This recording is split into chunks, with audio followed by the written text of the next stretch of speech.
Hi everyone, welcome in. Hold on, there should be double music. Okay, double music should be good and clear to good to go. Hi everyone, welcome in. Why don't we go ahead and get started with the roll call? As I click on YouTube here, welcome in, Ringo K, welcome in. I hope you've been well, and the little cat in the box, so cute. And then on Twitch's side of things, let's see here. We have Dimitri, the Beatus, as well as Jack. Welcome in the stream, welcome in. And a special welcome to you, Luca. Hi, I just discovered you from one of your videos and just went live 1 second after. Well, how sweet. I hope you do enjoy it around here. I can't believe Eris has trademarked the concept of soon. You know, big corporate. I hope you've all been well, and hi, Pod. Welcome in the stream. Welcome in. I hope yesterday's stream ended well. I fell asleep, so I wasn't able to watch the entire thing, but I hope you're more, well, actually, I don't know your time zone. I hope your insert time zone here has been wonderful so far. And I agree, that's so lovely, and you almost immediately started right after the soon. Yeah. See, a little bit off time things, they're subject to change, but I'm glad you noticed, Dimitri. And let's see, I know that is all in drugs, not hugs. No, hugs! Hold on now!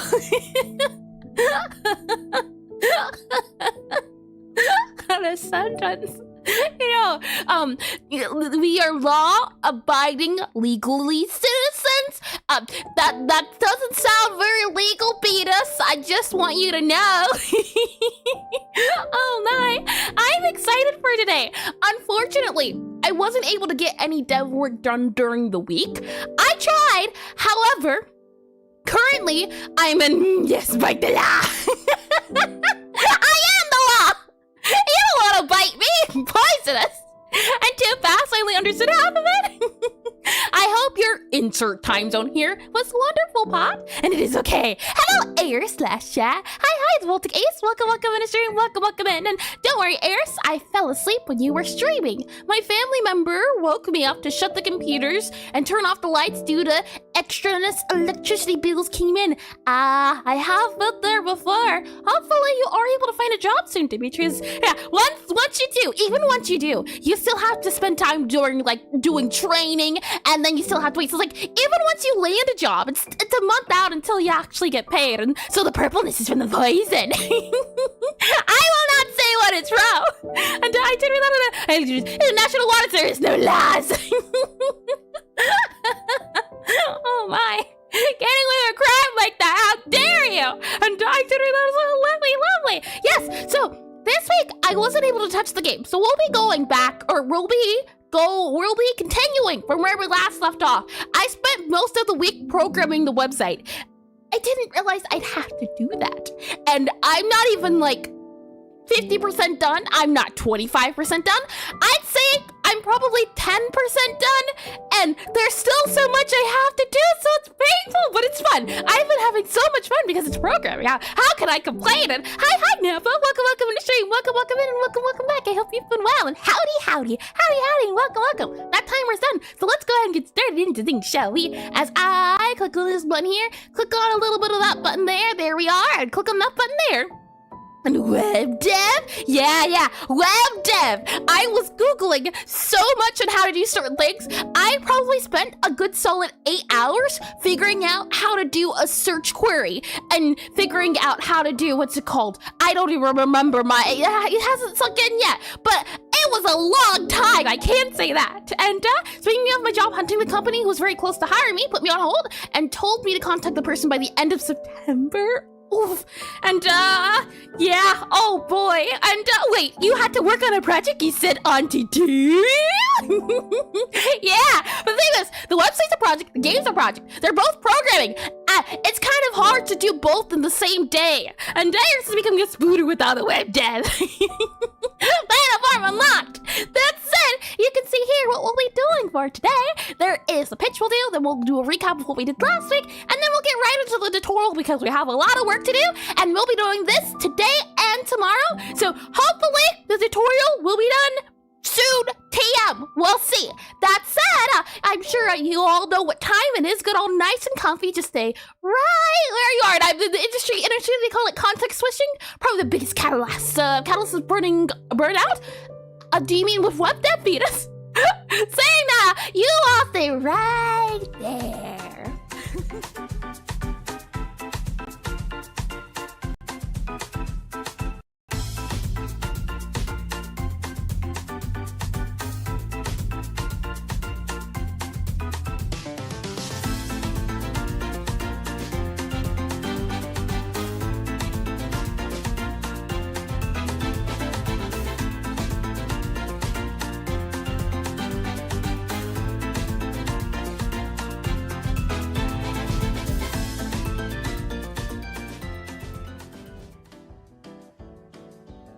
Web dev, game dev, etc. Oh yeah.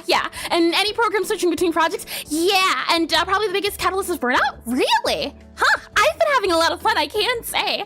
And getting comfy in the kidnapping sack. There is no kidnapping here. You just happen to find yourself in this business environment, thanks to Eris. Just like Santa used to do. I'm not Santa. You seem to have found yourself in this business stonks environment, and you've already pressed the button on the elevator to leave, but the elevator hasn't come yet, unfortunately, and there's no stairs, there's no doors, there's no windows, there's not really a way to leave, but that's okay, that's all right. It's not like you have tools either, and these the plants you see, they're not poisonous, and they're not made out of plastic, they're made out of something, and be honest. So, since you clearly have some time on your hands until the elevator arrives, and I'm stuck here too, I would like to make this an opportunity for all of us. Yes, an opportunity. And hi, me Pixel RPG. Welcome in the stream. Welcome in. Hi, welcome in. It's the office lady here once again. Business, stocks, numbers go up. Welcome into the elevator pitch, a section I like to do at the beginning of stream where I spend about 45 seconds attempting to pitch my game to you. The idea is that it gives me a small amount of time to get better at explaining my game in a small amount of time. Fewer words if possible, though that does not happen. It also gives you a chance, if you haven't been here before, to get caught up today. And say you have been here in a second, it gets everyone on the same playing field on the goal, the theme, the feel, the fantasy of what the game's going for. And then we go from there. Now, I'm sure you're wondering right now, what game is that, Eris? I'm glad you asked. That game is Necrotype Cafe. I'm a typing cafe game I've been making for 2 years now. Can you believe it? It's the second game I've ever made. The first game I made in 24 hours. However, I did not work on it during the day. It was a thing of anytime I worked on the game, I had a little stopwatch going. So that was that. Eventually, 24 hours would add up. And for this game, 2 years. Can you believe it? And is that a new seat? The new seat is brought to you by Zero. They're the same person that made that art you can see back there too. And it was an anniversary gift. And I got a rope tied on my hand too, matter of fact. Do you have a rope check, or is it just you imagining things again? You do tend to do that. And Office Lady Eris, once again, that's what the old abbreviation stands for. In this case, when I was sending them an earlier stream, I see, and it's lovely. Thank you. That said, I can go ahead and click on this guy. Timer has been put on when it reaches 45 seconds. We'll see how I do. I think I'm going to get, just guessing here, I am going to give myself an early 7.5. Positive. Think positive thoughts. Ready? Are you ready? Welcome to Necrotype Cafe, a rhythm typing cafe game where you play as Gabriella, a necromancer sent by her necromancy family to a prestigious wizard magic academy. But she doesn't want to become a necromancer. Nah, she wants to become a baker, a chef. She decides to open up a hidden cafe in the part of school where she further her fellow customer students. Not only is it a cafe sim, it is a rhythm typing game. That comes to the fact that in this world, magic is done via poetry. So in order to serve customers, you have to summon food by typing out poems to the beat. As you go along, you'll unlock more flavors, more genres, and more different types of music. And hopefully by the end of the semester, you'll be able to show everyone that you don't have to be a necromancer to be successful. You can be you. You can follow your dreams. There's going to be hijinks, hinjinks, is that a word? Hijinks, hinjinks. There's going to be different animals, different wizards, different foods, different flavors, different customers, and all a mad dash to show everyone you can follow your dreams. Done. It's always the ending. Maybe I need to write it down. And it's a bit big on you, a bit spacious. I'm going to avoid that note check. And pirates! Yeah, it's going to have wizard pirates. And so basically, for your first game, you had a 24-hour timer. But you started whenever you had the opportunity to work on the game and pause it when you're done for the day. Yes, Dimitri, yep. Because I often don't have a lot of time during the day to sit down, and I wanted to do a challenge, but I wanted the challenge to be flexible. So anytime I worked on it, I had a timer going. That way, I could finish it in a month, I could finish it in a week, but it was still technically 24 hours. And Cluppy, thank you, Napa, thank you. Now, I think overall, 7.5, probably fair. That ending, if I can get the ending right, that would immediately boost it to a 9. Until I can do that, it ranges from 7 to 8, I think. All in all, let me go and slide this guy over here. From there, let me go ahead and, get a little bit less business. Now that we don't need business anymore. Give me a second to change my, change my clothing here as I, I'll be back. Oh my. And then we do a little bit of this, and a little bit of this. Oh my, and then what happens is, oh my, and then I rise like a phoenix. Here I roar. I think we're ready. Let me go in and slide this guy over here now. If for whatever reason that business pitch didn't sell you, that's okay, that's all right. Sometimes, oh, I chewed on my tongue. Oh, that hurt. Okay, slower. Sometimes people need proof and more like Phoenix. I assure you I'm no devil.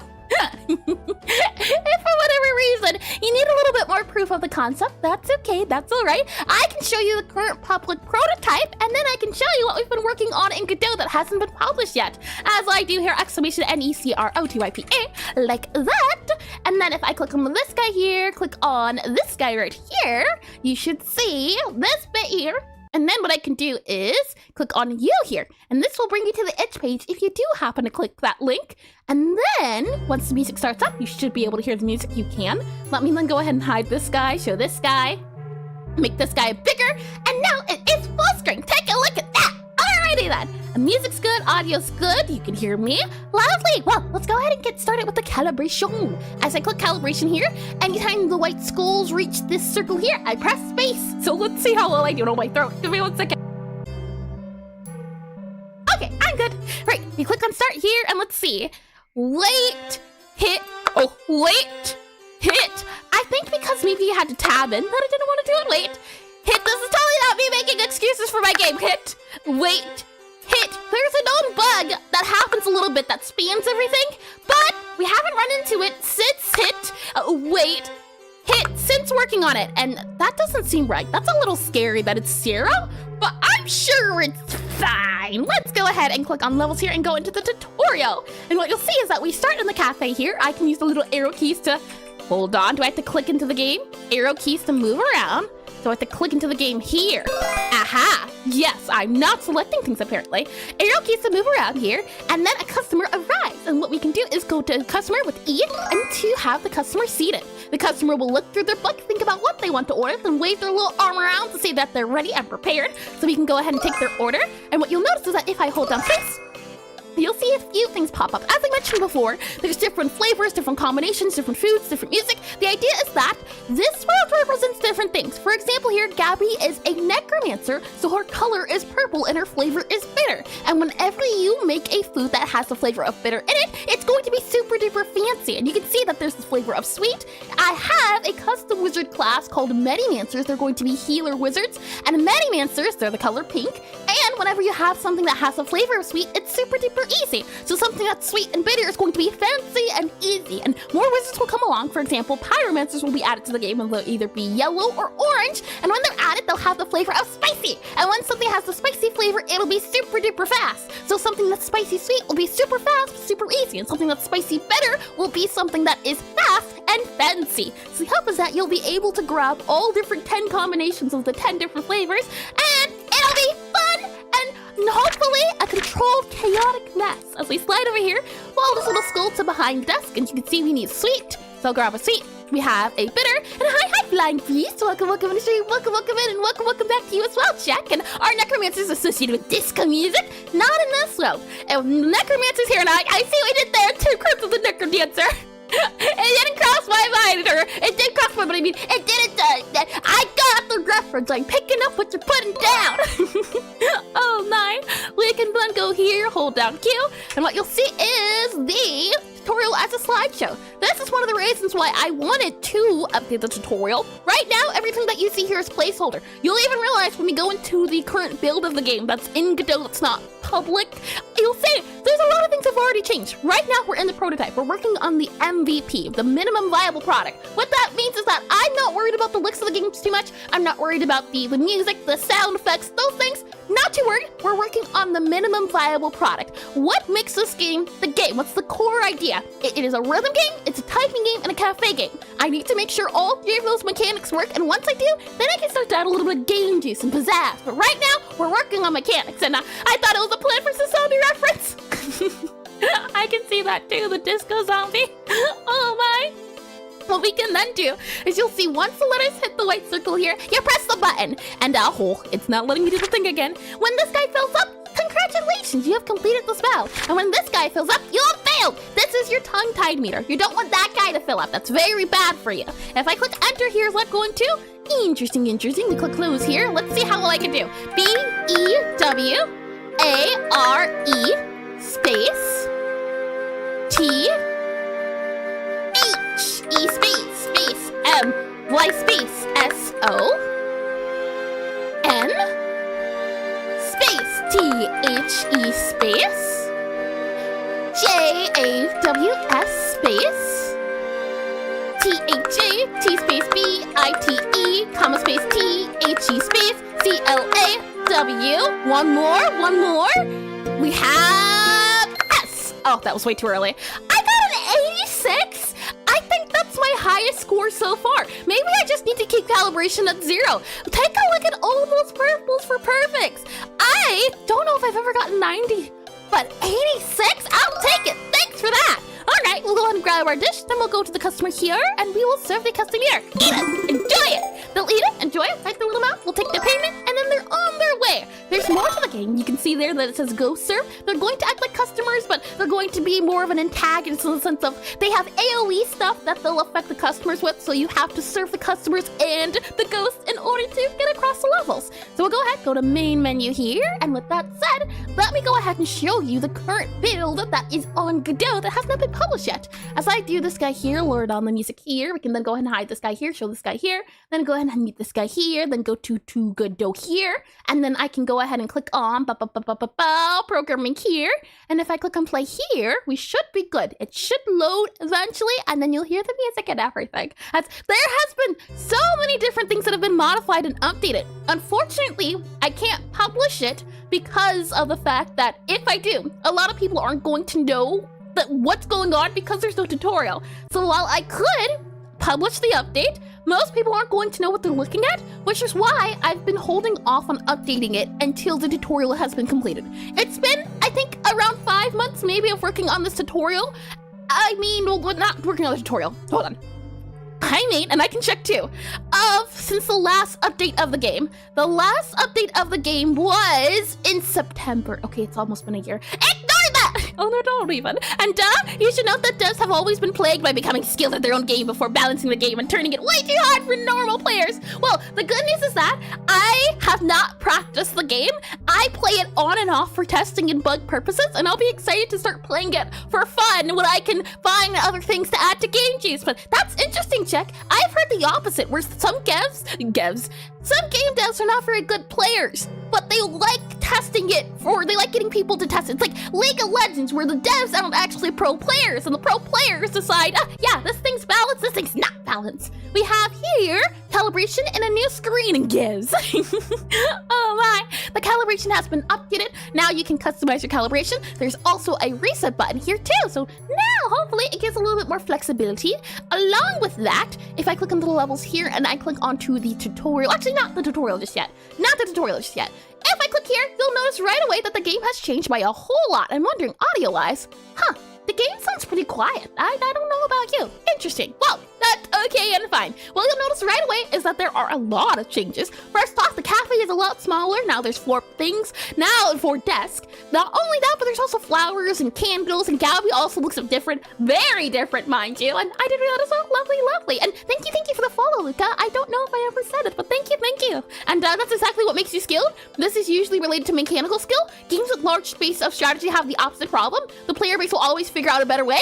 Ah, that makes sense, yeah. A game that's more mechanical versus problem solving and strategizing. What's the most optimal way? I've seen some people optimize the game. I don't remember specifically, but I've seen it before where it's like a thing of, okay, if a customer's in here, then we can ignore that customer, go for this other customer here, or serve the ghost, or wait for the very last minute. I've seen it. I have on the Discord. It's lovely to see. You'll notice not only has Gabby changed the area, if I go ahead and spawn a customer right here, you'll see that they appear. Now, granted, the words that you see above them aren't going to be in the game. This is just for testing, but we can have them sit down, and you'll also notice that when I'm near them, they light up, and I have a little button that says eat it interact. And actually, what you can do too is you can have this go to the top left. That way, you can see it now. And given the opportunity, players will optimize the fun out of your game. I have heard that before, yeah. And I think that's a Sid Meier quote. I have not heard the person's name behind it, but I have heard it. You'll see now, no longer are there timers for the customers. You have to rely on the candles here. And if I go ahead and take the customer's order right here, you'll see the spider will take the order. And now if you hold on space, look at the new world that there is. Now all of the flowers represent the different spots. You can tell right away which customer is which and where, which customers would get. Those are words. And you'll see new icons again. Most of these placeholders, the icons will be changed. I don't like it quite much, but they're supposed to be stamps. This customer wants a bitter, sweet and bitter cocoa. That's what that stands for as they're waiting there. And not only that, if I go to the next page, which I can do with A and D that you can see that our entire book has also been updated. No longer is it just a page, it's now an entire book and index. The hope is that players will be able to read through the book, understand things and gain tactics and methods. For example, you can see stat sheets of all the different types of wizards. We have Medimancer versus we have the Necromancer and how they have different stats. It also tells you a little bit about the flavor as well as the class. And it also gives you an index of all the different flavors you'll be able to unlock in all their different combinations. As I go down here, so you can see. Not only that, but there is also an index for all of the dishes that you can make. For example, here you can see cookies, cake, and cocoa. And so the hope is that this gives me a little bit more insight into what's going on. Now, the customer's going to leave. That's okay. That's all right. And that's lovely. Yes, indeedy. That is most of the changes that have happened. You can see a few also as the changes back here. The biggest thing was learning how to make a interact thing that shows up when you enter it versus when you exit. That was really important to figure out. And also the little customers here you can see, and the little spider there. That ignore the spider. He wasn't there. He's actually right here. There you go. And this too. This took me like 2 weeks to do. It's important. I assure you, it wasn't just made for fun. The spider is going to be important for the tutorial as he'll be guiding you around the cafe. So it was important to be able to find out how to detach him from the little hat here as he jumps back up.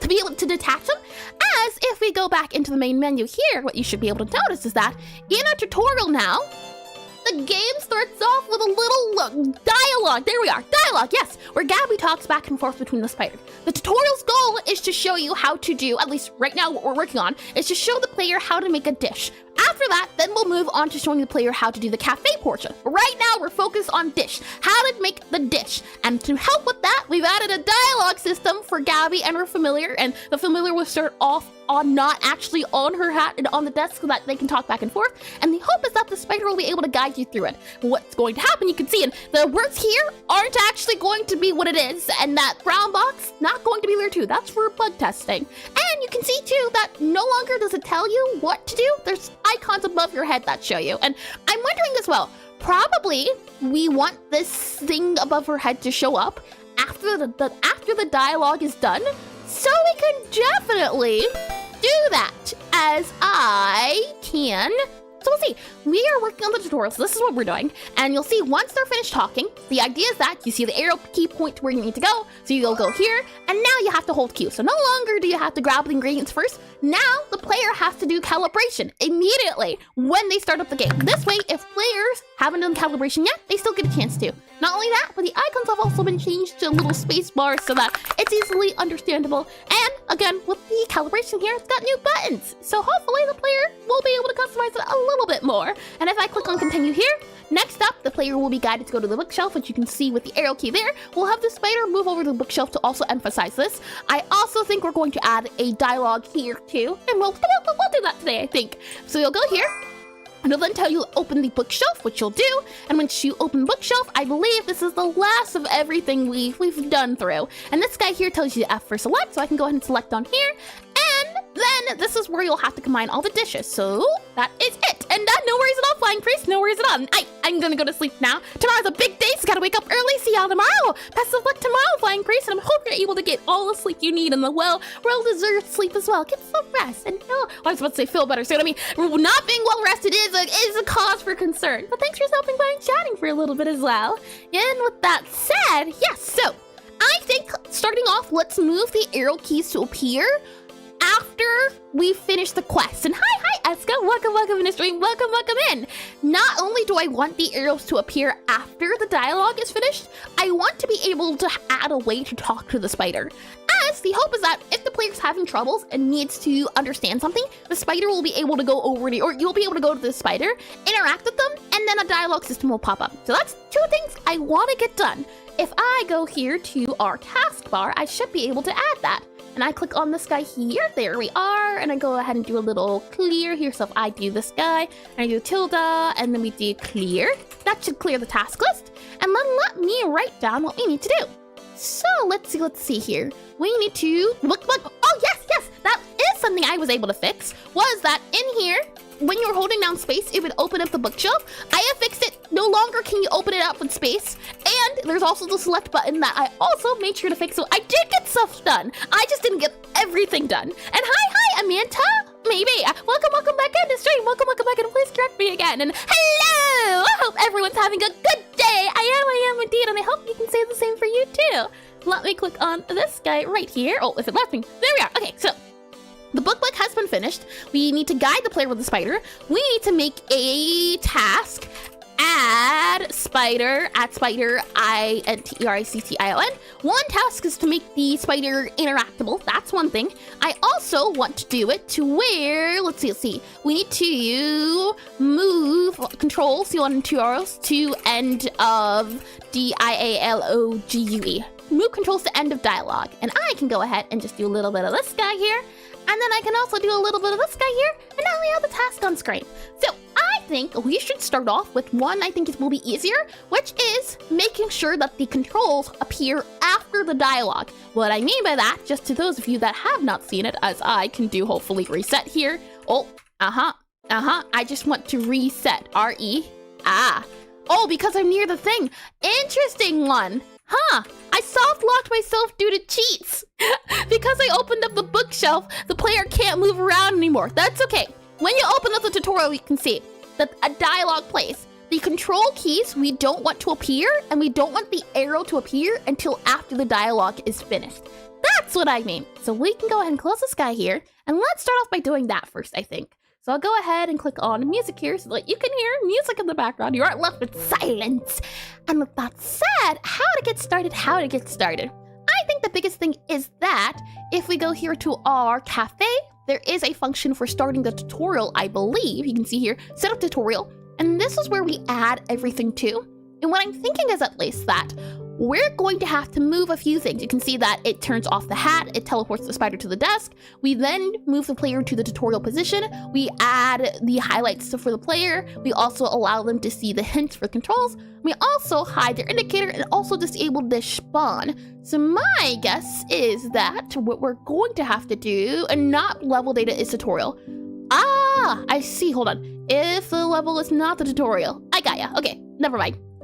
So here is the thing we're looking at. And I did like that. Lovely. Okay, so what we want to happen is our level.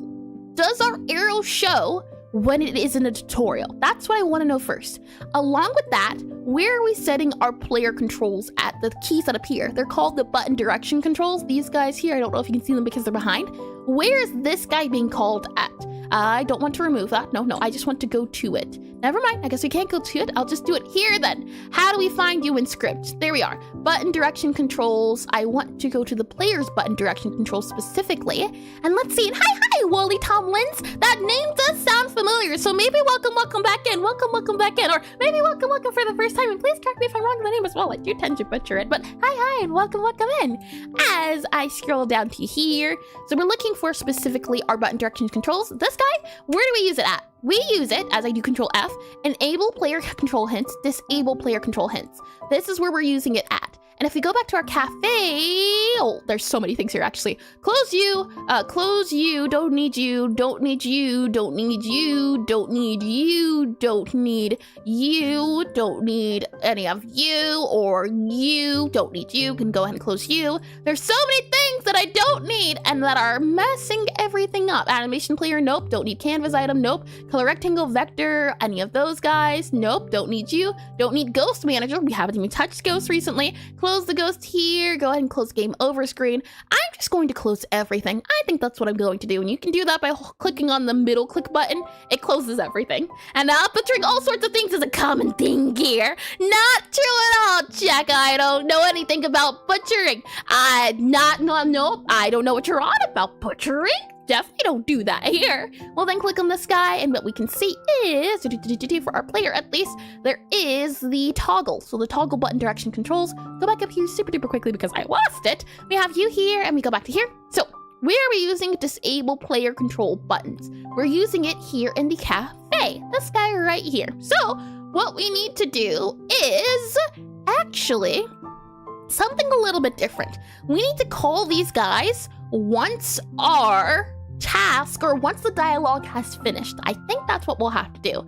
And thankfully, it hasn't been set up, unfortunately, but we do have the infrastructure for it in our little dialogue guy. So if I go here to DIALO, dialogue manager scene, we have this guy here, which controls our dialogue. And then we should have also our task manager scene, our task screen here. And these two guys are likely what we're going to need to be responsible for. So I'll go ahead and close our dish here. We don't need to have our bookshelf open anymore. I figured that out. I also did the interactable screen. Yep, I did finish that. I can close the book. We don't need the book right now. That seems good. So our task screen here is responsible for setting up the task, closing the task. You can see there is start, move to desk, and there is initialize. What we need to have happen is, and what I'm wondering is, where do we want to set up the call to spawn in the tutorial things? What I would like to happen is, once Gabby finishes the conversation, then the arrow key appears and also the control buttons appear after the conversation. So the question then becomes, where are we making this arrow appear at? Where are we doing it at? And it seems to be the case that it is the task action of enter kitchen and to check. And if we go to you here, let's see back in our task screen, it is move to desk that we're trying to be specific in. So my guess is it happens, start move to desk, yep, and we activate the task. You can see here, we then play the dialogue. Ah, I see. Okay, so we need to do something like on dialogue finished. Then we can do a little bit more. So what I'm going to do is, I think, remove our guy here in cafe where it says, if I can find it up here, we're going to remove the enable player control hints. It's not going to be needed for now. So we'll remove that since we're going to do it somewhere else. We're going to do it in the task screen. So we'll tell the task screen to do that. And then we'll have a function here. And we'll do, how can we actually do this? Function, yeah, we'll do a function for on first dialogue completed. First DIALOGUD, first dialogue COMOMPLETED. On first dialogue completed, we'll then have a void here. And then what we'll do is we will do task action started emit here after the dialogue has finished. And our task action, all of these guys should be good to go. And I believe that should fix it. And then what we can do is do utility.player dot, and then this is going to be show player controls or something like that. So controls here, you can see enable player controls hint. So we'll do that after, hopefully. And then lastly, we need to actually activate this function. And how do we do that? What we're going to need to do is to go into our little dialogue manager, and I haven't actually seen this in ages, so it's actually a lot. Okay, so what we're looking for specifically is our dialogue guy here, our dialogue manager. Our dialogue manager connects to our dialogue script, And if I go here for dialogue, we have a dialogue manager, a dialogue script, and a dialogue signal bus. Here, where there is none, we are going to need a new signal. We're going to call this completed first task. COMPLETED, completed first underscore task here, like that. And then what I'm thinking is, at least, let's copy this guy, then go back into our dialogue. And the question is now, there are certain dialogues you can do, but I'm thinking at least we need to do like on dialogue finish, something like that. So if we go to our dialogue verse here, there's dialogue script and there's dialogue verse. We have here current name. Yes, so we need to have something for like on dialogue finished. You can see that there's print data here. There's also dialogue parser, which goes through all of the data and this adds to the file. So we don't need you. Our dialogue manager, what do you do again? You play the dialogue. Then we set the dialogue script to the speech bubble. So it seems to be the case that the speech bubble is what we're going to need to do. Something like on dialogue end is what will have to happen. And then we can check to see if there is a function that needs to be activated. I think that works out well. So we go next, for example, we have reset, and we have here too that if it is the case that it is at the very end, we emit the dialogue finish and do the dialogue script name. How perfect, lovely. Okay, well then, we can go ahead and copy all of you here, and we'll grab that script name. So we don't even have to have a signal. It's already built in. How lovely is that? So we'll go back to our dialogue not parser. We don't need you. We need our signal bus here. Don't even need that. How lovely. Okay. And hi, Rye. Welcome in the stream. Welcome in. And how are you? I'm doing lovely. It's always a fun day when I get to do a little bit of programming. I hope you've been well. I hope you've been slow. What we'll then do here is in our task guy, our task screen, we'll then have, as I find the task screen if I can, we have on first dialogue completed. And then in our initialize, we need to have our ready here. So on task action done, we also have on dialogue finished. And what I'm then going to do is say that we're going to connect it. So connect here. And then we're going to need a dialogue name, and we can see script list connects to a dialogue script.name, which is where we're going to need that guy at. Let's go back to our task script here, and we're going to do a dialogue name, so dialogue script name, and then we'll do here a dialogue, a dialogue underscore name, and it's going to be a dialogue script. And then what we'll go ahead and do is remove all of this here, and then we just need to check for the dialogue name. And I can do here as well on first dialogue completed. So now, back down to here, we need to match it to whatever first dialogue script name is going to be. And I'm not sure, so we'll see. If dialogue name equals, and then we'll do dialogue script here. And what dialogue scripts do we have? Dot name here, and then what dot names do we have? I think it's just test. Yeah, test. Let's set this up to be, instead of test, set it to be, for example, first dialogue, I think. Yeah, either first dialogue or, yeah, introduction. I think that it's okay to call it introduction. So we'll grab this guy here. We'll also do return, and we'll set it to be not. So if it's not, if dialogue, if not you, then return. So if it's not the one we're looking for, exit out of it. Otherwise, go ahead and play these two guys. After that, then what we need to do is go into our dialogue guy. Actually, so our script here, it should be, and you can see that we have a new script and we also have our dialogue script. Our new script here has all of these things go on.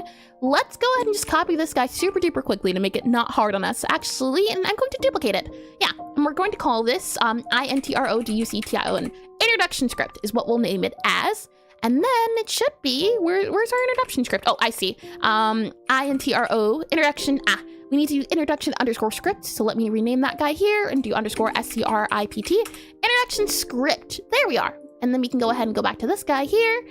And now with our introduction script, what we're going to say is that Gabby's a speaker, her emotion is happy, her line is then hello, and we'll say here, this is the introduction. This is the introduction. Then the spider's going to go, cool.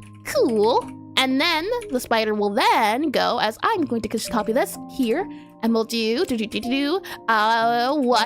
is an introduction? What is an introduction? And then for our emotions here, I don't remember which ones we have. If I go to actor here super duper quickly, what emotions do you have? You have sad. Sure, let's do sad. Let's just go back to here for our introduction. Let's set it to be sad. And then we'll do Gabby for side eye. And we'll also remove this guy here since we don't need that guy. So it's going to be, this is the introduction, cool. And then what is an introduction? And then we have Gabby, and she is going to say, hold on now. Or actually, what do you mean? What do you mean? Question mark. And then we'll do that guy there. And then we'll set this to be side eye, and I'm curious to see, Gabby Wise, what's your side eye? There's got a little legs here. Do we have one for Gabby? I can't see. Oh, there we go. There is the angry side eye. Yeah, this is the one we want. This is the one we want. So I'll go ahead and close you if it allows me to. If I click on back here, yes, lovely. And we'll make sure that this is a different side eye. So if I click on you here, it's going to be side eye mad. And then let's go to our introduction guy. So we made a new script. Usually I would make the script, and I say usually, but we haven't actually used the system yet. But I'm keeping the script in Google Sheets instead. So this all gets exported from Google Sheets, but since we're doing a test, I'm just going to do it here. It makes it easier for me. We have the little ways guy here. Argument is actually going to be nothing, so this doesn't need to be anything. And then we'll also do this guy here. There we go. All right. Okay, so with that said, what we'll then do is also remove the way signal here, and we'll also make sure that this is silly. I believe that is the one we're going for. Lovely. Okay, and let me just double check here to make sure that silly is, yes, silly is one. Okay, so now that we have our introduction script, this is going to be the script that plays first. We're going to need to grab the name of the script, and if we go to our script parser, which we can see, hold on here, dialog parser here, we grab and initialize, and then we get our add, and we do new script. That's one script. Let's also grab our other script here, which is going to be our introduction script. So our introduction script is also going to go here, and we can remove that JSON guy here like that. And why are you angry now? What's angry? Ah, I see. INTRODUCTION underscore script. Granted now as SCRIPT.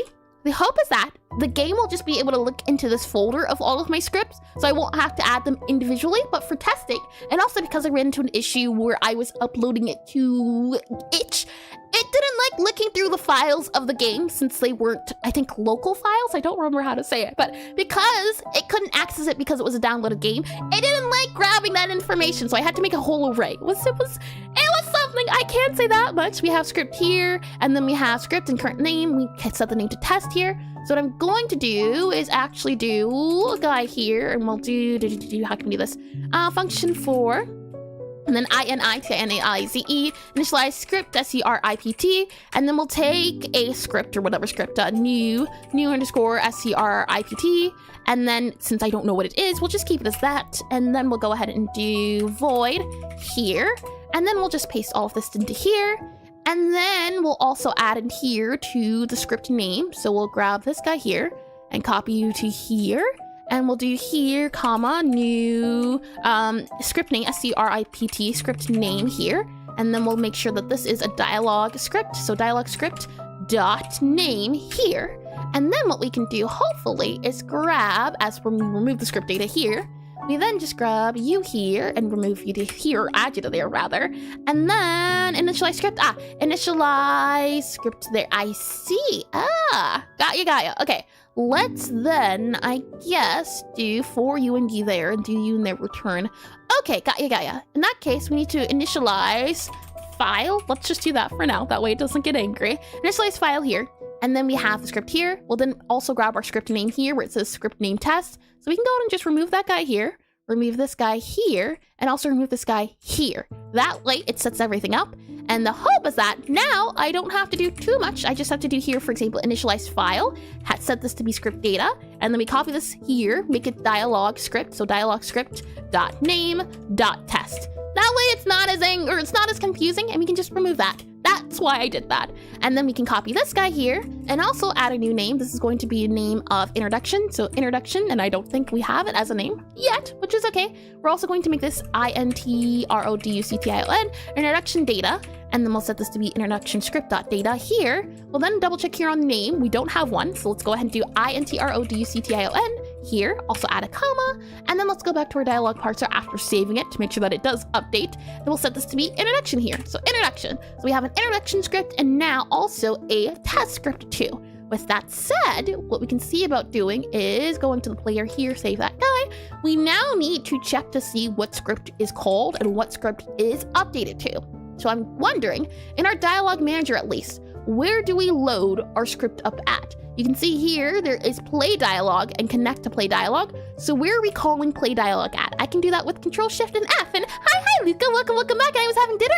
What did you eat? I am so curious. I hope it was tasty too. And welcome back in. And I don't think I said this earlier. Thank you for the follow too. And what are you up to? Right now, we're in a little bit of a dilemma of order of operation. The issue is that the controls show up to the player before dialogue finishes updating. So we need the controls to update, or we need the controls to show once dialogue is over. So we're adding a signal so that it takes, once the dialogue has finished playing, then you can go ahead and show the controls or show whatever it needs to be. Whatever it needs to be. That's what we're doing at the moment. So let me go here. I'm using Control-Shift-F to look through my entire script here. And what we're looking for is this guy here. You can see, start, move to desk task. We emit the test. We don't want test. We're going to do introduction. So I'm going to actually emit introduction here. And then once the dialogue has completed, we can check to see what it is. And if it is the introduction, so we're checking here. If it's the introduction, then we can go ahead and play the controls and also emit the action of the task started. That's what we do. So now, hopefully, if it works correctly, we'll see. And I love everything about game development except for coding. That does not surprise me. I've heard a lot of different people. There's some people who like bug fixing, and I'll never understand them. I can't understand them. Well, I can understand, except for coding. I really do like the coding part, but not the bug fixing. I like making the thing, but when the thing's broken, and then other things break, and then everything breaks, and now it's on fire, that's when I don't like coding as much. But I like the beginning, at least. If we go here to you, and I click on, no, we need a tutorial, not this guy here. So what we're looking to happen, as I mute this guy here so you can see, what we're looking to happen is for the dialogue to load. And if I type here, just so you all can see, and I enable the music so that you're not listening to nothing, here. When I load into the tutorial, we want Gabby to go, this is the introduction. That's how we know we've loaded the correct script. So let's see if that happens. If I do here level, and then we do here, we can see it says hello, which means no, it has not loaded properly. Now the question is, why have you not loaded properly? Does it say that you didn't get to load properly? I don't think so. So the question then becomes, why did you not load the script? And now this is where, is it a bug? Would this be counted as a bug? I don't quite know. It's not the intended use. Something's wrong. That's what we're fixing. So why didn't they fix the introduction script? If we go back here to our parser, we can check here, double checking, introduction parser, yes. We then have our introduction script here, yes. And I started making a little game for fun, just for me and my friends, and it takes like 4 days to implement the small thing. Yeah, especially when you don't know what you're doing. But the good news is that once you do it once, maybe the second time around you remember what you did. For example, I'm not only programming my game, I'm also working on programming my website and updating it. Recently, I had to go through the pain of making a UI for the controls and a UI for a dialogue system. I never thought that my months of suffering through Godot's UI system and all of these container and boxes could translate over to the web development and organizing boxes and structures. It helped a lot more than I thought, and I'm a little bit not too happy about it because it's the thing of, that suffering actually ended up working. Now I have to be happy that the suffering happened. And we love drawing all the trees. Yeah, that's also my favorite part too. Not only the program, but also the art, and getting to see the art move around when things happen. That's another one of my favorites. I'm wondering, why is our little introduction guy here not working? You have here, yup. We save you to here. We then call our script in our task screen, in our dialogue manager here. Yup, we play the dialogue. Dialogue is played if I do Control-Shift-F. We do emit, and we do emit to where exactly? You can see we do emit here. This is where we say to do the emit. So my question then becomes, why are you not doing it correctly? Is there something going on, Dialogue Manager? Is someone not being selected properly? Let's see. If I click on you here, it should go to our script manager, I believe. If I go to our script here, SCRIPT, our script, or our speech bubble, never mind, it's called speech bubble. Speech bubble. If we go to our speech bubble here, speech bubble sprite should be, do we not have it anymore? Never mind, not called a speech bubble sprite. Let's just follow this guy, see where it leads us to, as I meet this guy for a quick old second here. I always wanted to hide a secret behind a waterfall, so I was watching videos of pixel art waterfalls. That's how I found you. Oh, how sweet! I can say, to date, the waterfall is one of my favorite art pieces I've done, so that's sweet to hear. And yeah, waterfalls are so fun to animate. I do want to do a water study too, soon. Again, we haven't done one in a good hot second, I think a year. I think it could be fun. Now that my skills have leveled up a little bit, doing another pixel art waterfalls, oh boy, I had a lot of fun adding like the foam. That was my favorite part. As we click into here, you can see it says play dialogue, emit, name, introduction. We then go into this guy here and we grab our speech bubble. So we're in dialogue manager and a speech bubble, set dialogue manager. We grab the script name and then also the freeze controls boolean here. And our script name is set to 2, which is true. It should be 0 and then 1. 2 is the right one, but I'm so lost about making the map and dividing the tiles. Yeah, that too. I can say the tile map of my game, figuring out how to add all the tiles, painful. I definitely would not want to do it again, but I'm glad I did it because now the characters can walk around and move around and it's nice to see them actually using a little bit of pathfinding. If we go back into you here, let's see. We have all of you guys. So speech bubble, set dialogue script, and then, and hi, Miss Enderpina. Welcome to the stream. Welcome back in. That's a name I have not heard in quite a second or two. I hope you've been well. As I click into this guy here. So our dialogue name, we set the new dialogue name, and it seems to be a new dialogue name here, dialogue script. Oh, you know what? Possibly our speech bubble here. Yeah, hold on. Is it the case that I don't think I can go back, but in our breakpoint here, where do we grab it at? We do play dialogue here. And then with that play dialogue, we set it up to be connect. So if I do Control-Shift-F here again, this dot to connect does it here. And we set the dialogue script depending on the script name.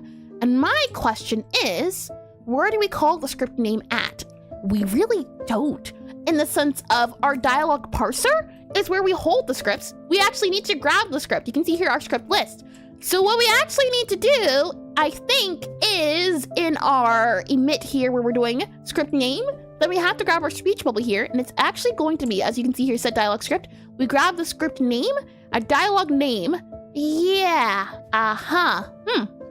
Okay, we set the dialogue name to do dialogue name, and then we update the text, and then we show everything. When we do update text, what happens here? If dialogue is null, otherwise, no, we do grab the dialogue script name here.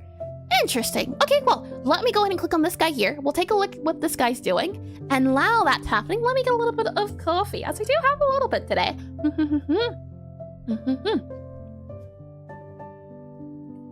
Tasty, tasty. And with that said, we click on this guy here. We can go ahead and do continue until the next guy. So now we're here. Dialogue script, and we have the dialogue parser and script list. What's in our script list? We can check.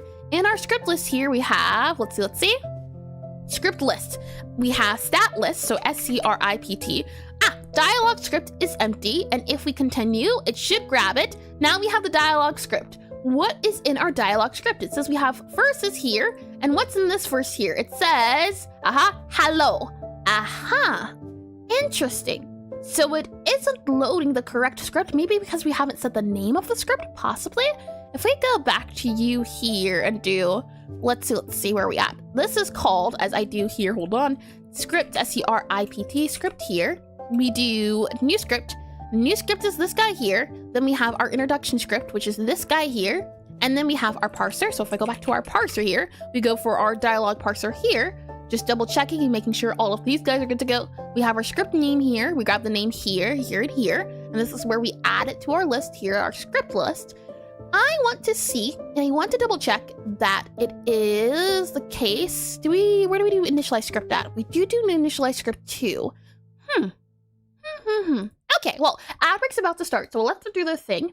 After that, we're going to start adding prints into the game here, specifically to see if the files have been initialized. Well, you know what? We can actually also just do this now. Print, and then we'll do here script list. We're looking for 2 things in our script list. Print, script list, just to check. I'm curious to see. This guy runs in startup, so we should be able to at least notice that there's 2 things in our guy, and you can see right there that there are 2 things loaded. And they're different because this one ends in 170, this one ends in 225 or 255. So it's there, it's getting loaded, it's just not getting read and acknowledged. Interesting. All right, well, we'll figure out when we come back, hopefully. As I click on this button while ads are coming or ads are going on, don't worry, you won't miss a thing while they're going. I usually stretch, I usually chat for a little bit, so you're A-okay and you're good to go. As I click that button there, and you know what? I just had a little bit of coffee. Let me wash it down with a little bit of tea. Tasty, tasty. I ran out of red tea, so now I just have chamomile, which I'm not complaining about. I like chamomile too. Not as much as my red ones, but boy, it's still super duper tasty. Now, I've been looking into, and I don't remember what it's called. It's like a yoba tea, I think. Hold on, let me see if I can find it. Y-E-O-B-A tea, is that what it's called? someone had recommended it before, and I can't find the name of it currently, but I know I have it wishlisted. And it's supposed to be kind of like coffee and kind of like matcha, but not quite. And yabba dabba dabba doo. Yabba dabba dabba dabba doo. Oh my. Let me go ahead and close this guy. Let me close you as well. Don't need you. Oh, nope. You don't want me to close you. Yep. I don't want to answer these questions. Never mind. Guess we won't open that up. It's not trying to let me close the screen. Yeah. Tab. What if I click this button? Yeah. I had chat pulled up, and now it's not trying to pull up chat. Give me 1 second here. Remind me later. Remind me later. It does not want to let me do remind me later. It does also want me to let me do escape. What if I do press escape? Well, I guess I won't be able to access the stream elements today. That's okay. We have you there, yeah, and I don't want to do any of that.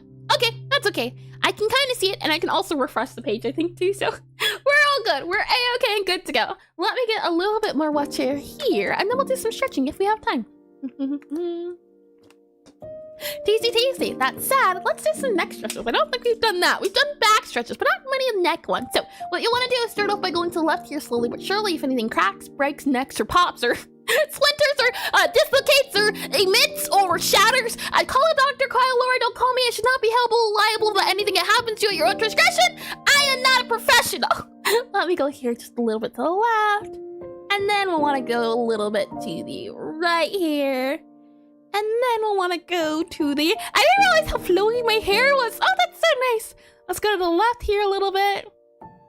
And then let's go to the front here a little bit. And then we'll want to go back here a little bit. And then another one you can do is turning to the side here. Hold it for about a minute. But we don't have time for a minute. We only have 30 seconds left. But you would hold this for about a minute. There's also looking down as you're in the corner. I was holding that for about a minute. It's about 2 minutes on that side. And you would also go here. And then again, you would just do down a little bit. But again, no time for that. I usually just stick to these two. And what are you feeding that? You say it. Swish. Oh, I'm so happy with the update. That said, everything's just about up. Let me sit up a little bit more. Free posture check. And then we can look into this. So it's there. It's just not being accessed. And my question is, for why are you not being accessed? I don't know yet, so we'll figure it out. Welcome back in from the outbreak. Welcome back in. Shall we go ahead and get started with things? As we can make sure that our new script here is new script, so that's good. Our introduction script. Now, it makes me wonder, if we just comment this guy out and we don't load the new script, what happens? And script data, do you see it? I just want to know if you see the issue here, and I'm glad I did it. If I zoom in just a little bit more, the issue is that we don't put this guy here. Now it's going to work, so... You know what? I am glad I commented it out and isolated it. Now let's see if it fixed it. As I click on play here, let's go ahead and let the music play, and oopsie. It's always the smallest things you don't think about. And so it's like, think of, if you're not able to find the plug, breaking it down. But boy, I thought for sure it was something else. But I thought, hopefully, fingers crossed, it's an easy fix. Now, again, we want her to say this is the introduction when we click into the tutorial. Let's see if that happens. It seems to be the case. Hold on. That guy there is a breakpoint. It didn't break. Another breakpoint. Let's just remove that breakpoint here. Yep. Just keep going. This is the introduction. She says it. Like, take a look at that. How lovely. Also, why is the bottom of it cut off? Okay. Interesting. And hi. Is it Corvetto? Possibly. Welcome in the stream. Welcome in. And please correct me if I'm wrong in the name as well. And welcome back too. And as it was foretold, I am awakened by the sound of a fixed bug.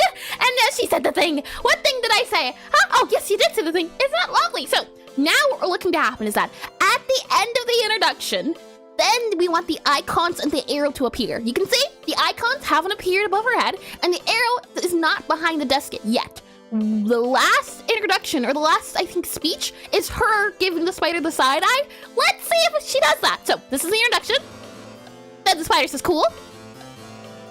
What is an introduction? Okay. Now, after this, after I click next, we want the arrows and the controls to appear. Do they? They do not, and we get an error. So, we're making our way slowly downtown. Why are you angry? Cannot call object from int. Ha. On speech bubble here. Emit dialogue finish. Script list here. Dialogue name. I believe you should just be able to do this if I'm not mistaken, because we just need the name. We don't need anything else. Try again, game. Try again one more time. I'm curious to see. As we click into this guy here, and what do we get? What do we get? We get you here, we get you here, get you, oh, wrong guy. Back into here, back into here, back into here. Okay, so that's there. That's there. Okay, and then, it works! Take a look at that! Lovely! So now the arrow keys, however, did you notice they disappeared? So if I do reset, now we need to figure out why is that the case? That when the dialogue finishes, that they disappear. You can see, hold on here. You know what? I think I know why. They appear, then they disappear. We need the player to move first before those controls disappear. So let's take a look at them now. We're getting there though. Let me go ahead and enable the music here like that. And then let me go ahead and also make a backup, because we did solve one problem, but there's more problems, but we solved a problem, so I'll take it. Let's go ahead here and do changes. Oh, that is not the right backup here. Let me grab the right folder. As I wait for this guy to load, my entire Windows Explorer decided to freeze.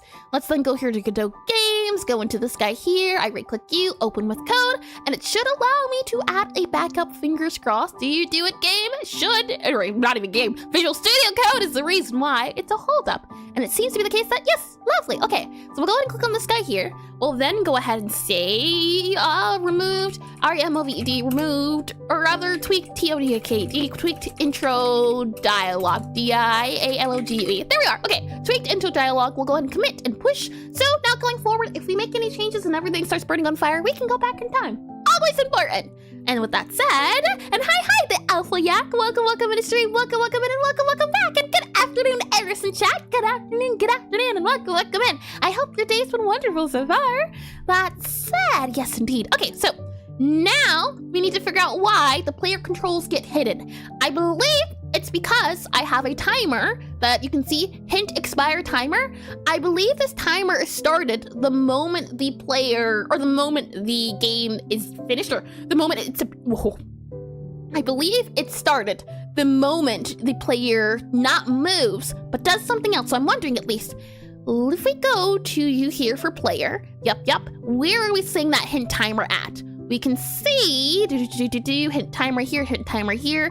Where's our, hint expire timer. If we zoom out a little bit so I can see a little bit more, and we were to scroll down here a little bit, you can see if control is visible and hint timer stopped, and hint expire timer is stopped, start the timer. If our control is visible. Interesting. Our control should not be visible yet, and I would like for the player to first move. So let's remove this guy here, and let's set it instead to be the case of stop the timer instead of start the timer. I think would be better. I'm thinking, at least, it says if control, and if it is stopped, start the timer. Once the timer finishes, so on timer finished, if we go down here, we can see that it should disable the controls. So if we go back up to where we were, and I don't know where we were, hit expire timer, yep, we go back up to here. We start the timer if the controls are visible and the expire has been done here. So what I'm going to do instead is that we are going to start the timer after we move and slide. So after the player moves, once they actually have moved, then we start the timer. Let's see if just moving it to below move fixes it. Hopefully, fingers crossed, a whole lot. So let's see.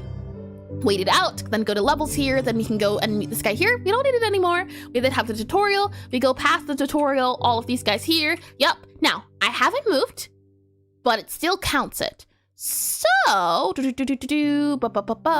which means, yeah, this guy needs to be modified a little bit. We can only do it once the player can move as well.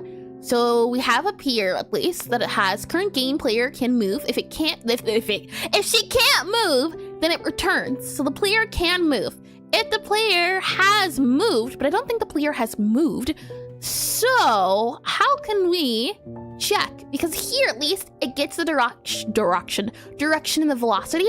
I guess what you would do is check to see if the velocity is 0, right? To see if velocity is not equal to 0, maybe you have to do.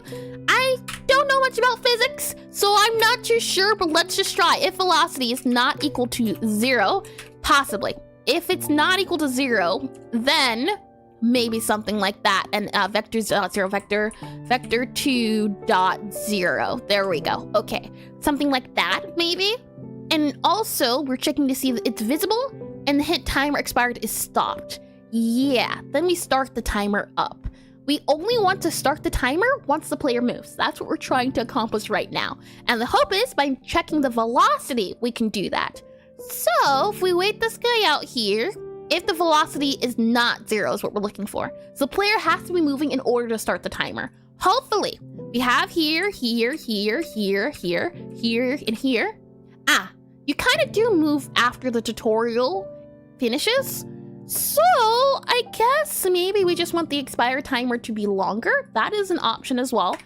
Because at least the controls for going through everything are... Now, the thing is, we don't have a button for controlling dialogue. Intuitively, would you use the arrow keys or would you use the W, A, S, and D key? I don't know. I use the arrow keys here. I think you can use both if I click on this guy here. Yeah, you can use both. I think we might have a better time setting it to be D next at the bottom to show the player that they can go next and we can't go back. So maybe we just add a little icon to show the player the button they can use, because if it's not D next or if it's not the arrow keys, then the player can move around. So I think, yeah, we're going to have to add a control hint and only make it possible through the turn pages buttons. So no objective, technically speaking. What we'll do then is, since we do have it fixed, the initial problem is fixed, and you'll see it's staying on the screen until we move. Once I move, there's a 5-second timer. We'll set this to like 3 seconds, I think, because it's going to disappear eventually. Yeah, 3. Let's set it to maybe 3 or 2. I think that's fine. And what we'll do is we need a way to show the player that they can use the control button for next. So let's go ahead and just save this guy here. We'll then go ahead and do done on the move control. So done on here. Then we'll go ahead and copy this guy here. It should complete it there. And then after that, I'll then add a new task here, and it's going to be task add dialogue D-I-A-L-O-G-E dialogue hint. Control hint. Add dialogue control hint, I think. And thank you. I'm not generous anymore for the subscription, despite not being generous anymore. How sweet of you. Thank you indeed. And welcome in the stream. Welcome in. How sweet of you. And how generous. Oh my. We'll do task add dialogue control hint, I think. C-O-N-T-R-O-L. So let's add a little control hint box to show the player that they can choose to do next. I think would be our best bet. Liar. Oh my. So we'll add this guy here. And now in our little dialogue box here, we need to add like a little guy that says use this button to go next. Something like that. And we can do that, I'd say, pretty decently, pretty easily, hopefully, fingers crossed. We have our speech bubble here, which is this guy here. That's the background, is that guy here. And then we have the actor, we have the spacer here, which is, let's see, this bit here, so it allows it to go full. We're looking specifically for the spacer right now. I wonder why these guys are, it doesn't feel like it's working on the screen properly. We have this guy here, which controls the bottom of the screen. We have this guy here, which controls the left and right. We then have our label here, which is all of the words. So my guess is that we have labels going below it. Yeah, and then this would be the hint, something like that there. But why is the UI weird? It wasn't like this before, but now it's a little bit off, and I'm not too sure why. And hi, David Martinez, Leon Rune. Welcome to the stream. Welcome in. Hi, I'm here with my procrastination. Well, it's okay to procrastinate. You don't always have to do things unless it's like actually time. But sometimes it can just sit there for a second, and then eventually procrastination will go away on its own. So I do hope eventually your procrastination goes away, but goes in a way in a reasonable time. Welcome in the stream. Welcome in. Maybe this can help you with your procrastination. As I'm wondering, this guy here, why is it angry? If I delete you, I'm just checking to see. Okay, It's super odd. I don't know why it shouldn't be like this. Something's off in our dialogue screen and I don't know what it is. Let's try reloading the project and then see maybe I accidentally updated Godot and an update made the UI wonky. I hope not, but you never know. So we'll see as I get a little bit of coffee here while we're reading.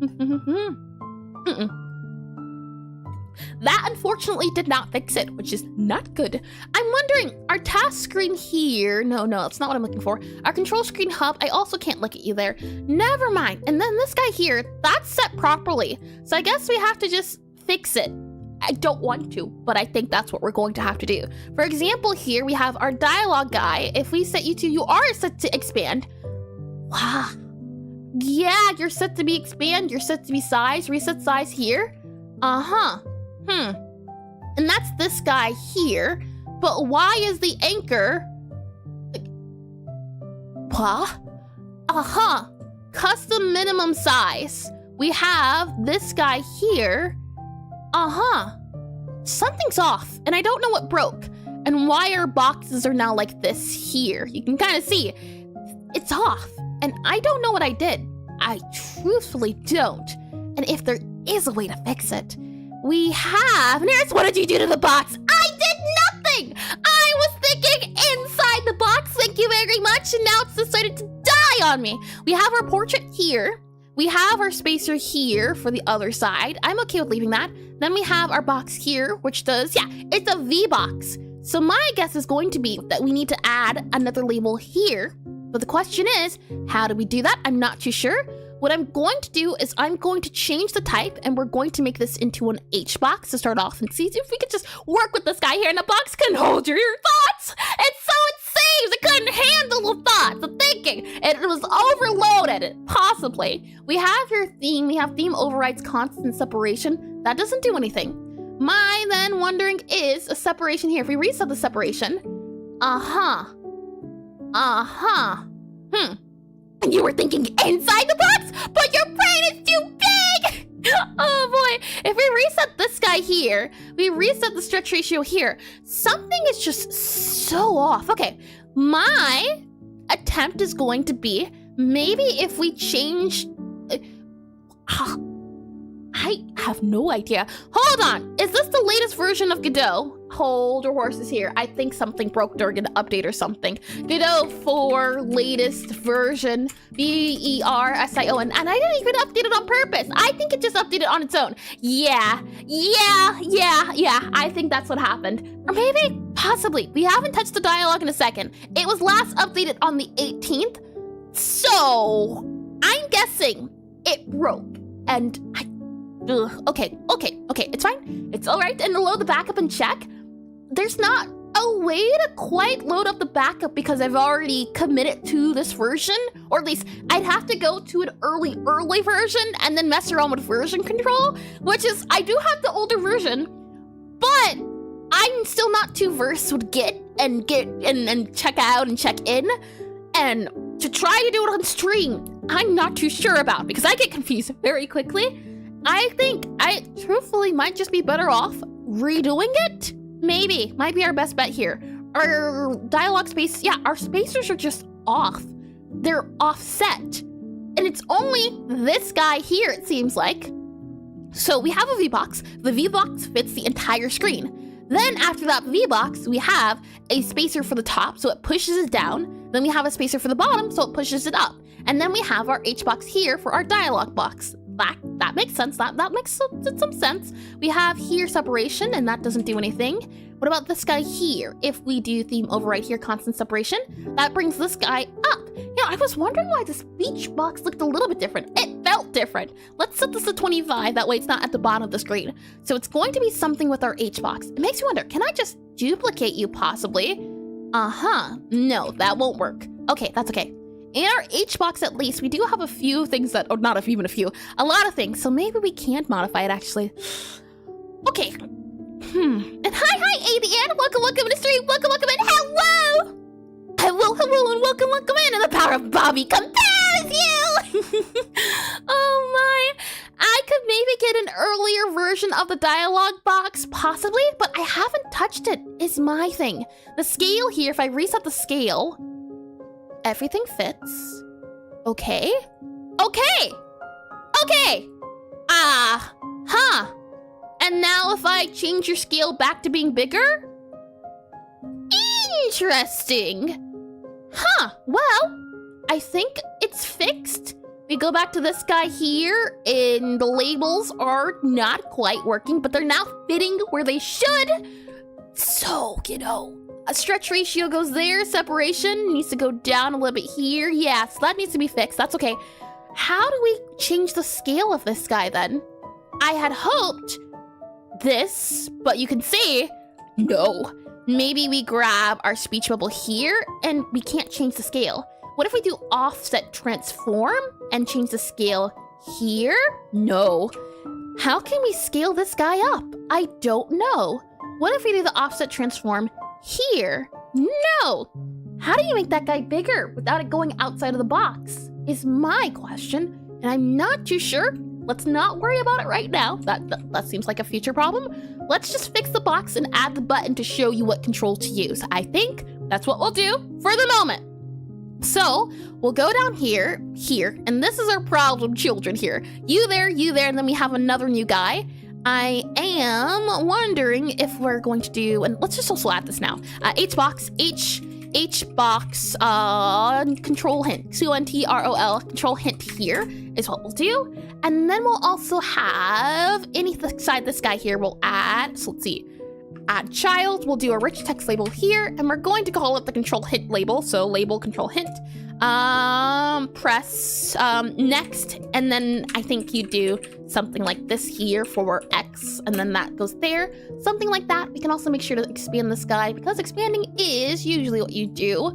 This guy here also needs to be expanded as much as possible, and it is. This guy then is way too big. I need to change the overlay or theme, I think it is, theme type variation. Yeah, you need to be paragraph.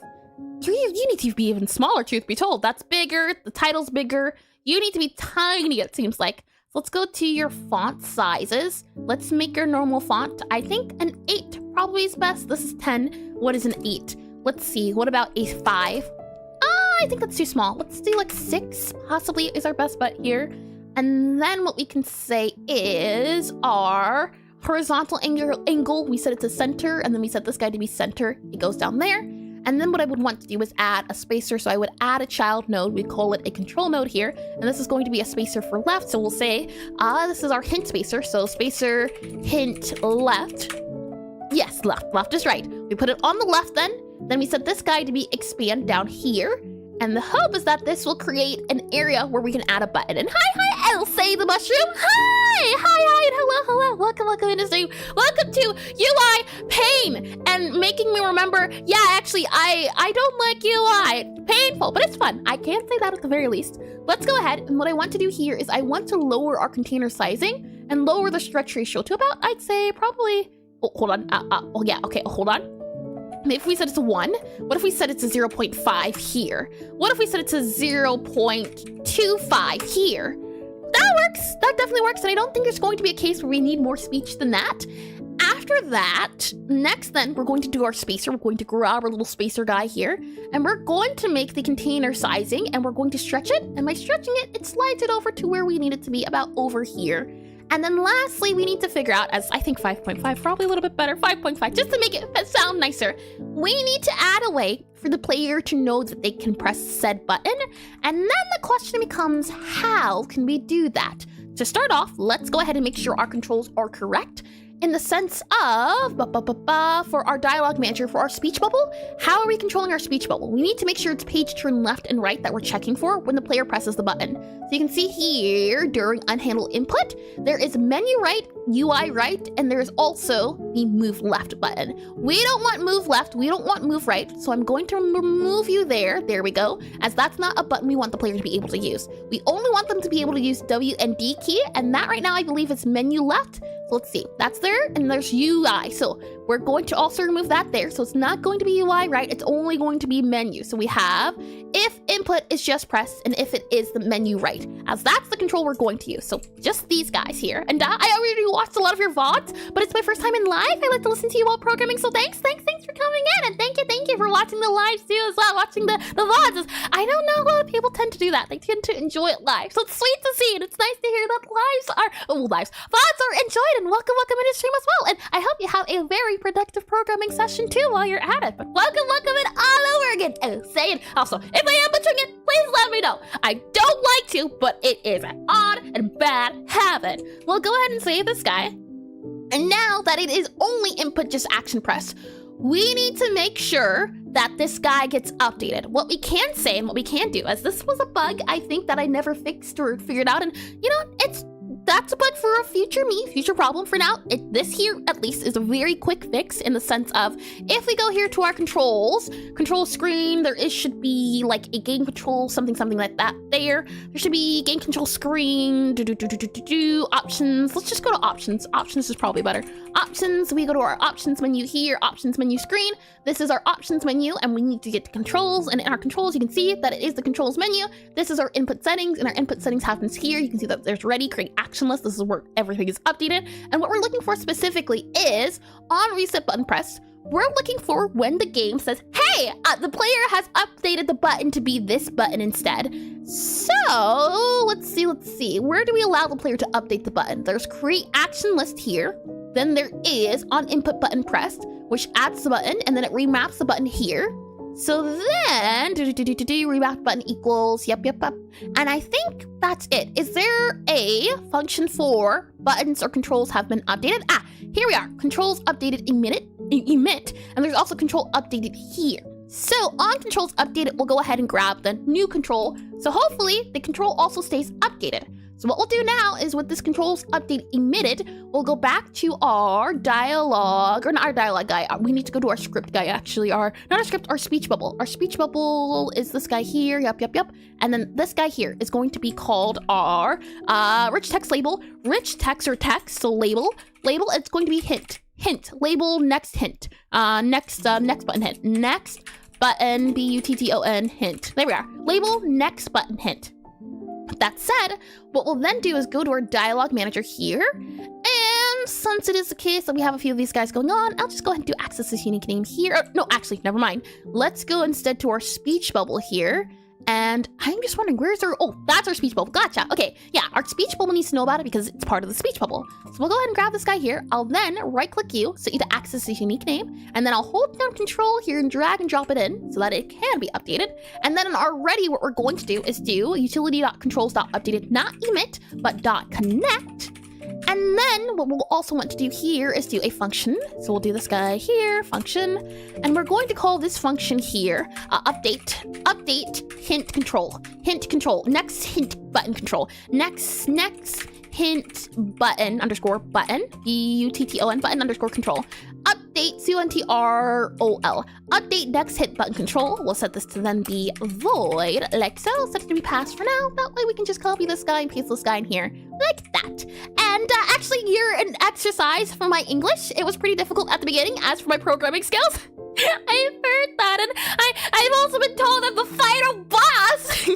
I hope it's not too intimidating, and it's nice to hear that I can help you practice your English as well. As yes, my speech is very fast. Sometimes if I can focus, I can slow it down, but for the most part, as long as I'm excited about something and I'm ready to do it, and it's something I really enjoy, my speech tends to speed up, and then when I get slower, it's because I'm thinking or something else. So look at it, and that's sweet here too. As I save this guy, so we have update and hint next control button.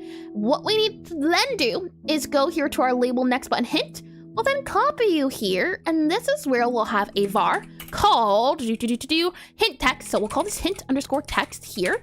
It's then going to be a string, and then this hint text is going to be something like this, and we'll set this to be that there. We'll put that there like that, and then we'll set this guy x here to be a %s for %string, and that'll get saved. So we have our hint text here, and then we're going to do our control, so our label, and then we have our next button hint dot text, and this is where we'll set the text of the hint text here. However, it's actually going to be hint text, and I forgot to do this.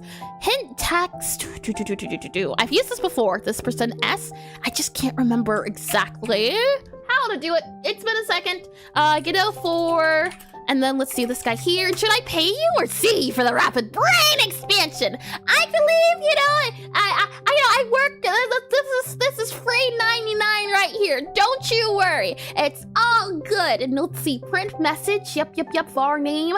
Yeah, okay. So it's going to be hint text, and then it's going to be percent, and it's going to be percent whatever we want to add as the variable here. So we're good. I did remember. And hi, Ed. Welcome into stream. Welcome in, and welcome back. Hey, Eris, what do you do? Wait a minute. Something's totally different here, but I don't know when exactly. Is that so, Ed? Well, welcome in, and I do hope you're eventually you can see the difference here. But I also do hope you enjoy it too. I've been having so much fun with this. And Bobby got a haircut. Oh my. What we need to do now is grab the actual hint of the label, and how we can do that, I forget how, so we'll see. And when did that happen? No, when did that happen? Explain notes, please. What do you mean when? It happened, I believe, last week, if I'm not mistaken. I believe it was last week. I bet you got new glasses. Oh my, let me save this guy here. What we need to do is find out how to translate the control into text. And to do that, I forget. I think it's going to be somewhere here for like control to string, if I'm not mistaken. And hi, Chum, welcome in the stream, welcome in, and ayo, and welcome in. I hope you've been well. Let's see. It's going to be like something for like input, I think game input, game input, GD.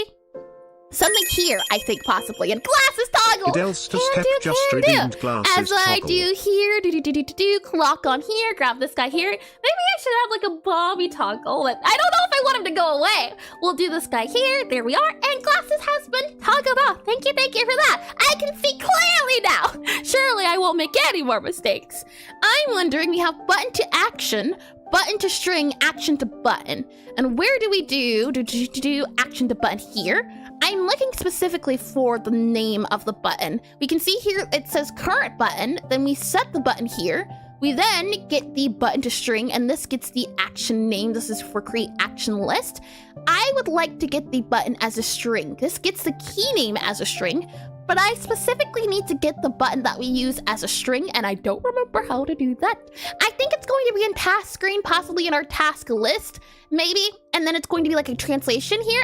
Get key name as string, translate description here, and then we have game input button dot get button. Here we are. This is what you grab. So we'll grab this guy here. Then, and she won't be able to see better. The glasses don't even have lenses. Don't go telling my secrets. Let me go back to, let's see, copy you here, and then we'll go ahead and do input setting on here. Then we'll do, not input setting, hold on. Close you there, task. Then we'll go back to our options menu screen here. Actually, don't need to either, so go ahead and close you. You're no longer needed. You have been relieved of your service. We'll then go to our dialogue manager here. Yes, that's what I'm looking for. And in our speech bubble, what we're going to do is a little bit of something like this. So hint text, percent, and then it's going to be game input dot button docket button name. Oh, actually, I don't think this is right. Well, we'll see, won't we? So this is going to be get button name to upper, and this is button dot get, and we do button dot get, just double checking here. Button is all of these guys here, so if we do menu right, it's actually going to be menu right, and then we'll go back to our speech bubble here. Technically speaking, it should be something like button get dot to upper. So button dot get menu right to upper. That doesn't sound right. Yeah, to upper implies that it's going to be the text, which I don't think is what we're looking for. We're looking specifically for the button that is used for the control. So Godot for time to Google get button name of control. There we are. And then let's see if we do that there. In Godot 4, you can get it as a text property. So button no name. No, we want the input button. How do you get the input button? Godot 4 get input button. Yep, get input button as string, S-T-R-I-N-G. Get input button as string from map. I know I have this code somewhere. I just don't remember where I put it at. So I was hoping I could just Google it, and I guess this is the actions that get actions. Yep, but that's no inputs map, extract map, get actions list, get actions name. And then format based on device scheme. I think that works. Input actions, get of actions name, return the scanner lane. It's like, yep, and return an event as. Okay, so maybe we can do here, copy you, and it's possibly going to be something like here. So we take your hint text, input action, get event here, and then the action name, and you put the action name in. No, that doesn't sound right. I know I have it here somewhere, and if I don't have it, I'm going to need to make it a thing. Something for get key as string. That's gotta be here somewhere. Key. How about key? What's here? Key UI. Player press key at times, and calibration for key listener, key, get score. Key UI, key here, return get. Would you look at that? Get key named as string. Perfect. Okay, so back to here now. Go back to here. Get key name as string, and we're going to get the key name of game input dot button. So game input dot button, and it's going to be the button of menu right. So let's see, menu right. So menu right. And then we'll also include here, I think false, or hold on here. Get key name as string, yes, hold on. We have to do utility, utility dot, there we are. And I just wanna make sure for this key name as string, in brackets is set to false.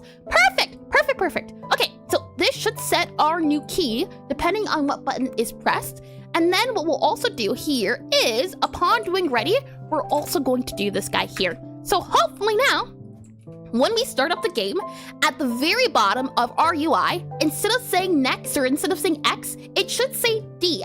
Let's go ahead and test it. And once we get that working, then we can hide it and show it depending on the current visibility of if we can go next or not. And I guess technically speaking, next should always be enabled since you can always go next. So it should be just a permanent thing. Let me go and hide this guy here. And well, actually not hide it, but mute it. That way you don't have to hear multiple audios going on at once. So we have this guy here, this guy here. Let me get a little bit of coffee here.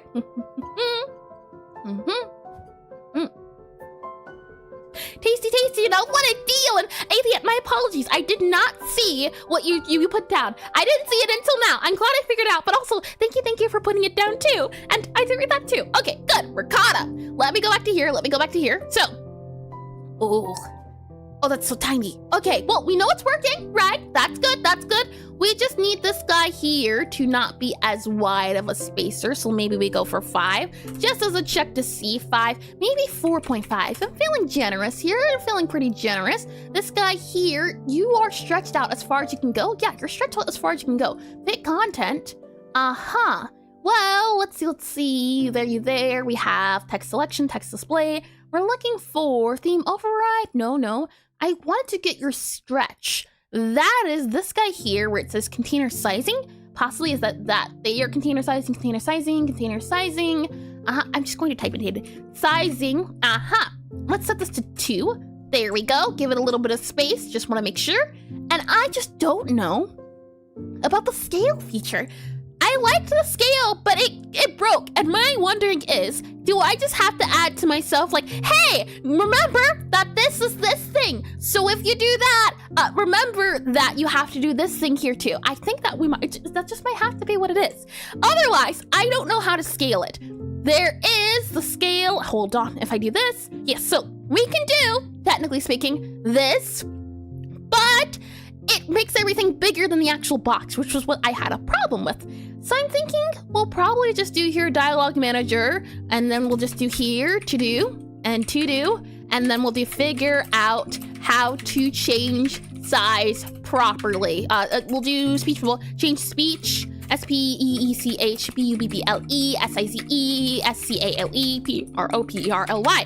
Figure out how to change speech bubble scale properly. I think that is a good enough. And then we'll go here and we'll set this to be 2 possibly. I do like 2. 2 I think is pretty big. Then we'll click on play here.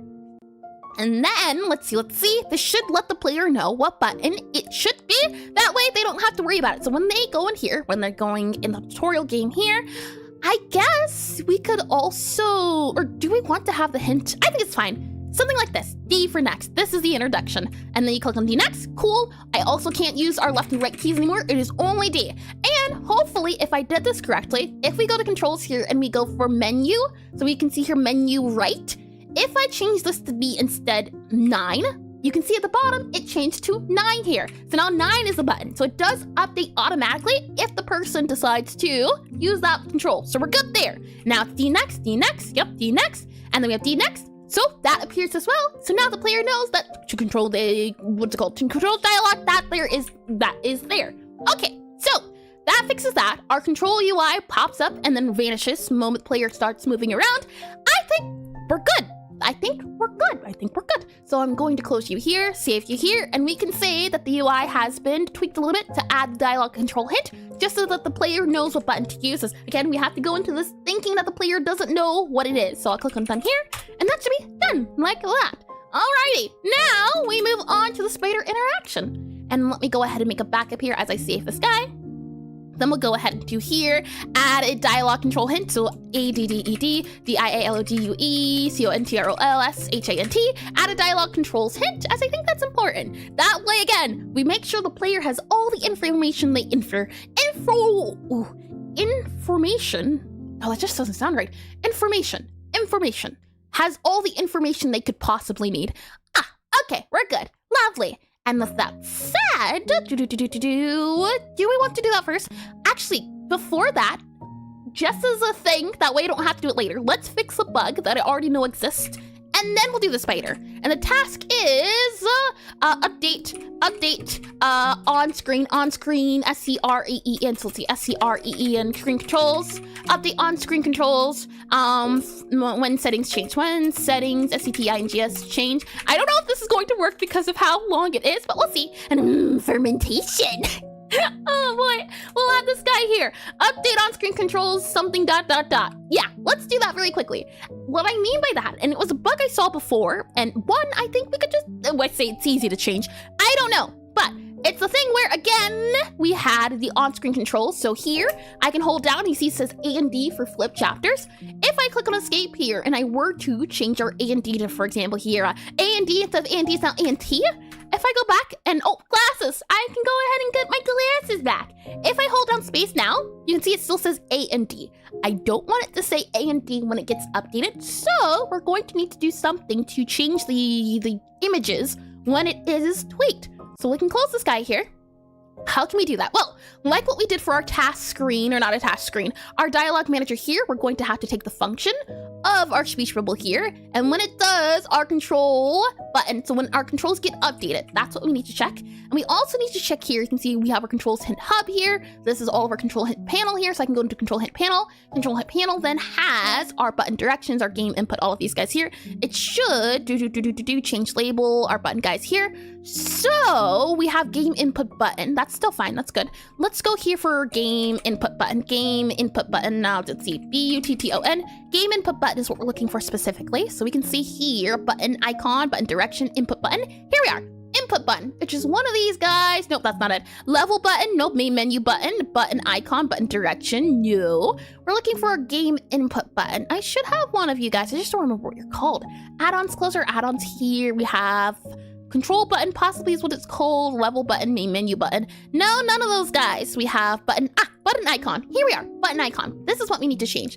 You can see here that a button icon has the file path, the sprite list, and the type. That's what we need to look for. So upon doing ready here, what we need to say is that update controls updated. What we need to do is change type, or rather func, update sprite, UPDATE, update underscore sprite, SPRITE, update sprite. And we'll make this into a void, like this guy here.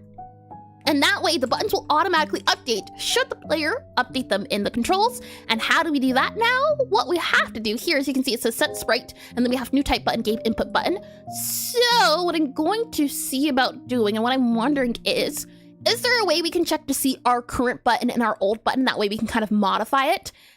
There's gotta be a way to do it. My guess is that we can see, because you can see sprite list here, and sprite list gets set, and there's get key name as string. Here, what we're going to do is key name as string. We'll just do that. That way we don't have to grab it as a function. So at export var, actually no, let's not do that as a function. I think it's okay to call it. This doesn't do too much. So we'll grab here, button string. So we'll grab the button string currently, And then, how can we do this? I don't want to update it if it is already get key name as string. Yeah, we do get key name as string and then type here for the button. And then we'll want to grab our sprite here from our sprite list. And do we set sprite.texture equal button? So let's see, current string at export var current control, CONTRL, current control BUTD. Yeah, current control. And then we'll go ahead and set this to a string. We'll set the string equal to empty here, like that. And then when we set our button string, we're going to go ahead and set our current control to button string. So button string here. Current control is going to equal button string, like that, there. And then what we can say is that if our current control, so if these guys and if current control equals button string, so if they're the same, no need to update it. We can go ahead and return. Otherwise, we need to update it, so we'll go ahead and do set sprite here. And then we'll do set sprite here, and then we'll go ahead and have our new type, which is the game input button. Should be fine. We'll just do type here, and it'll go ahead and automatically update everything here. And we also don't need to do equal, we just need to set it to equal here. So if it is the case that the button is the same, don't update it. Otherwise, go ahead and update it since it has been modified. So we'll go ahead and save this guy here. Hopefully that should fix it. Let's then go ahead and play, double check and see. And that would be a bug squash before it even becomes a problem. And I usually like trying to do it before I forget, because if I don't solve it now, I tend to forget very quickly. So what you can see here is that it says A and D for flip chapters. And if we go into our controls here and very quickly change the D to like U, and then we open up our book here, you can see now it says U. Granted, I'm not sure how I feel about that font. That can be subject to change 100%. But now you can see our U can be set to 0, for example. And we open it up, it says, oh yeah, that's gotta change. That's gotta change. I can't even tell the difference between 0 and U. Okay, hold on. If we change it to equal, how about that? And now we open up this guy here. Yeah, you can see the equal. The buttons, I think, are going to have to be changed. It's a little bit tricky to see, so that will be modified, I think, a little bit. With that said, we can also reset it to default, and it should see D. Wonderful, perfect. And I just want to check here as well. If we go to our main menu here, we go into our guy here, we go through the tutorial, do all of these. Oh, I set it to equal.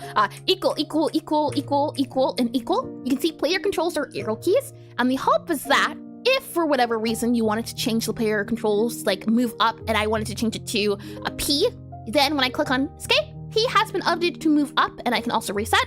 So this is updated now. It's good, it's working, and we don't have to worry about it later. So I'll go ahead and also do here, updated control change, updated UPDAT, updated VISUALO, CONTROL, CHANGE, updated visual control change. Go ahead and commit, and go ahead and push. Lovely, all right. It's so wonderful how just one single area can just fix an entire bug. My goodness. All right, well, that changes that fixes that. That is already another guy done. So I can go ahead and do here on done and do that guy there. All right, now we can move on to what I had hoped to get to, and we've already spent 2 hours doing the other two things. So the good news is that we're making progress. Whether or not big progress, doesn't matter. It's working and it's progress. So as a recap, now what I would like to do and what I would like to happen is I want the player to be able to chat to the spider, because if the player gets stuck, I want the spider to be there to answer questions. That's what I want, to give hints or answer a question.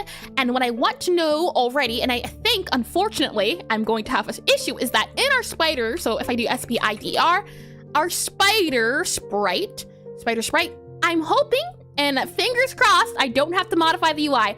Hopefully, I did myself a service already. If we do spider sprite here and I click on, hold on here, spider sprite here. Okay, we're good. I can bring you into draw and let me show you what I was worried about. If I click on this guy here, you should be able to see it. So we have a little spider here, a little spider sprite. One thing I noticed I had to do was I had to have edges around the sides in order to add our highlight. We can't add the highlight because you can see everywhere there is space around the sides. That's all I wanted to make sure and was worried about. But since there's sides, I'll add it all along to our edges. We should be good. So I'll bring you back into our programming here. And sprite do your sprite. Sprite. That's good on John, and I don't like it. That was pretty good. Sprite. Oh boy, sprite. Oh, it's like a strider. That's from D&D, I think.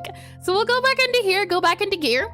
What we need to do is that if the player can interact, so some sort of bool, I'm guessing, can interact, we need to make it interactable, is the thing. Now, how do we make it interactable? That's what I'm wondering. there is the option of, and we kind of messed with this a little bit last time when we were trying to make the bool work and not work, but we need a way to highlight it and remove the highlight. And I believe we have that set up already in utility here. If we go for Control F and do highlight here, you can see that we have enable tutorial highlight override, as well here as remove highlight.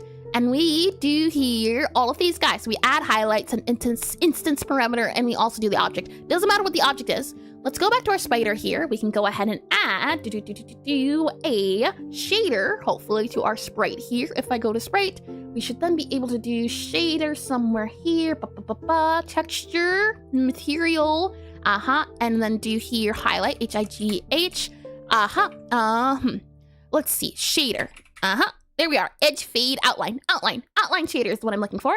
We add that material onto here. Then when we click on line colors, line parameters, yep, resource, use parent material. This should be set, I think, properly. And then we have local to scene, yep. And I'm wondering, why can't we turn it on and off? Let's see, you there? You know what, we'll just leave it as is and then see. That's this guy here, just double checking here.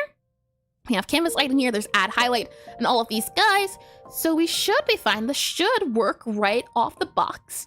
And then what we're going to do is, upon doing ready, let's just see if it works. So we'll go ahead and have here utility dot highlight, and we're going to do highlight our sprite, SPRITE. Have it highlight our sprite. And sprite is not in the current scope.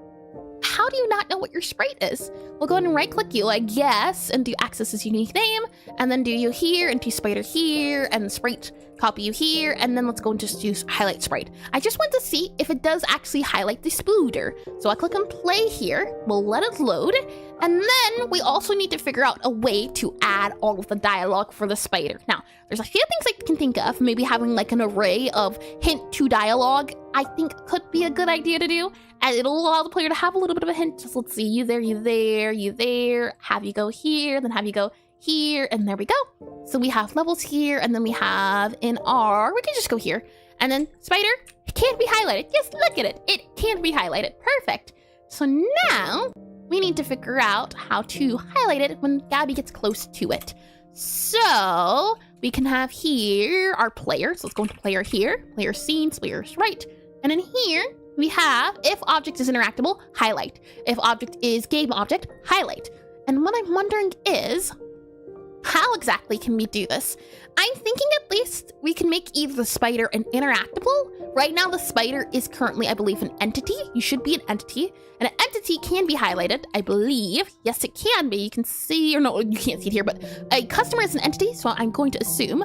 So when we do our customer here, we have on detection range. Where do we do our customer at? Interactive customer in range. Yep. And if customer in range is empty, so and so. So if you type in here customer, let's see, get customer, customer's waiting. Yeah, so we want to see about on area entered. So let's see, area, no, not there. Control F, ENTERED. So on detection entered, we check to see if it is the spider. Spider's an area, not recall. So this guy here is already detecting the spider, which is perfect.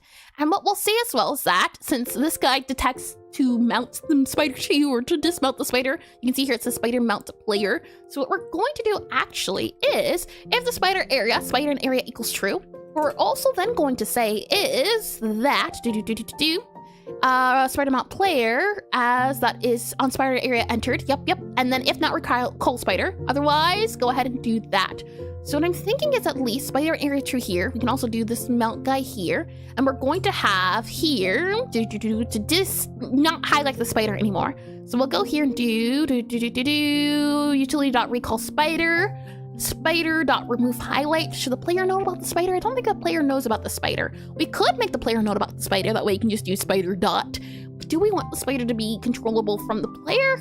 I don't like crossing things by a lot, but I kind of like the idea of having the spider in the player area. That way you can kind of link it to the spider. The spider knows about the player through the cafe. So I think it's probably just better to do it that way. I think we already also do have the spider set up. So if I just do, for example, here utility dot spider, it should be in here, I believe. No, interesting. Okay, hold on. Let's go into utility here. Utility should have spider. So let's see here. We have all of you guys here. Oh, hold on. Let me clear my nose for one.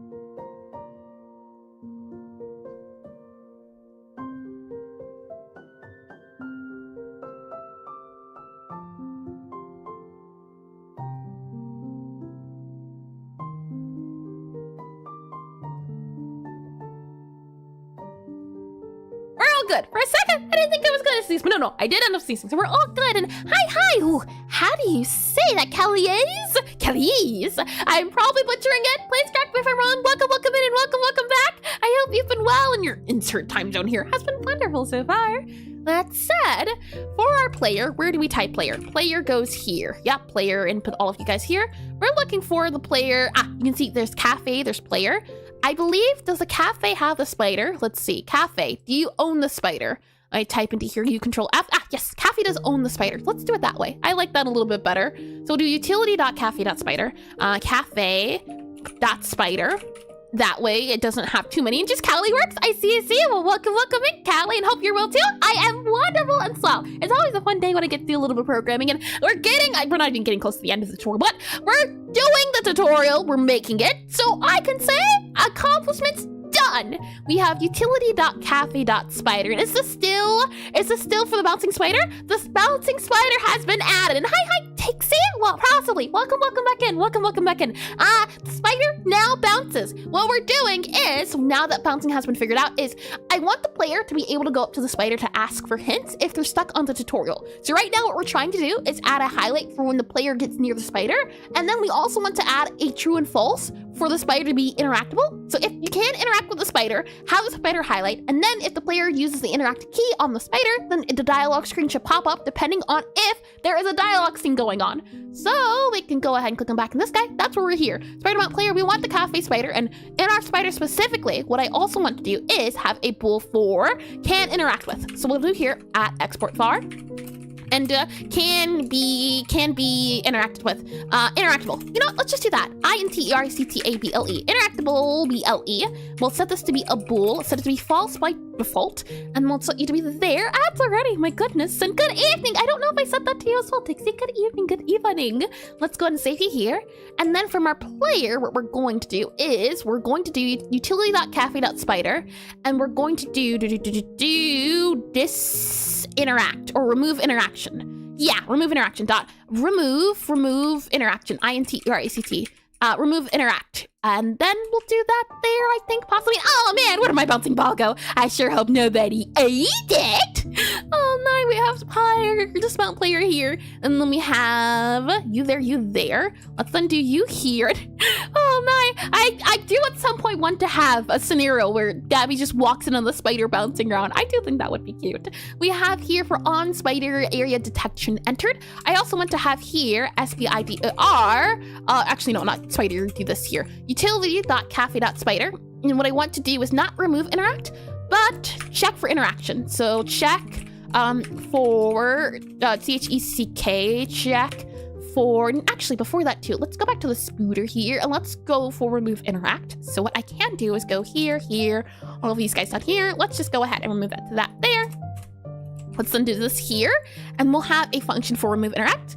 So we'll do here, function, we'll set this to be remove interact, set it to be a void, and I'm doing it through here just in case I want to do other things. So we'll do pass here. We'll also do here, check interaction.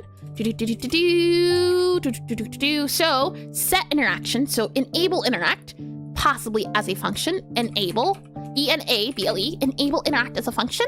And I also want to do here, remove highlight, check highlight interaction. So set highlight, set underscore HIGHLIGHT, I think would be a little bit better. And then what we'll say is that if interactable, we can go ahead and add the highlight. We can go ahead and highlight here our sprite. So here we'll do utility, and hi cool awesome person. I believe I wrote that name, so welcome in the stream, welcome in, and welcome back. And oh, you're live. I can't watch, but have a good day. No worries at all. Thanks for stopping by and saying hello, and I hope you have a lovely rest of your day. We have here utility dot highlight, and then we have highlight here, and then we'll go ahead and see about utility dot highlight, and we'll set this to be our sprite here. So we'll do utility dot highlight sprite if it is interactable. So that we have set highlight here. Otherwise, else, we can go ahead and remove it. I also want to see about if it is interactable.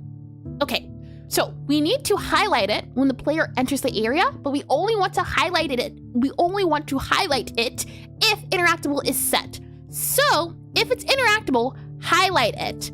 Otherwise, and if it is the case that we are not in the area, so set highlight, How can we do that?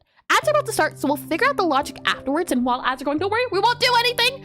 But this guy here needs to be tweaked a little bit. We need to check to see if it's interactable to highlight, enable, and disable highlight, but we also need to do a few other things, so we'll see. That's it. We'll let the ad break do their thing, and while they're doing their thing, we'll go ahead and do some stretches. And my goodness, I can't believe we've already been here for almost an entire 3. Well, no, it would have been, hold on. Am I doing math correctly? 3 to 4, 4 to 5. Yeah, 1 more hour left of streaming, is it? 1 to 2, 2 to 3, 3 to 4, 4 to 5. 3 hours. No, I'm doing math wrong. Oh no, hold on. I can't think through this. Okay. Started at 1. 1 to 2 is 1 hour. 2 to 3 is 1 hour. 3 to 4 is 1 hour. Okay. We've been doing it for 2 hours. Halfway. Okay. I am not good at time, I warn you now, but I figured it out eventually. Oh my, I was going to say it does not feel like 3 hours has passed. No, only 2 hours. We're good. We still have a lot we can do, which is lovely, and whatever we can't get done today, we'll do tomorrow. We'll be doing the same exact thing tomorrow as I'm doubling up. Usually I stream 3 days out of the week from Friday to Sunday from 1 to 5 p.m. BST, and since I want to get this tutorial done, I'm doubling up and making 2 days out of the 3 days I stream the tutorial. However, next week, since we're doing an event, I don't believe we'll be able to double up. Unless, I mean, technically speaking, I could still double up. I kind of wanna. I want to focus very hard on getting this guy done. And then we'll focus on games and music and things of that nature. So let me get a little coffee while I'm waiting on the ad break, and then we'll see about doing a little bit of stretching while we're waiting. And hi, Chapel. Welcome in. Wow, we're halfway there. Wow, living on a prayer. Welcome in the stream, Chapel. Welcome in. I hope you've been well, and I hope your morning's been wonderful so far as well. Let me get a little bit of coffee here.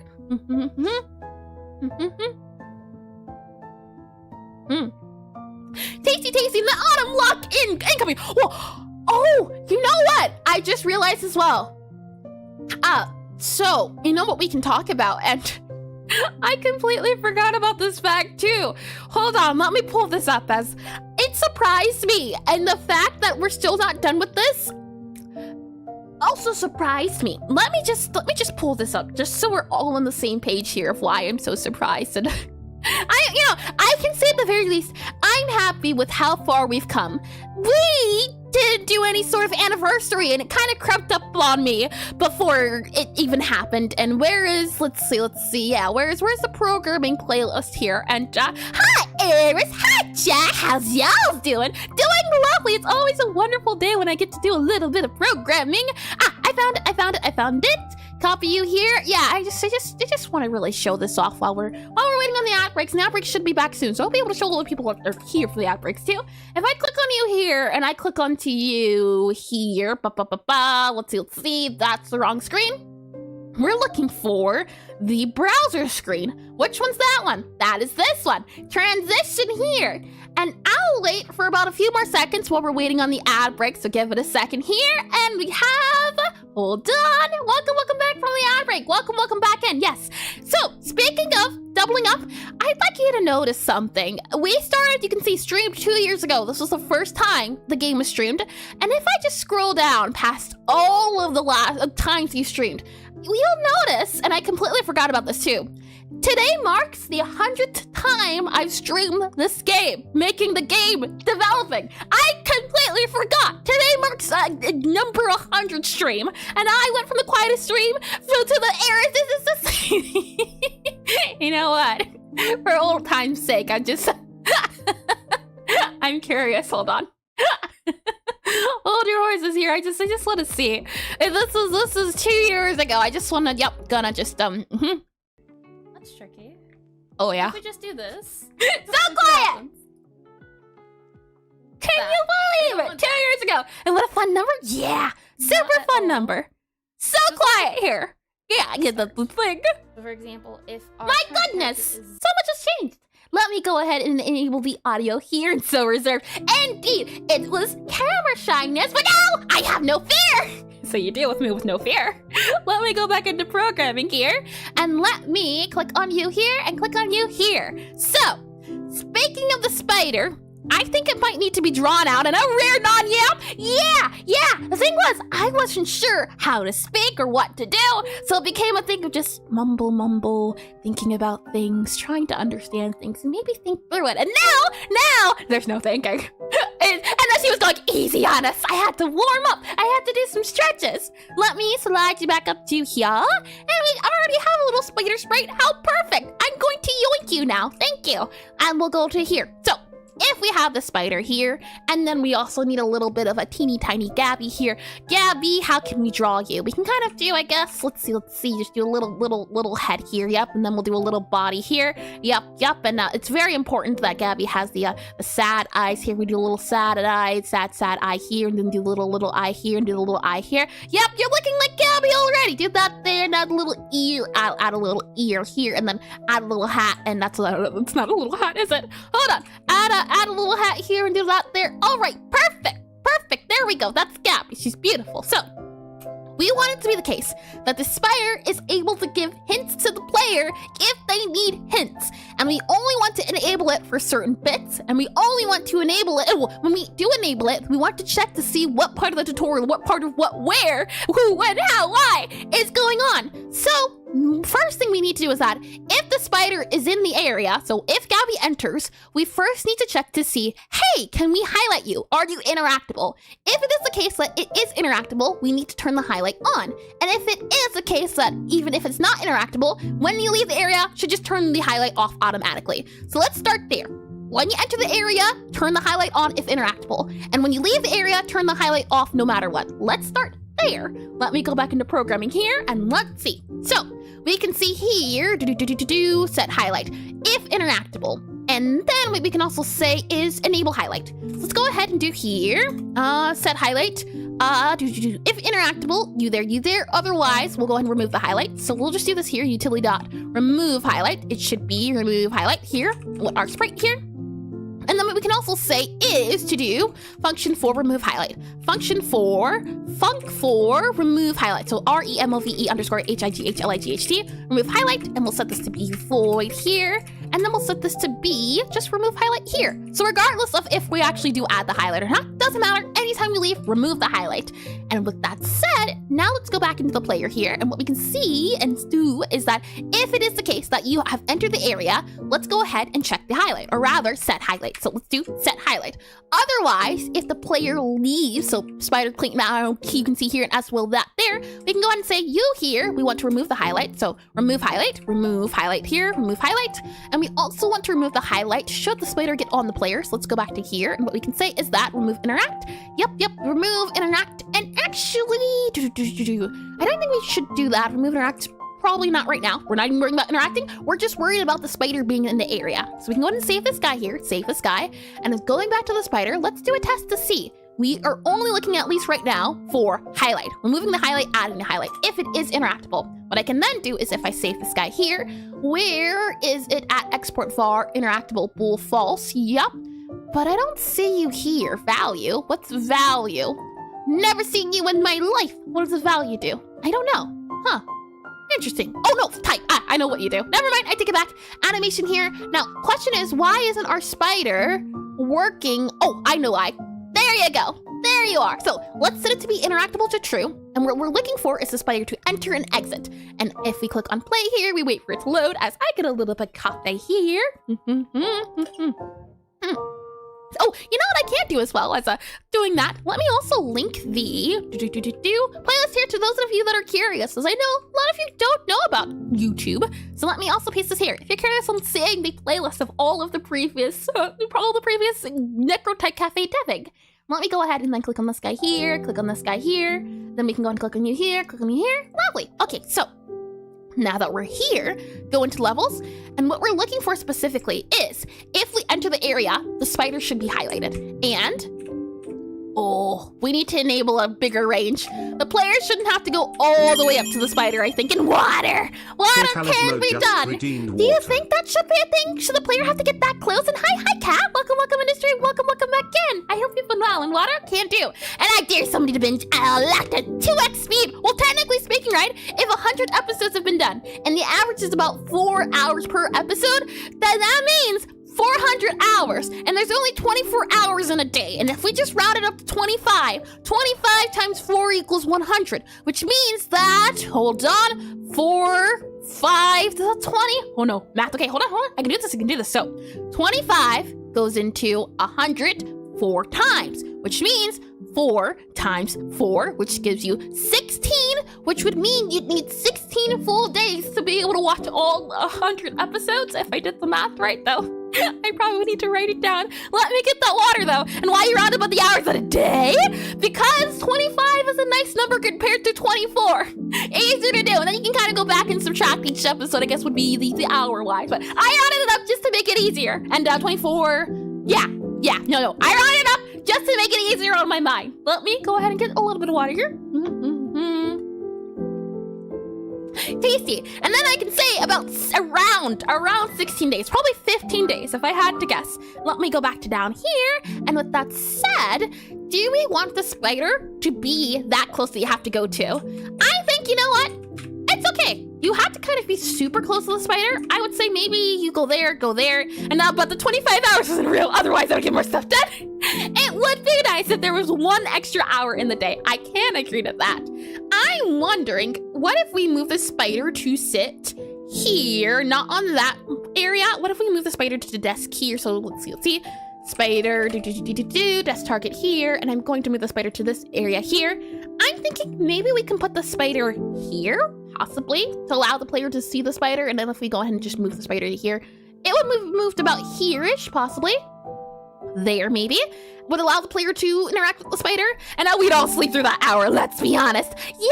Yes, we all would. I like my sleep. I would like more sleep. I will never say I will never say no to more sleep. I saw before recently like a would you rather never need to sleep again? And then there were other options. But I just thought to myself, I like sleeping. Even if it's not a requirement to do, the fact that I can do it, I want to do it and never sleep. Really? You don't ever want to dream again, Chapel? You would say no to dreaming, no to just being unconscious for a little bit and just relaxing that much? That is a surprise. Never sleep. Oh my. It was either, would you rather never sleep, I think, or you can pause time. I think that's what it was. And I better remember my dreams. That is very fair. I barely do too. But I like the idea of remembering them, and then I can hold the memory in spirit.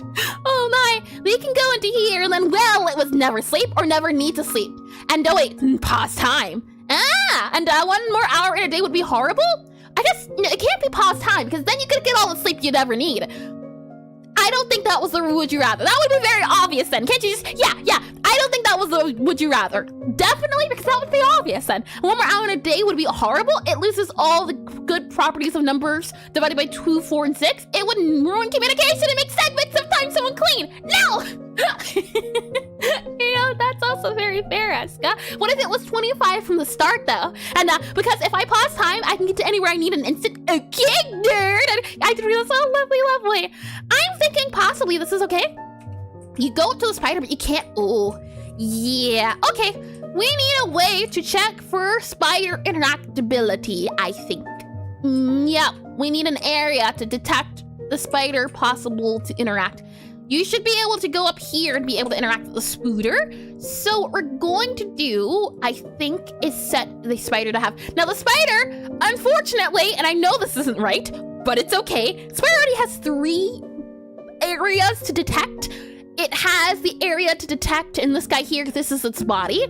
This is then the checker to see about collision, what it can collide into. Not only that, we then have a locator which checks the position of the spider. It's not connected to the spider itself because it's like it's a separate system. But there's already 3. I would argue adding 1 more here, not for collision shape specifically, but for interaction range, area area interaction range here, and then we have interaction shape or INTRACTION interaction shape here, 2D there, and hi Catter, right. I didn't see your name already. Or is it Kate? I think it's Kate. Have I been saying it wrong this entire time? Welcome in again. And now there's a reason that the time segments are 12, 24, and 60. This is why clean 10. It comes from a merchant math, since you can divide 12, 24, and especially 60 by a lot of numbers without it breaking into numbers that are not integers. It's ingenious, and there's no reason for time to use those numbers, or for time to use these numbers. I see. Maybe there's a workaround that could happen then. As I grab this guy here, we're going to set it to be a different color. Probably we can set it to be like green, maybe. Go for green. Up the greenness here a little bit, up this guy here, and we'll make this an interaction range. Now, it's very important to remember for this guy, we need to choose where it lives. For example, we have here, it lives in the spider layer and it can detect the world player. We want this to now live on the player, oh, that's player detection range. Never mind, that's 10. We don't want that. We need it to live on possibly 13 then. So we'll make it live on 13, and we're going to call this instead our spider interact range. So SPIDERINTERCT range, spider interact range. We're going to then rename it here. Then what we need to do is go back to the player here, and on our player, what we need to check for inside of our detection range here is our detection range, which is this green circle here. It needs to be able to detect, as I'm looking at spider detector. This little spider detector detects other things too, which is an entirely different thing. Our spider detector, I'm wondering, as this guy only detects this area here, my guess is that we either have to keep it that way or, you know, actually, I think it's okay. We'll check layer 9 and layer 13, which are both areas that can happen. And then what I want to do is also go back here to the spooder. And this is where it might break. I don't know yet, but we'll see. I want to increase our area detection range by like a lot. Probably there, we can say, where the player can interact with the spider. We can lower also the opacity down by just a little bit. So now, in our example of the game, I think we're still in the game. Oh no, okay, hold on. Let me enable collision shapes, because there's certain areas I would want the player to be able to reach the spider at and be close enough to interact with it. So this is detecting the range at which you can interact with it. So we have here, we go here, we go here. So the player can interact with it here, which is pretty close, I'd say. And I think that's pretty fair. I'd say that's pretty fair. Maybe a little bit closer, if anything. But I'd say, yeah, that seems pretty fair to be able to interact with it that close. And if we also move the spider to the other area, so if the spider were sitting here, for example, then the player would be able to interact. Let's see, go back into the game here. Then the player would have to go up to here to get to the spider, which I think is pretty fair. The only issue is that the spider is pretty close to the bookshelf. So if you try to interact with it, you can't unless you get closer to it, in which case you can see it does not want to play fair with everything else. So then the question becomes, do we change the bookshelf radius? Or in this scenario, if we're here, how do we check to see what we want? I was doing it by closer. My guess is that it checks the item before the spider, if I had to guess. So maybe we just do spider first, and then we go for the item here, and you have to be outside of the spider's range. Possibly it's something we can do if you're not in the spider's range. Maybe.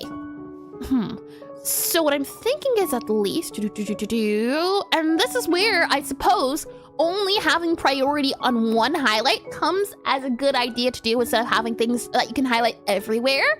That would be a good idea because the highlight would show you what you can interact with. I kind of do like that a little bit. So how can we set this up? I guess you would check whatever the first thing is in the highlight range. Are we going to have to change the highlight as a whole? Maybe? Possibly, but that sounds like an entire system change. Is there a way we can do it without modifying everything? Probably not, but I'm going to try. For example, here we have interactable customers here. If in range here, we can do when the player clicks on the interact key. So you see here we have move and slide. There should be one for interact. So we have holding interact. We are looking specifically for interact. Is there an interact button here? Physics process. We're looking for input here. So you can see that we have if enable hotkeys, and we have hold, and then if we have interact, and then we have items, customers, interactions, and ghost. I'm thinking maybe we just put the spider up here and do it from there. So, oh, you know what?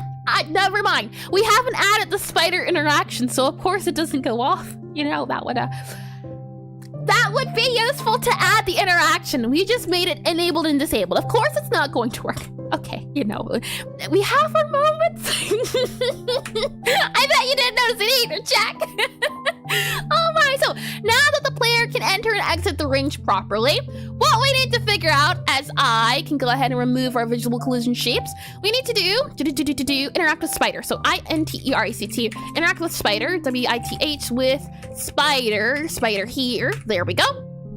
And what we also need to do is see about if we can interact with the spider first, and if we can interact with the spider, then we need to do other things. So we have here, if can interact. If not can interact, the player can't interact, it has been disabled. Yep. And yeah, but you're the one working and I'm playing Pokemons. You know, fair point. I don't like it, but fair point. We can also, so the spider will be the biggest guy to say to interact with. You can see here it says, we go through everything that we can first. So items take priority, then item in interactable range, and then customers, and then ghost. What I want to check for is the fact if the spider is highlighted or not highlighted. That's what I would like to see. However, I don't quite know how to do that. So let's see about that. When we do, actually, no, that's perfect. When we do set highlight here and when we do remove highlight, we can say is highlighted. That right there. Perfect. Never mind. Let's have a var here for is underscore HIGHLIGHTED. Is highlighted. And we'll also have a bool here equal to false here. And then we can go ahead and say is highlighted. And hi, Saif. Welcome back into stream. Welcome back in. I hope you've been well. Let me go ahead here. So where we have highlight here, let's go ahead and just do is highlight set equal to true. Otherwise, we set it to false here and here. So let's go ahead and just do false here, like that. False. And then we also can do it here for false. And hold on, it's fine. Is highlight equal to false. Just move you to there. There you go. Beautiful. Okay, and then what we need to do is to do remove interact. You can see it also has here enable interact. We'll settle that another time. Now we just need to figure out the radius for the player at the moment. So back to here, we have interact with spider. And what we're going to say is if utility tility dot spider, and then we can do utility.cafe. Actually, it's going to be utility.cafe dot spider. And then we can say if utility.cafe.spider interactable and utility.cafe.spider is highlighted, so is highlighted, then let's go ahead and interact with the spider and then return. So we'll do this here, return, and then we'll have these guys go here. So if it is the case that we can't highlight, we're going to go ahead and interact with the spider. What does that mean? We're actually just going to do utility.cafe.spider interact. I think is a little bit better. So utility.cafe.spider and then .interact dot interact, and we'll set it to be whatever the spider wants it to be. So we'll go back to here, and it says for our spooder at least set interact with all these guys here. So let's go from where we are. Let's go back to our spider here, cafe. I can go ahead and save you, I believe. Yep, you're fine. And we'll go back to our game here and back to our player. Then we'll go to our spooder here, go back to spooder. And we have another function that we're just going to add super duper quickly here, interact. So I'm just going to copy you because there's enable interact, remove interact, and we'll just set this to be here. So now we'll also make this instead of enable, we're also going to set this to be set to interact. So set interact, and then we'll say new underscore interect, new interact. We'll set this to be bool. That way it doesn't have to be anything. And then we'll just set it to be interactable and equal it to new. That way we can modify it outside. And if we ever need to check here for set, we can also do that. So there's no enabling, there's no disabling that we need to do. We just call this function wherever we need to. And this will be a signal that we can do anywhere, but we don't need it right now, not at this very moment in time. So we have set interact, and then we have an interactable, and then there's set highlight here, remove highlight, and all of these guys here. After that, what I'm thinking then is, aside from set interactable, what we then need to do is do remove interact, and this is going to be interect, interact. And for our interact, this is where it gets fun. We need to have the menu pop up for, hey, you've interacted with me. And that should be not too bad, painful to do. Let's go ahead and just make a test dialogue script. And what I'm thinking is at least we can say upon doing an interact, we'll go ahead and do utility dot, and then we'll say to do in our dialogue manager here. And this is where I think we'll have it set up at, as in, I'm guessing what we can do is do spider hints. So maybe tutorial hint to script, something like that I think can work. We don't have many tutorials here, so where do we want to pair it up to? I think we could probably do it in our dialogue parser here, and then we'll go ahead and do function here for a function for set tutorial tutorial interact interact interact hints here, and then we'll go ahead and do a void here, and then we'll do whatever we need to do here. We'll set it to pass for now, then we'll go ahead and set this to be this guy here, and then we'll do this here, and then we have not only a var for script list, but we're going to do a var for set task interact list. Yeah, okay, let's set it to task set task interact hints. So we have task to hint list. Task to hint list, it's then going to be a dictionary, and it's going to be a dictionary of task here. So task dot action, and then we're going to set it to a dialogue script name. Dialogue script dot name here. And this is how we'll keep track of it. And we'll set it equal to here. And then whenever we want to do any of these guys, you can see here it says set, and why is it not found in base self? There you go. Okay, and then after that, we can go ahead to this guy here, and we do get or add. So task to hint list. We'll then go ahead and do, and I forget how to do get to add specifically. Let's see, get or add. I think it should be fine. We do get or add here, and then we can go ahead and set it to be, for example, here, we can set it to task dot, and this is going to be go to bookshelf. We could do that. Definitely could do go to bookshelf. Let's just do that. Yeah, let's set it to go to bookshelf. So let's see, go to task.action go to bookshelf as the action that we're looking for. And if we go back to here very quickly to our task screen, for example, you can see there is go to bookshelf, open bookshelf, move to desk, complete calibration. So let's see. Once this guy goes off, so once go to bookshelf goes off, if the current task is to go to bookshelf, this is what the spider will hint about. That's what we're setting it to be. So we have the go to bookshelf task and action, and this is where we'd add the task that we want to associate with it. So what we're going to do here is do go to bookshelf hint, something like that. So we can go to dialogue script name here, and then we'll just do go to bookshelf hint here, an underscore hint. There we go. And we'll also do here open book hint, something like that, because I think we have open book as a hint possibly already. So we have open book hint here as just another guy. And after that, then what we'll do is go back to our script here, and let's very quickly just add another one and redo the name. So we'll go ahead and duplicate this guy, and I'm going to call this hint underscore go to underscore BOKSHELF, and then we'll do this guy here SSCRIPT. So hint go to bookshelf script JSON, we'll set that to be 1, and then I'll also duplicate this again, and we'll set this to be the other one of open book. So hint open book script. So hint, we'll set this to be then open, so OPEN, open book script, or open book script. And then after that, what we'll do is do this guy here, and we'll only have the spider say one thing. So we'll go ahead and remove this guy here, and then we'll have the spider be happy. How about that? Spider say happy, and then we'll have it be the case of, we'll say the spider says to go open the book, go open the book, go open the book as our guy here. And then for our bookshelf, we'll just have the spider say, go open the bookshelf. Hold on here as I go back to you here. I should be able to just copy this and then go to bookshelf here. There we go. Wonderful. And why are you? Okay, good. And then we can say here, go open the book, and then go to the bookshelf. Go to the bookshelf. Go to the bookshelf, just so that we can tell what is what and where it comes from where. And then with that, we can go back to our parser. And again, these guys here are temporarily set up, so I don't have to worry about adding them one by one individually. It'll be automated soon enough. The automation is possible. We'll go back to our parser here, and we need to go to our our script parser here, dialog parser. And with that, then what we're going to do is hold down control here as I grab this guy, and let's also grab this guy here, like that. And then after that, what we can say is that this action go to bookshelf goes here, something like that there. And then let's see task to hint list dot get or add. So let's just also add that in here, dot get or add, and that goes there. And then we can also grab our open bookshelf hint here. So hint open bookshelf, and action open bookshelf. So open bookshelf here, or open bookshelf. So action actually needs to be open bookshelf here, opened bookshelf. Ooh, hold on. Open book. Open book. So let's see, open bookshelf here, go to bookshelf, action, open book. Yep, interact with the bookshelf using the keys. Ooh, that's not right. Yeah, open bookshelf should be open bookshelf. open bookshelf? That's what I'm wondering. Why does it say opened instead of open? There's go to bookshelf and then there's open bookshelf. Interact with the bookshelf. Yeah, that's not right. That's definitely not right.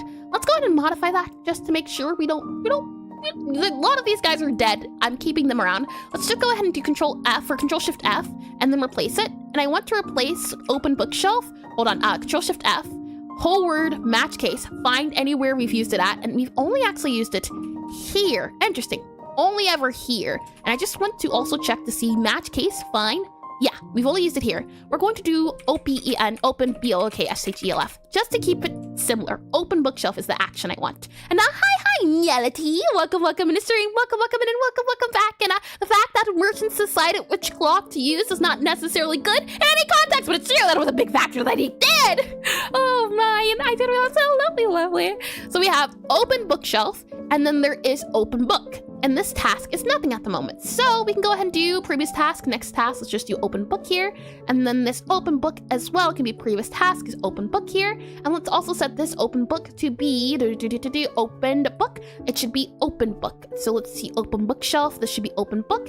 And let's go ahead and just do OPEN open book. After that, I also want to just modify these guys so that it's not too chaotic in here, in the sense that let's order them a little bit. For example, here, we start off with entered kitchen. Once we enter the kitchen, then we have to complete the calibration. So let's just go ahead and modify that guy here and move him to here. And let's actually just move all of these guys here. This is code I will eventually have to clean up, but for now, let's just do this. So once we enter the bookshelf, or once we enter the kitchen, once we complete the calibration, then what we have to do is go to the bookshelf. Let's see here. Yep, entered kitchen. So open bookshelf should not be entered kitchen. So let's just make sure move to desk is table filled. Yep, move around, complete calibration. Oh, they're modified. That's okay. Move to desk is going to be player moved. Then we have here complete target arrow, hold to, yeah, so let's see. This guy here wants you to move around and go to the desk. So we actually want player move to target arrow, I think, possibly. Then we have here for complete calibration. So let's go ahead and just set this to be calibrated. Let's see, completed calibrated, and actually calibrate. And we'll do Control Shift F again. So Control Shift F. Find and replace, and for this completed calibration, we do this in a few areas here, and we actually want to do here, instead of completed calibration, complete calibration. So complete calibration, C-O-M-P-L-E-T-E, that sounds right. Replace all here, yep, reload from disk here, and then we have complete calibration. So, yep, oh, hold on, I did it wrong, there we are. So we have tutorial customer left here task. What happened? It's like it reorganized itself after I just did all of that. Fine. So we have here move to desk, player move to desk. Then we have go to bookshelf, which is actually going to be our complete calibration here. And then let's see. So player moved, we need player moves the target arrow. Then we need to have here complete calibration, we go here. After you complete calibration, then you have to go to bookshelf, open bookshelf. Let's go then move these guys up here, and actually go to bookshelf is going to be over here. Open bookshelf, and after open bookshelf is going to be open book. So let's just go ahead and move that open book to here. That's what I wanted to do, Godot. I don't know why you thought you could just come in here and ruin everything. Let's save all these guys here. And then let's just double check here to make sure player moves to target arrow. Then we have serve customer. That's not true. We want complete calibration. And it's not like merchants decided what number to use for lock. Merchants use numbers that have a lot of factors in them, so they avoid fractions and keep calculating with integers, because large quantities of stuff are easier to handle that way, and it's easier to communicate quickly. All those attributes are also useful for timekeeping. That's why it's useful in the same system. And hi, the Create Forge. Welcome back in the stream. Welcome back in. And what happened to Mr. Pickle? Did you eat him? I don't know what you're talking about. I don't know a Mr. Pickle, and I also don't like eating pickles. But welcome in the stream, the Create Forge. Welcome back in. Let me go ahead and do here complete calibration. Needs to be complete calibration here. Then we have go to bookshelf, which is going to be go to bookshelf. So go to bookshelf. Then we have here open bookshelf, which is going to be open bookshelf here.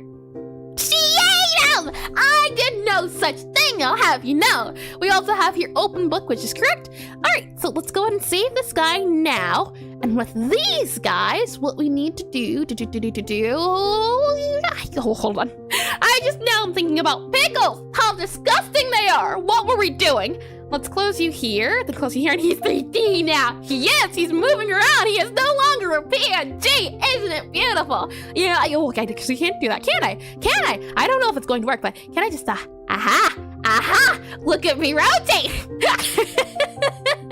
I can rotate now, isn't that neat? I don't know how to rotate back. Okay, hold on.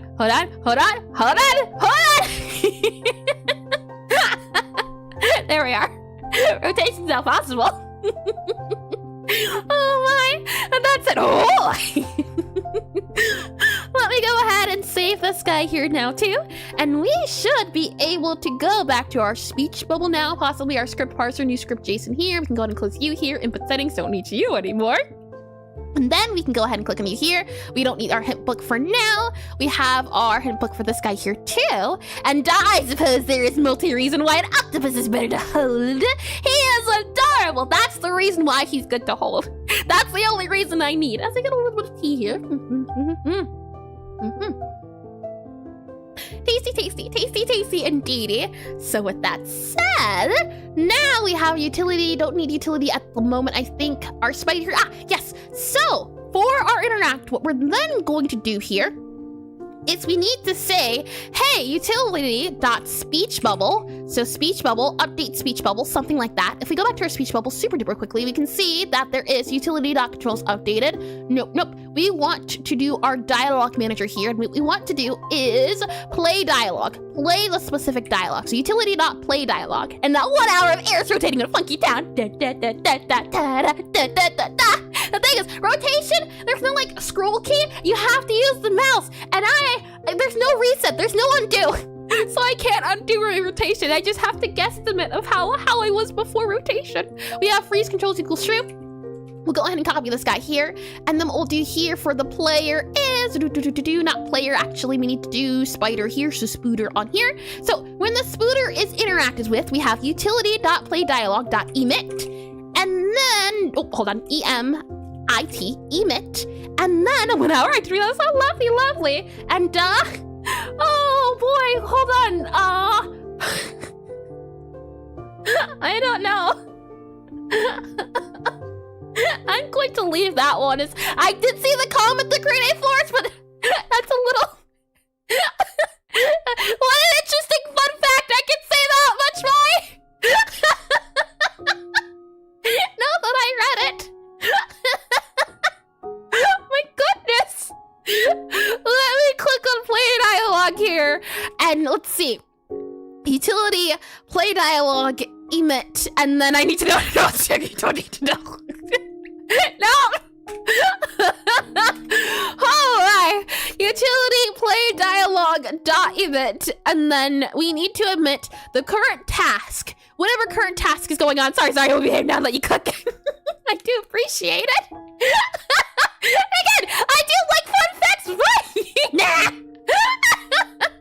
Oh boy, we can go ahead and not do play dialogue specifically.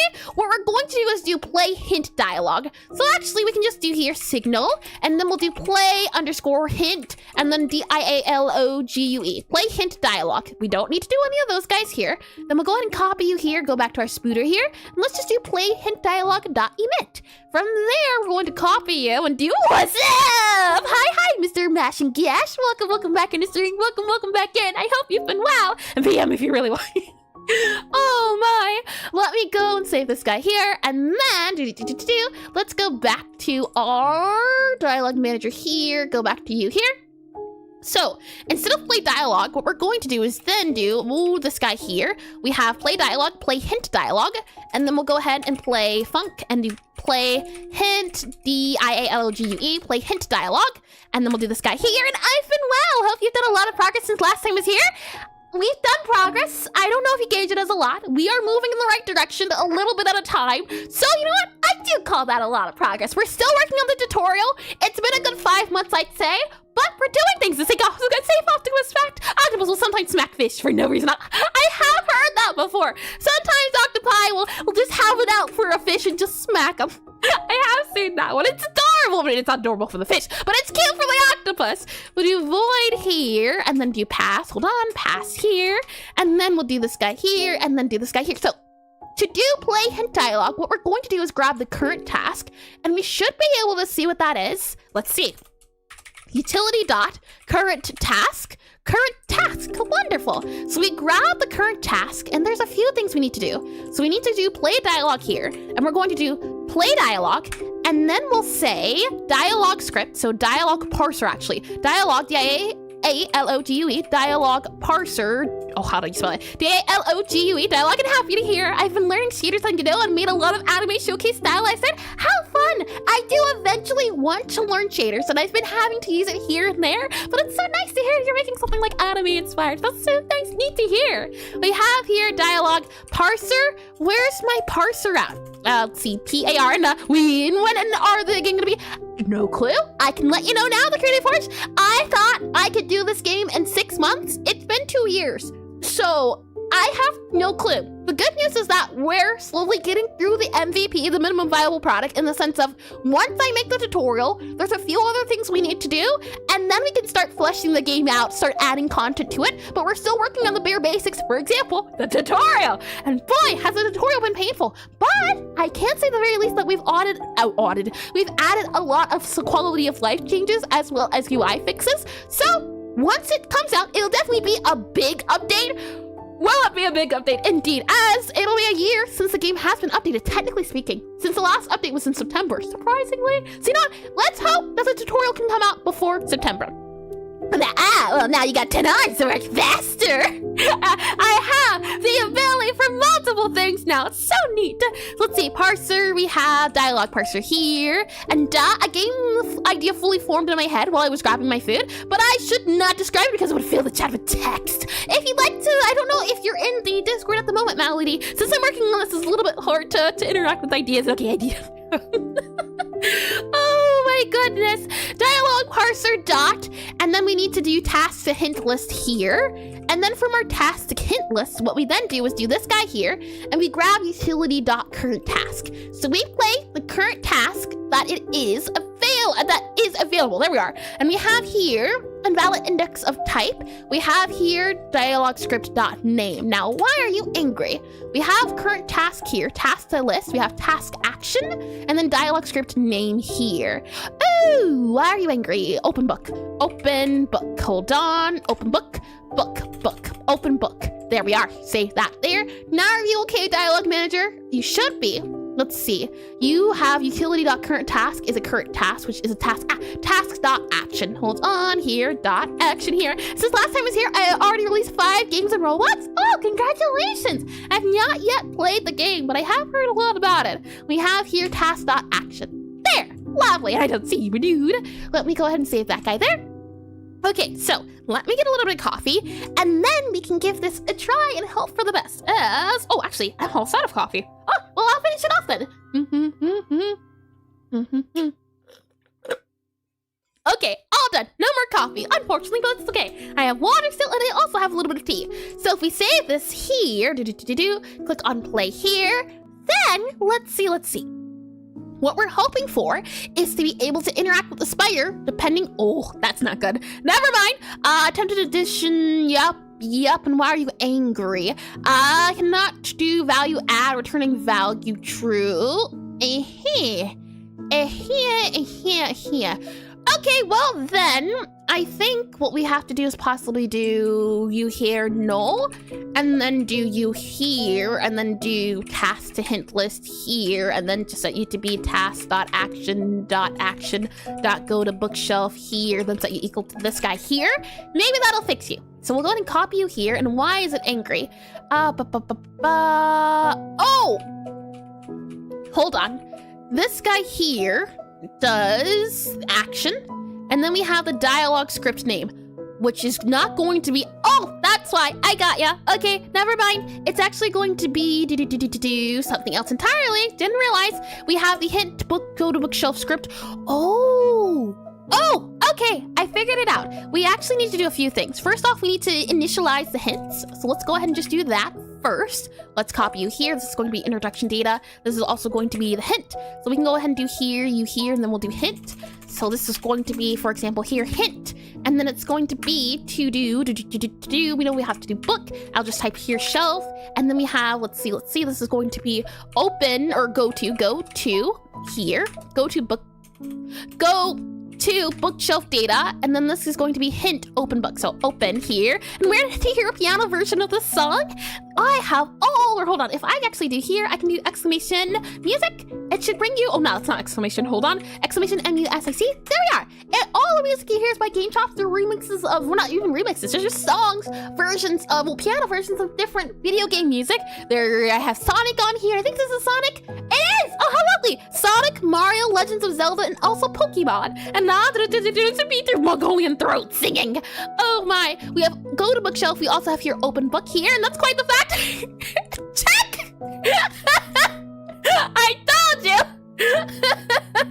Oh my, we have go to bookshelf here and endless possibilities. It's very fun at karaoke. Really? There's words to it. Interesting. I'll have to look into it. I think that's what it's named. The name of this song here is indeed Endless Possibilities. Indeed, indeed. Let me go ahead and paste this to here. And then we want to do, hold on, hint, go to bookshelf here. We also want to do open bookshelf here, like that. And then we have to make sure too, because I didn't do this last time, that goes here, that goes here. And then we have open bookshelf, and we already have the hints. How wonderful. So go back to here. We have the hint for go to bookshelf hint. And we also have here the open book. So open book hint. There we go. So have these guys saved. And now, actually what we have to do is copy this guy. And it's going to be open bookshelf here. And then it's going to be here, our hint as the actual thing here. Okay. Now it should be possible, I think. We click on play here. Let's see if it works. As I get a little bit of tea. Why do I keep reading chat when I drink? Since Cillian's in the corner. Right, it loaded. There's no errors. So let's take a look to see if it actually did work. I'll go ahead and mute this guy here so we can get the full experience. And we can hear the game. Let's go into levels. Let's go into the tutorial. And you can see that currently player move to target. Move around using the up and down. So let's go ahead and just continue through this guy here. Yep, they have the conversation. And oh, also, I need to mute this guy because it seems like it's doing double audio. So we're here. It seems to be the case that now, it is the wrong guy then. We actually need to do task screen here. Make instead of move to desk, let's make it instead player moved. We have none interacted with, order taken, took payment, served customers. Player moved, customer seated, order taken, entered kitchen. I think it's entered kitchen is the first one. Let's just click on play there then. And now let's go ahead and give it a try. If I click on you there, I click on you there, then what we should see is this guy here. So let's try again. Okay, so the guy still didn't appear, so something's off. When I reset everything, I really reset everything, didn't I? Okay, that's okay. Let's see if we can figure that out. If I click on play here, shouldn't be too bad of a fix. What we have to do is save this guy here, and then if we go into our, I think it's in the dialogue manager, possibly in the speech bubble specifically, we have here, reset dialogue, update hint. No, that's not it. There's also spider and player. For player at least, let's see. Is it you here? You? No, it's somewhere. I do know it's somewhere. We have it. Let's start off just going to the task screen. I think we should be able to find it there. In our task screen, we have start move to desk. And what it does is do the first task action here. Start move to desk. And let's see, enter the kitchen. Is there a move to desk? There's player move to all of these guys here. Move to desk is also the first guy we have here. There's no previous task. Complete calibration. All of these guys here are also good to go. So we have here play dialogue, and upon the dialogue finishing is when we spawn everything else in. And no longer do we need the path follower, at least here for now. So let's go ahead and do on dialogue finished is what we need to do. So play dialogue here, and then on doing our guide, and then doing the speech bubble here, we have on dialogue finished. It should be something of on dialogue finished down here, I think. Label character and Optimus fact, they have no bones and can squeeze through a hole the size of a coin. I have heard that one too. Yeah. They're one of the most smartest creatures out there. Unfortunately though, that big brain is not enough to make them survivable. The death rate out there is unfortunate. They're very easy to catch by other creatures, or other creatures are easily able to catch them. There we are. And they're smart, but their bodies themselves are very nerfed. So it makes it unfortunate in the sense of good big brain, body, weak as and flimsy as paper. Let me go down to here, dialogue name. Nope, that's not what we want. We want to do set dialogues. I'd be smart too if I had 9 brains. Oh yeah, that's true, on each one of their tentacles, isn't it? And you want to tell me that thing has been a big brain? You want to tell me that thing has a big brain? He has a big head. That doesn't mean he has a big brain. There's a difference. We have here, I'm looking specifically for dialogue finished. Dialogue finished, here. Utility, dialogue finished, dialogue name. No, we can do then is go to here and first dialogue completed. We have here. We're looking for the dialogue name, and if not the dialogue name is you there. So let's see. What's the difference now? On first dialogue completed, we grab the dialogue name, and if the dialogue name is this guy here, then we enable it. So for some reason, the current dialogue is, I think, what the issue is. You can see here it says on first dialogue completed. So our dialogue script name apparently is not doing introduction or something else of the sort. And it's also 3 hearts and blue blood.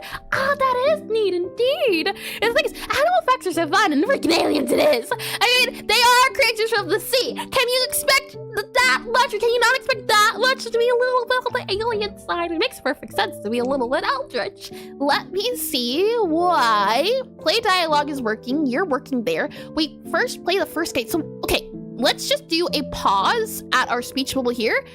Not speech bubble, never mind.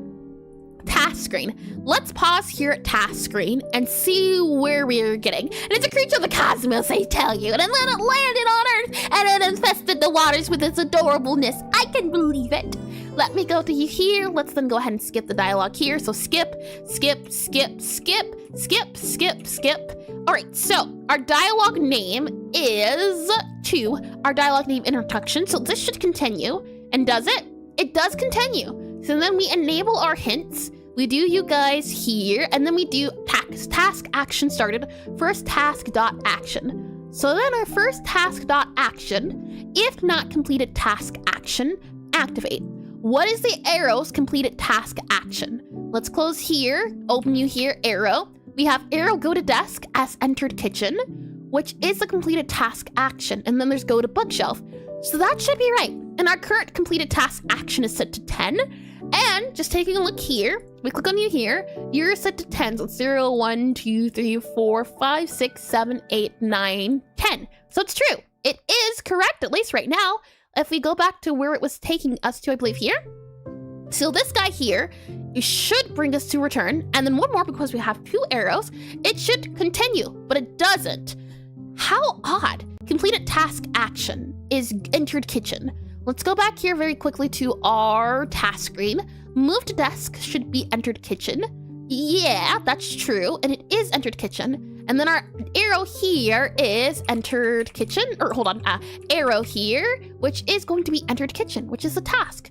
So why is it not equaling out is what I'm wondering. Because we have here at least activate, and it should activate if the task action equals the completed. Oh, completed task action. I see. And we have a task action and then a completed task action. What's the completed task action? Here, hold on. Where are we at here? I just found it and then I lost it. Activate. Okay. So completed task action is the action that it takes in, and the action of entered kitchen should be the task that gets completed. So for some reason, it's not counting it as completed, which is what I'm a little bit confused of, because it says if task action is not the completed task action. How can we fix that? I ruined something. I think with the names, possibly with the current and done. That's my guess, because there is action here and then there's a completed task action. My guess is that the completed is the done, and if it is done, and it says here if not. So my guess then is, let's see, back to player here, save you here. We don't need player, I don't think anymore, so I'm going to close player. Our control screen hub, I don't think we need you. Debug screen, we don't need you. We have our dialogue manager here. So our speech bubble at least should, let's see. Oh, done is the name of the dog! Huh? What do you mean? Done is the name of the dog. We go here. So, play dialogue. That seems good. Task screen here is what I think it's getting confused, or where I think it's getting confused. We have entered kitchen here. We then have here and all of these guys here. And then we have, upon doing activate, it activates the task here, task activated here. And then we have here, at least upon doing initialize, we have start move to desk task. And if there is a first task, we activate. I see. Okay, hold on. Okay, on first dialogue completed, activate the first task. I think that's the issue here. So what we actually need to do is activate the first task here. And we set the current task to that guy there. And then, so if first task, play the dialogue, and then after that, so let's see, do that there. Otherwise, we can go ahead then and do you here. And let's see if we move these guys into this area here, then do first task dot activate. We then do set the task action started first task action here. And what I'm guessing is our task action started is going to be this task here of our first action. So that's what this guy is. So maybe moving it down there fixes it. Let's see. I don't know if it will, but we can totally try. So if we wait this guy out here, give it a second or two, go back into you here, go back into you here. We have next. It's now confused. Super confused. Okay, in that case, actually, no, it's fine. Right now, there's no task because it hasn't been activated yet. That's okay. It said NA in the corner, so I got a little bit confused, but we're fine. We're good. We're okay. Let's go back up to here.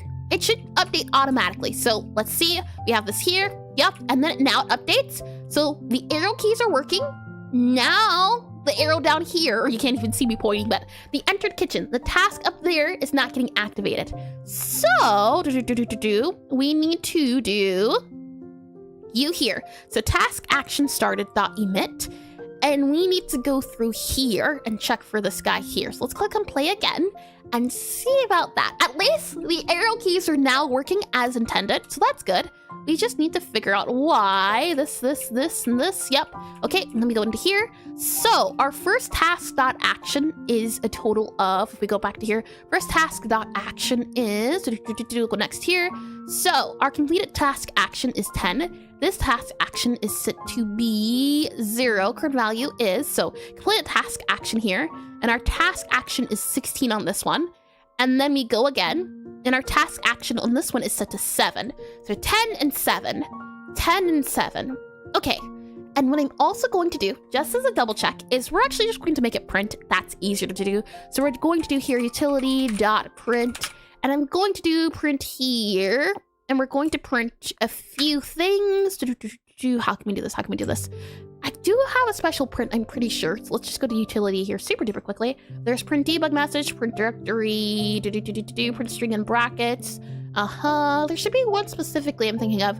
Debug separator, get string from array. Maybe I don't have the one I'm thinking for. Debug info, no, that's not it. Get key name as string, check within range, get files, get sprites from path, is in range, get movement speed, print director, print dictionary, no. Okay, we don't have it then.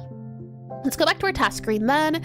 I can go ahead and disable you. Let's go back into our target arrow here. And what we're going to do is we're going to print task.action here. And then we're going to do find key. And then it's going to be our completed task. So completed task action. And then we're also going to do here is we're going to set it to be our task action here. So completed task action. And then we'll set you to be there. And then what we'll do is grab you here, then do you here.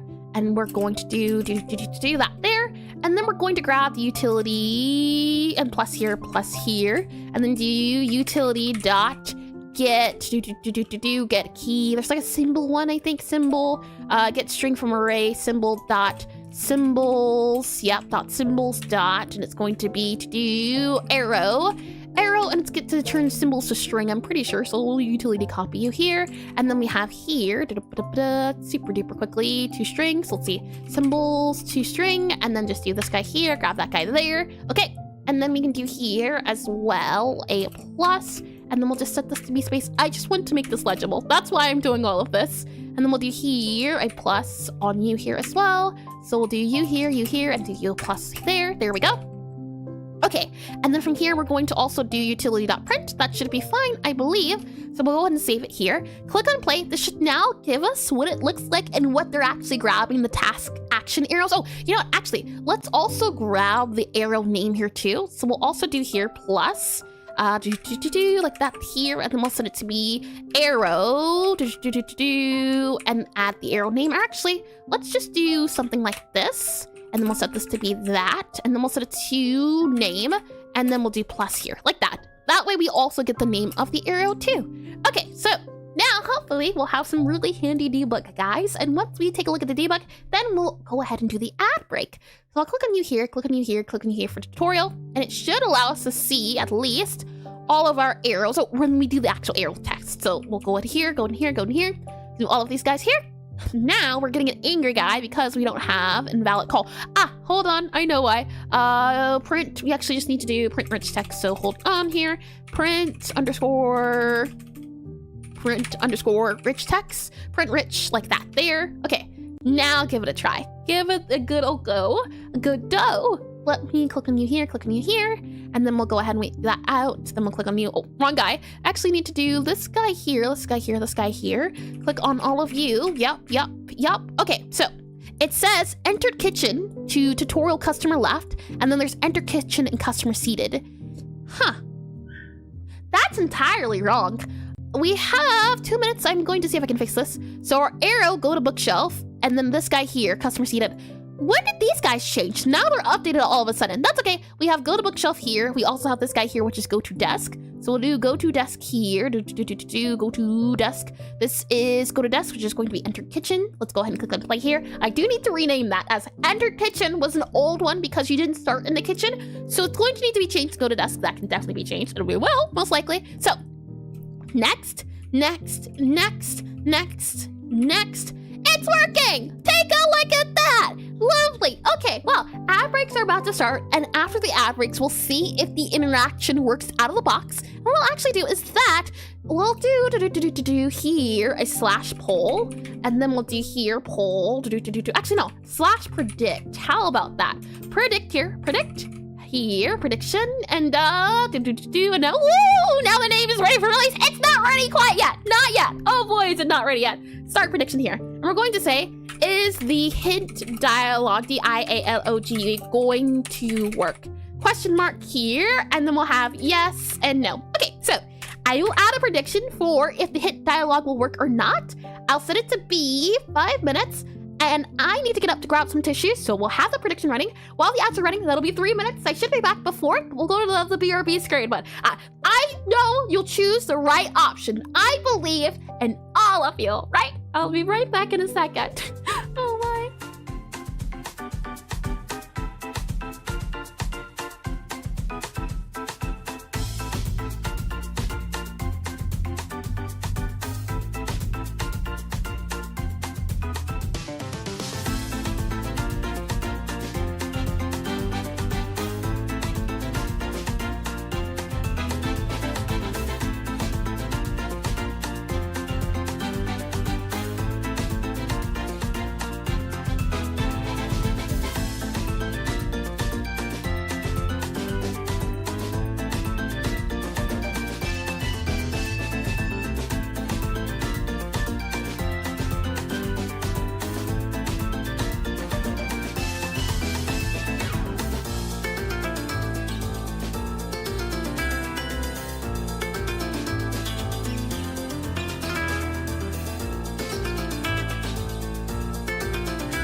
And that's a shiny Bobby, and I believe it made me hold on. Cute octopus is even on the bed. Nice detail. That is a really old drawing, I can say, the Crude Forge. And if there's a light coming from the window, there would be a darker shadow inside of the bookshelf close to the window. I can tell you that it's an old one. I would love to soon as well, since I want to go back and do a lot of the old studies I did. That was the first time we ever did an isometric art piece. It was a lot of fun, I can tell you that. And there's a lot of things I want to tweak a little bit about it too. So when we do get to it, I do want to pay attention more to lighting. I think this was also back when I didn't know how colors worked too. I was just getting into color theory, but I'm glad you noticed that there was there. That's great. And it's all in shadow. And what I find interesting is how the light comes from above the window. And I'm really not, I think it's just cool the octopus is on the bed. Well, thank you, thank you. Let's see here as I grab, or where's the prediction at? It should allow me to see it, I think, right? Where's the guy at? I guess I could do like slash predict. Okay, let's see. I believe in the me that believes in us. If I go ahead and pause on this guy here, we then go ahead and click on this one. And I thank you. Oh, wait, check. You were able to vote. I thought it didn't allow you to vote. Let me click on you here. Well, I say vote, gamble. Oh my, let me click on this guy here. Lovely. Okay, so with that said, and colors work, who hired them? And I do it as well. All right, so if we go to you here, let's then go to the tutorial. We are in the tutorial. Let's go ahead and do that there. So we are here.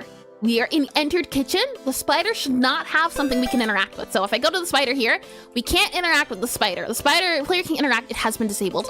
Let's go here. Let's hold this guy down and I can vote for 0 money. Ah, you just do it for the love of the game then.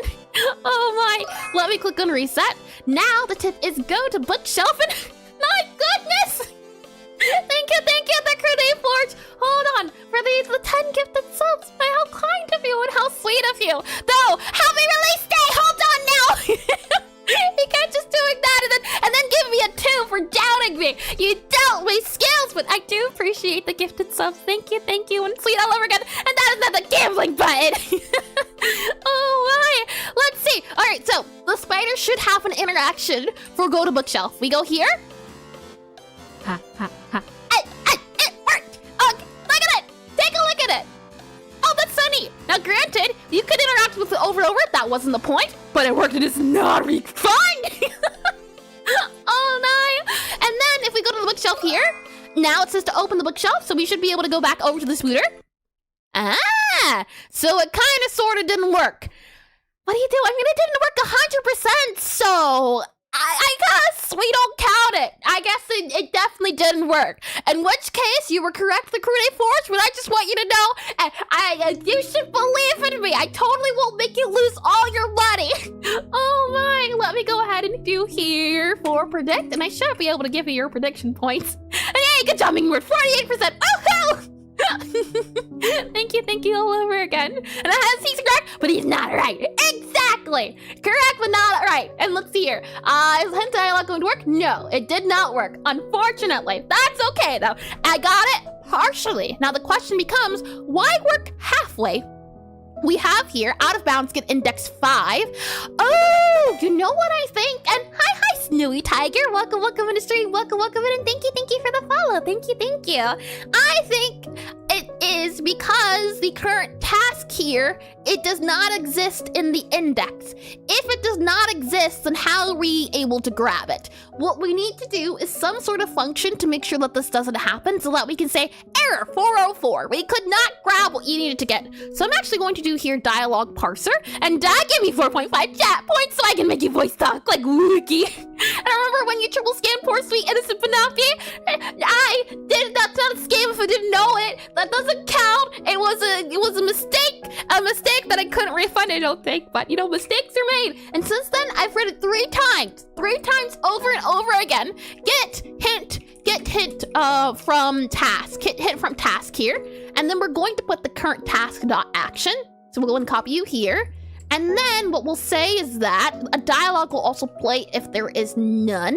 So actually, we can say, what can we say? Var, task script, FCRIPT. We'll set it to be a dialogue script here, dialogue script here, and we'll set it equal to this here. And then we can say if it task script equal null. So if task script equal null, we'll then go ahead and do something here. Otherwise, we do this guy here and we play the task script. And actually, I want to modify this a little bit more, but we can go ahead and just modify that guy there.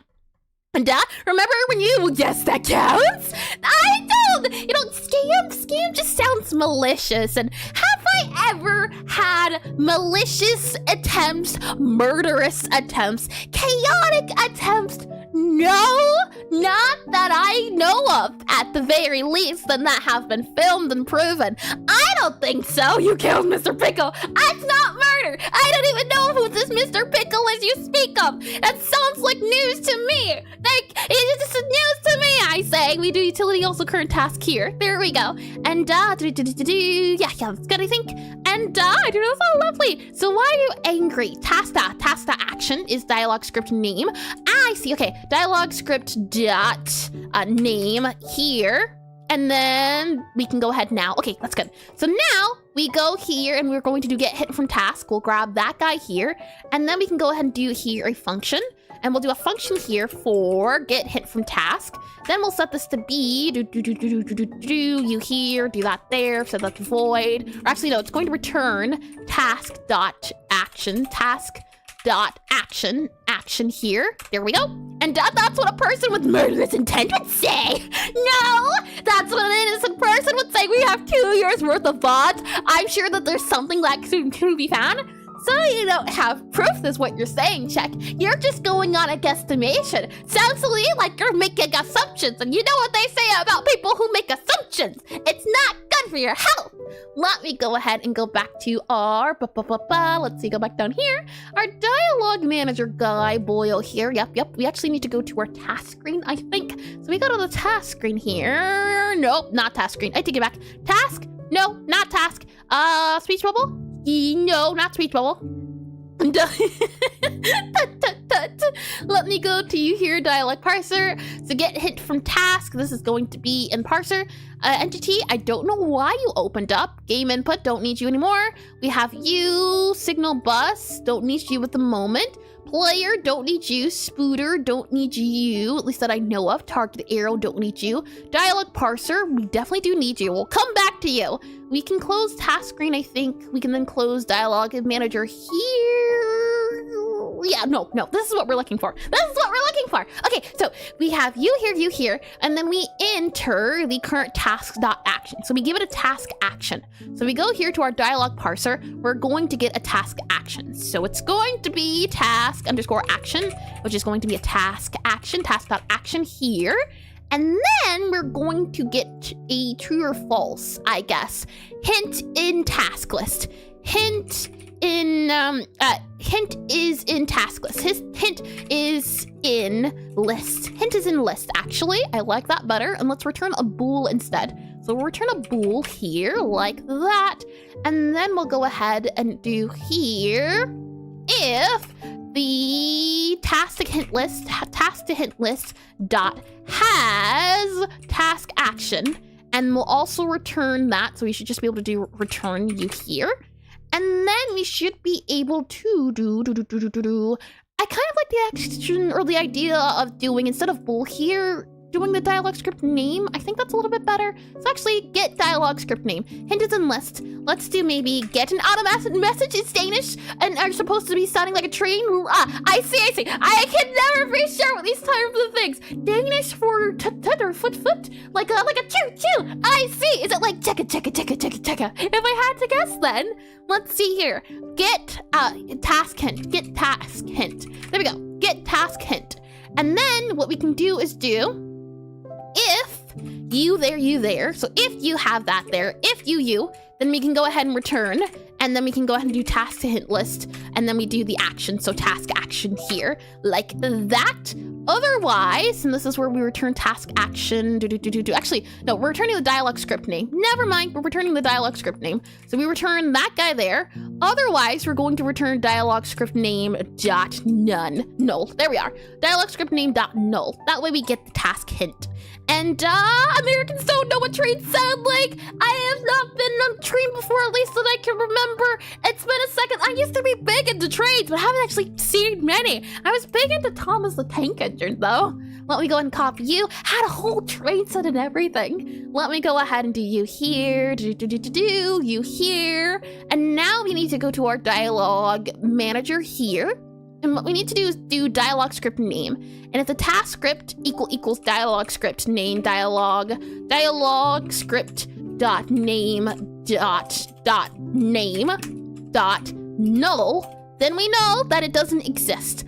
And if it doesn't exist, I want to get the current and get the previous. And this is where I can kind of copy and do all of you undo, because I think we can do, is this here? No, it's not here. Never mind. Let me go ahead and just play this then. There we go. And then I'll go ahead and I'll go back to our dialogue script manager. I was hoping to grab the script, but I can't find it. And Thomas the Train is a very diabolical and scary series. It definitely had its moments, especially when you look back on it. Certain moments are just so ominous, especially not the cartoon one. No, the one that actually has the toys going about. That was very creepy, but at the time, it wasn't creepy. I really enjoyed it. And he was a good, what do you mean? Oh boy, let's go task screen here. And what I want to do here is not do our control hint panel. We don't need our button icon anymore. We got that working, but control screen don't need you. Actor profile don't need you either. Let's go back to our utility.print debug message. Nope. We just want to print out the current task with the previous task. Is there a way we can see, or did I not do it? Nope, we didn't. Never mind. Okay, in that case, what we need to do here is go to our task screen again. No, we need to go to the arrow. That's what it was, the arrow. Arrow here, arrow, target arrow, scene. And it was in target arrow where I was printing it out. Here we are, lovely. Okay, so we can just grab this because now we need it. And now he was a sociopath. Oh my, let's go back to you here. And if it is the case that we don't have it, so we can kind of go here to task screen, no, dialogue, script dialogue, manager. There we are. So if it is the case that it's null, what we're going to do is do find action, and we're going to take the current task action. And then we're going to, actually, yeah, let's just take the task's action. Never mind. We don't even need to do all of this. Why am I doing all of this? I don't know. We can go ahead and say, failed task. Can't find task here. And then we'll have that go here and do a little bit of this. And then we can go ahead and remove all of this and just do this guy here. There we go. Keep it simple. The KISS method never fails if I can do it properly. Okay, so we'll do that. And then we'll go ahead and do that. And but I guess we should not talk about the early works of Disney cartoons. And one time I kicked somebody's butt because he stole my Thomas. Don't worry, I got him back. Oh, no. I'm glad you did get your Thomas back. Check, that's the important part. Violence is, in some cases, I have been told by my lawyer not to finish that sentence, so I'm not going to. Let's go back to here, Yep, okay. So now we use the arrow keys to move around. Let's then go here. I need to lower down the arrow keys, so we go back to player here very quickly. Go to player here. Player, GD, player scene, and then player scene here. Good job. Oh boy. We'll then go back to our hint expire timer. I'll set this to be 1 second instead, because the 2 seconds was way too long. And then we'll go back into here, hold down Q here, then go ahead and do all space spam so that we can go back to here, click on continue here. And now we're here. So we can see that this task script does not appear in dialogue. Oh, yes. Oops, I completely forgot. We actually need to do get task hint and then go back into our errors here, go back to here. It's actually going to be that. There you go. Okay, retry. And violence is the answer. But at times, it's the solution. Or violence isn't the answer, but at times, it's the solution. And hi, Buoy. or maybe Biwi. Pizza. Welcome in the stream. Welcome in. And please correct me if I'm wrong on the name, which I'm sure I am, but welcome in. I hope you've been well. Your insert time zone here has been wonderful so far. We click on you. We go ahead and skip all this stuff here. We then enter the kitchen. Pizza. Oh my, you can then use the arrow key to move about. I also do like the idea of interacting with the spider here, but we'll save that for later. Complete calibration. Go ahead and hold down Q. Space that all out. We can then go ahead and reset this guy here. Click on continue. So now to the spider, we go to the bookshelf. Go to the bookshelf is what the spider says. We also need to do that the player can't interact if it is currently that the player is in dialogue. So let's go for our dialogue manager here, and let's go ahead and just very quickly do play dialogue, speech bubble, set dialogue script. And for our set dialogue script here for our speech bubble, we're also going to do here utility.freeze controls equals freeze controls. We're also going to do here utility.player. Let's just first do here can interact, can INTERACT. Is there one that we have set player interactability dot emit, and we'll set it to be false, and then we'll do here for false, and then on the end when we're done with the guy, you can see here update text, dialogue parser, dialogue is null. Yep, we have here reset. Upon finishing the dialogue, we'll also do here you and set it to be true, just so that we can do that there. Oh, actually, if it is the case that it isn't true already, then I guess you could set it to true. Is there ever going to be a way or a reason why we wouldn't set the interact to true? Actually, what we'll do is do here. Yeah, okay. Old interact. Player can control progression. We'll do enable back dialogue manager here. Let's set a bool here to not is active, but also a bool here for var. Player can interact. Player underscore can underscore INTERACT. We'll set it to bool equal to false by default. And water. I can't do that. I can't do that. It's one of my blasphemy without sharing. You can't just announce you got pizza without saying what kind. I didn't get any pizza. The name of the person on YouTube is Bowie Pizza. It's a name. It's not. You can't eat people. That's cannibalism. And weird question. How do I go in the woods or the lake? Got kicked in my house for saying hi? Oh, that's. I hope maybe you're kidding, but let's see. Woods or the lake? Maybe neither? That sounds very ominous. What sounds scary, especially, I guess depending on the time of day, but I don't like the woods or the lake. And then we. And Biwi. Is Biwi a little bit better than Biwi? Maybe you can go to a park if possible. And water? I can do water indeed. Let me get a little bit of water. Alrighty then, water is tasty. Thank you for that one. So let's see here, and you wait, Mr. Pickle. Pickleism is such a doable moral. What do you mean, is such doable moral? Don't sleep in the lake. There's too much water in there. The fish don't like their company, and I did that as well. Yeah. No, I didn't eat Mr. Pickle because Mr. Pickle doesn't exist double. I see, it's such double morale. And I didn't eat pickles. The pickles don't taste good. So how could I even eat some pickles? It's not possible. Let me go down to you here, and when we toggle on or off it, that's what we need to do. So for example here, when we do set dialogue script, down here, when we set the player interactability, we actually need to grab the player interactability first. So we need to go to utility. Player can interact. We're going to grab the utility.player player. Oh, hold on. Utility.player. Hold on. Oh, no. Did you see it? Player underscore can interact, or hold on. INTERACT player interact. I could have swore I saw something else. Player underscore IN input. I guess I saw that one. Okay, that's fine. Utility.player can interact. We'll just grab that can interact, and then we'll go ahead and emit it again, depending on what it was. So then we'll go ahead and grab our player interact, and we'll go ahead and set this guy back to false here. So player can interact equals null. False. Player can interact, false. There we go. Okay. So whatever it was before, we'll just set it to be that case. And with that said, we can go ahead then and close. No, we're doing that there. And the butcher has a point. And the parkour walk there now. I see. I hope you have a safe trip and double or nothing. listen. And the butcher has a point. I am no butcher, I tell you, unless you're talking about someone else, which I think you are, because I'm not a butcher, so you know. Oh my, and 8.5 can't ban IRL word. I choose do. That's not a word. That is not a word. That's a phrase. We've been over this because for some reason people want to ban my phrases that I apparently say like I believe it was Eska who said it was like a limited NPC dialogue. And I'm sure you saw that, Crowdy. Let's get you in a Pilates group. And in Danish, it means you. I win! Not true!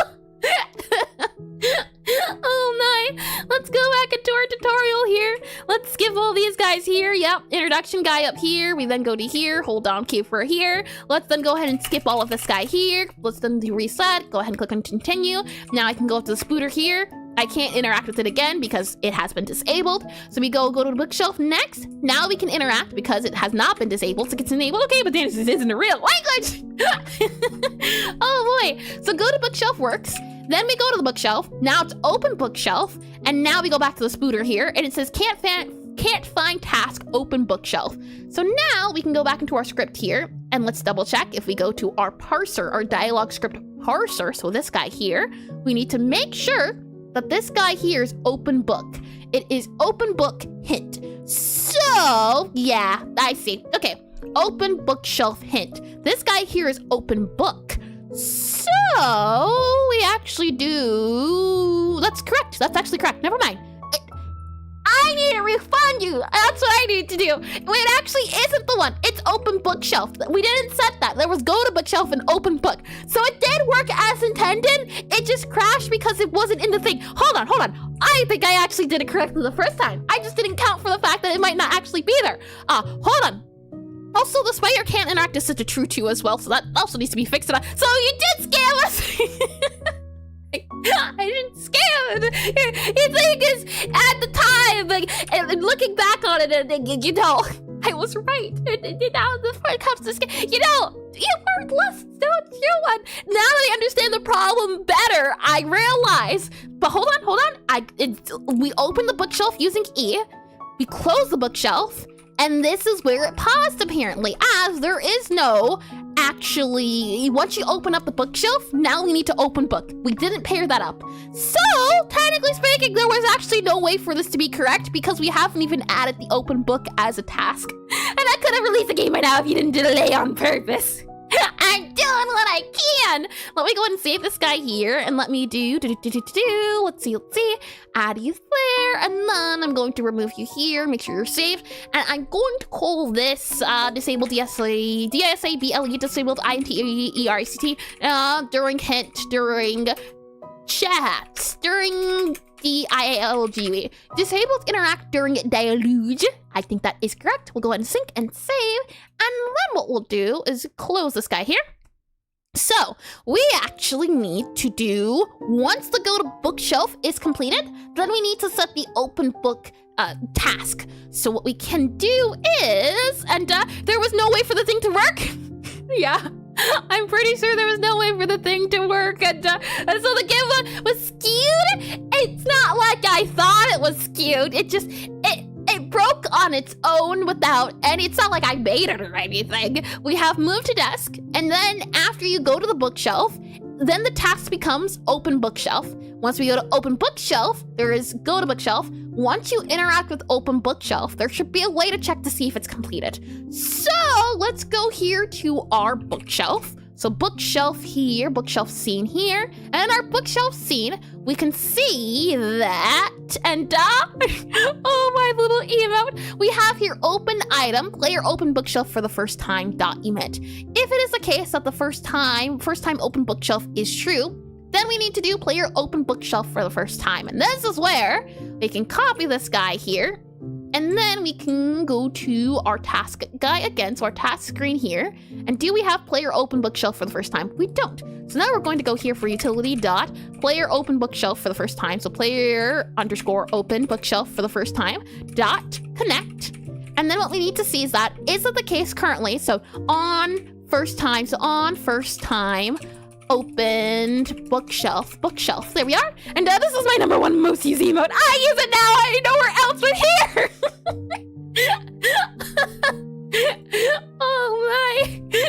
Maybe I need to make one of those head holding emotes. Oh my. We'll do funk here and then set this to be here.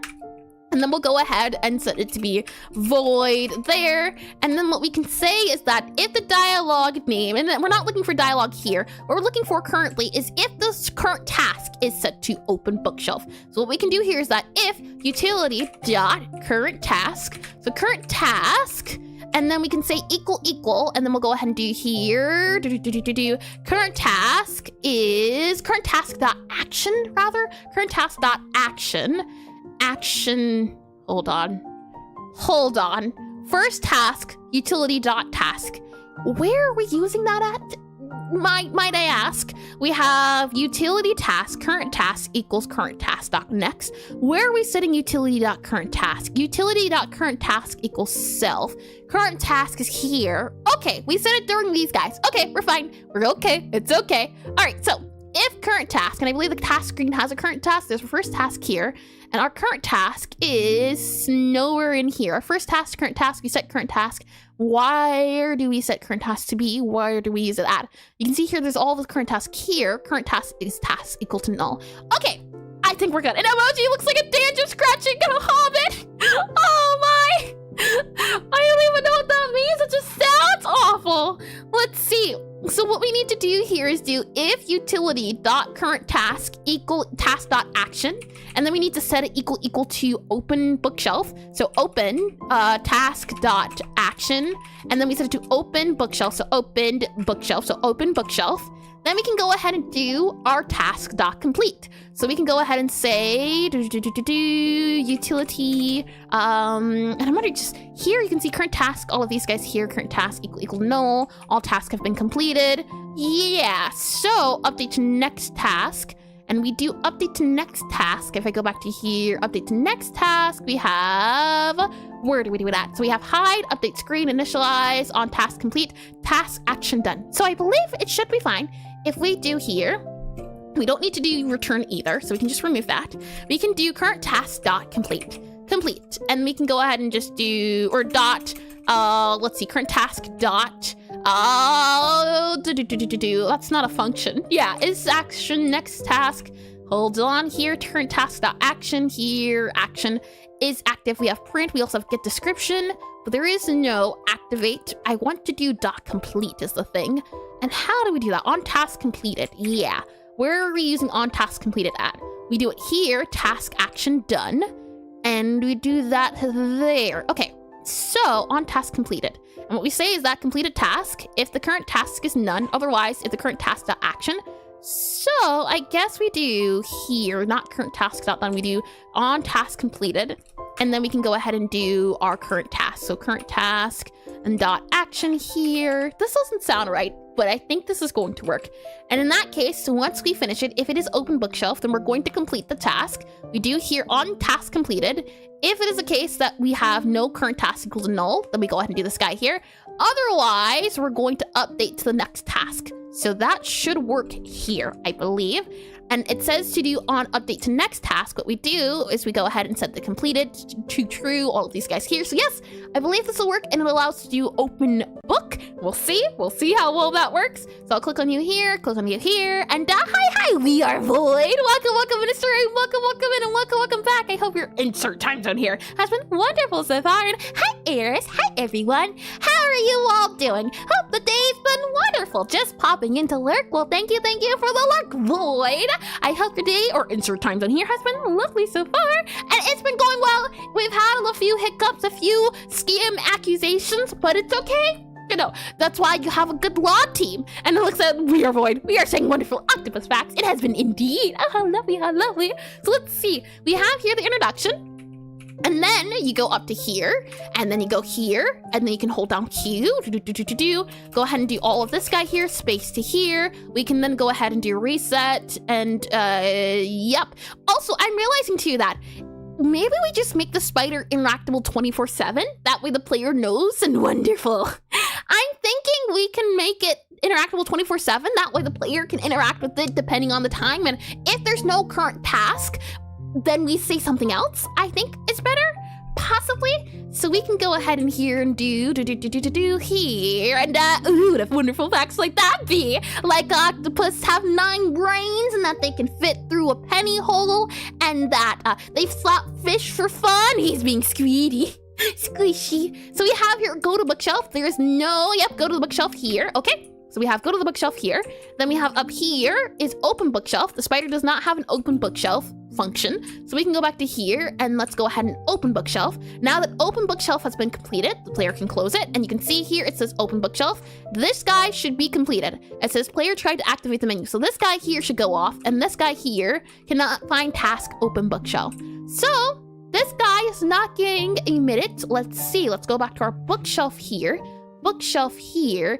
On player, open the bookshelf for the first time. Let's go back to our task screen here, back to you here. And we have on player, open bookshelf for the first time is that guy here. On first time, open bookshelf. If utility.current_task.action is open bookshelf, which should be right. Actually, technically speaking, we could also just do if current task.action. Let's go ahead and go to here, see if that is the case to be that guy there.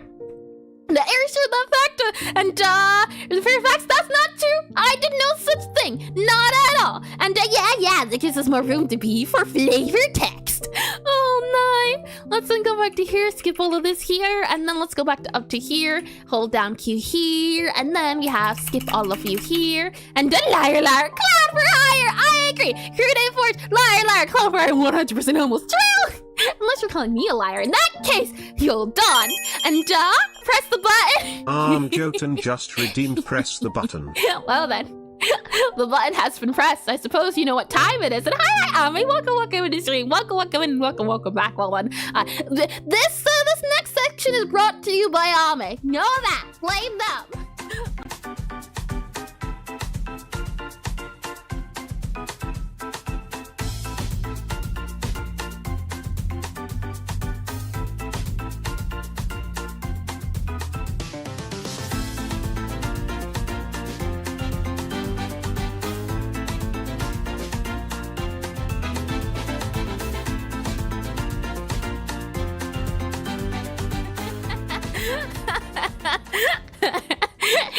Hi, I just wanted to see what the button did. It was colorful. You know what they say.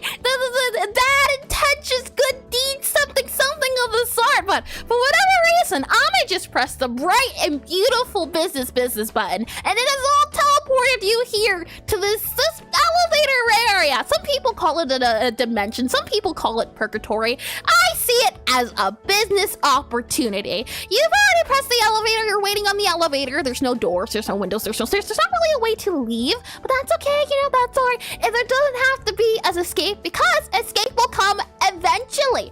And escape will come by the very fact of... Oh my, I forget the lines. Line, please.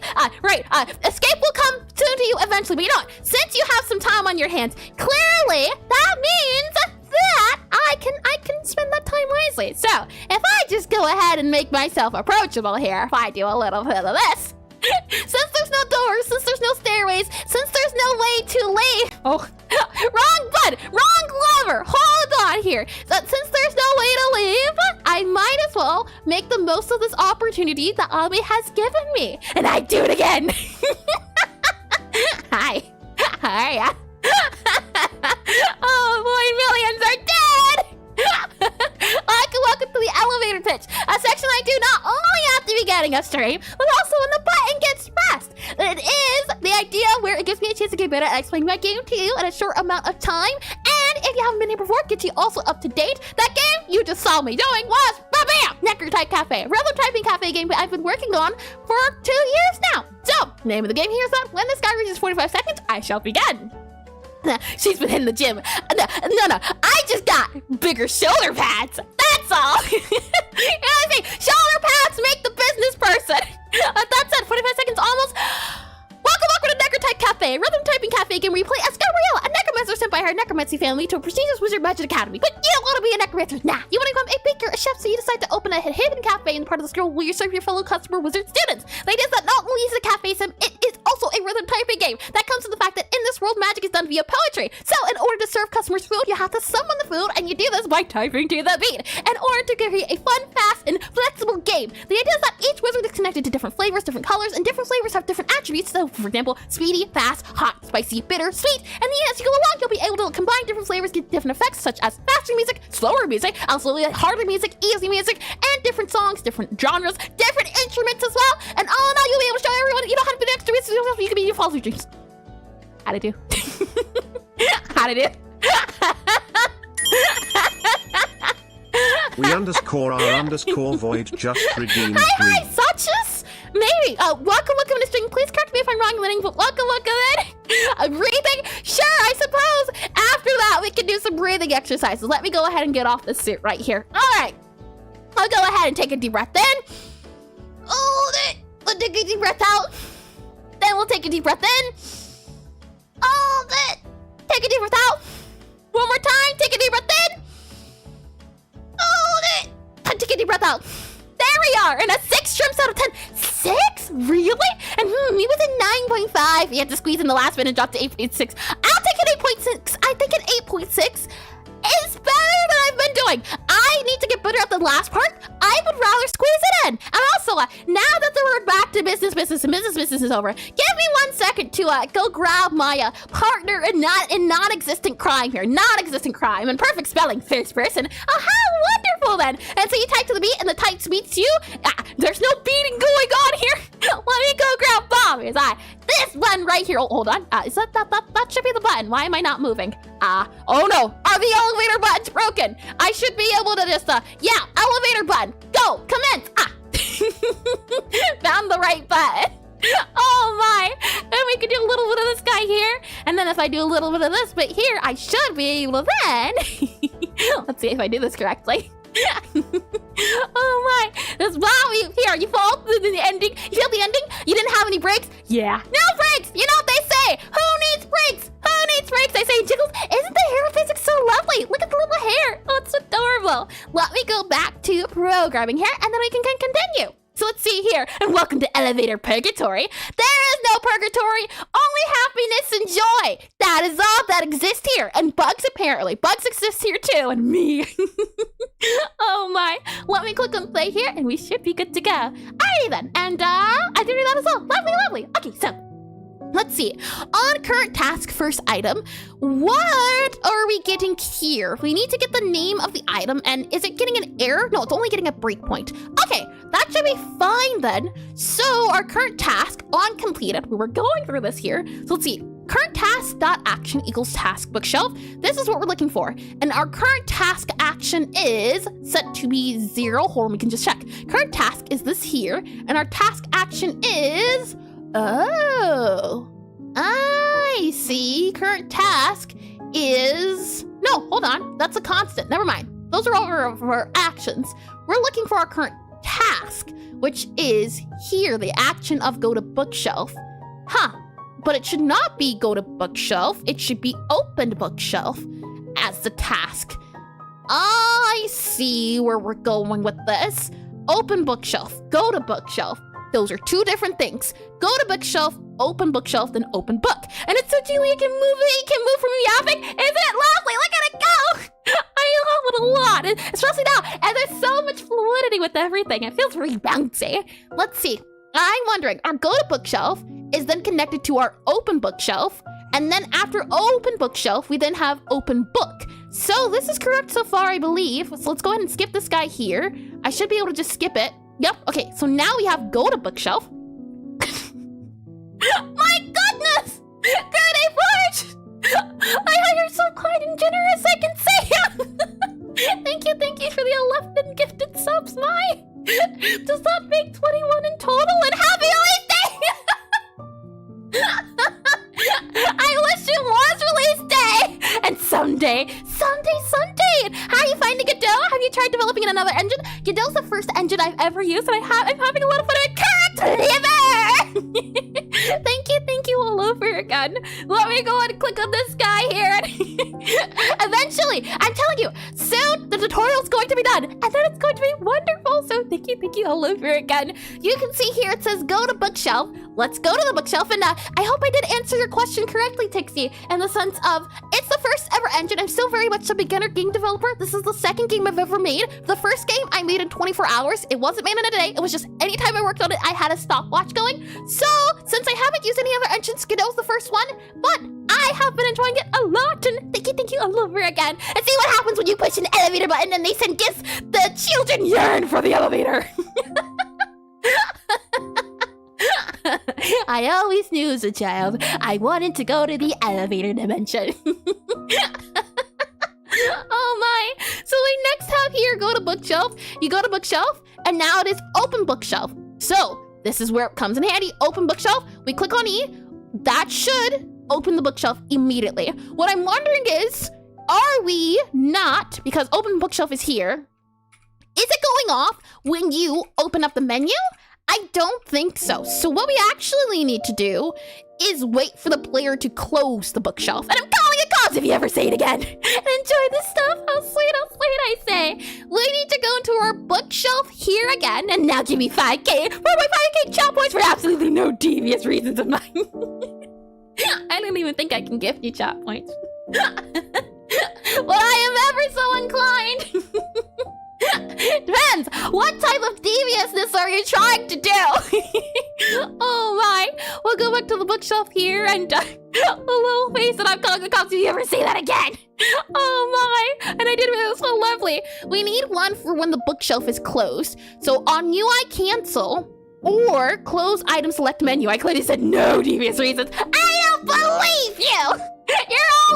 You're nothing but devious reasons. If it's one thing I've learned, we have here for open, and then there should be one here for close as well.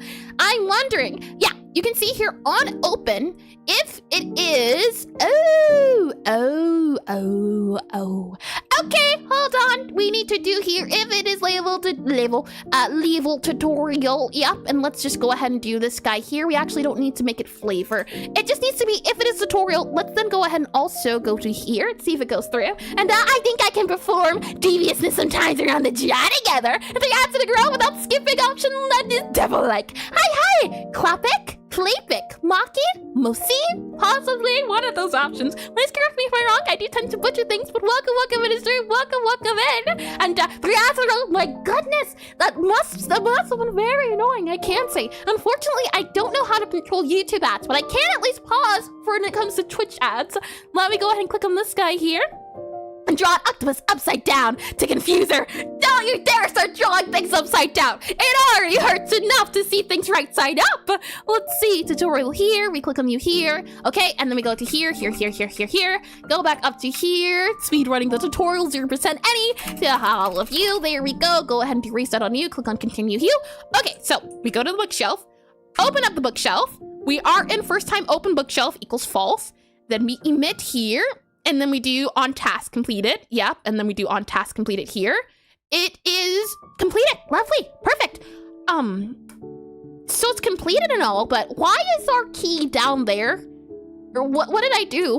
Why is it down there? Did I mess things up somehow? You see where it is, right? If I go up here a little bit. Oh, okay. I don't know what I did, but now the next task is open book. And I believe we can go to the spider now, and it says go open the book. So it's working. It's working lovely, and that's just a Malamer. And Malware. Oh, yeah. That's adorable octopus. Go open the book. Go open book. Yeah, go open the book. Okay, we're making progress. We are indeed. Okay, and what I'm wondering is as well, we do next here. So let's go ahead and save. We are getting there slowly but surely. We need to add one for open book.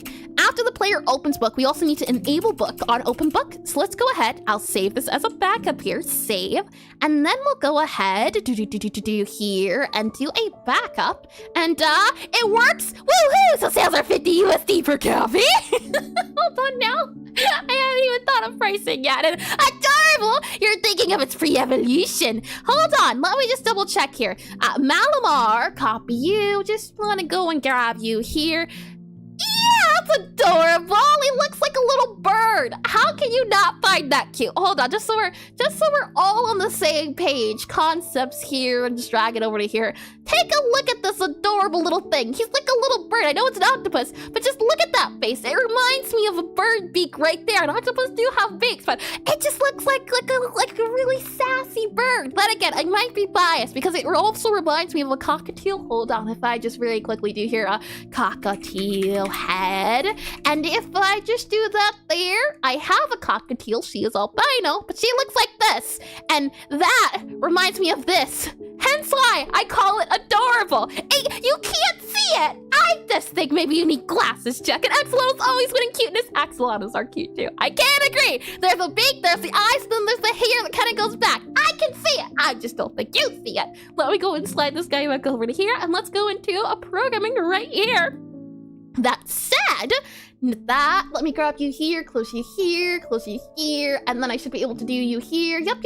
Lovely. Click back onto you then, and we should be good to go. So, on first task, this is now working properly. We also need to say, yeah, I like the idea of having the spider do something 24/7. So if it is the case, then oh well, it's not entirely untrue. Octopus also, yeah, octopus do have beaks. I do remember that one. And where is this character from? Hi, Mom. Welcome to the stream. Could you elaborate a little bit? Do you mean where am I from? Where is the octopus from? Where is this character from?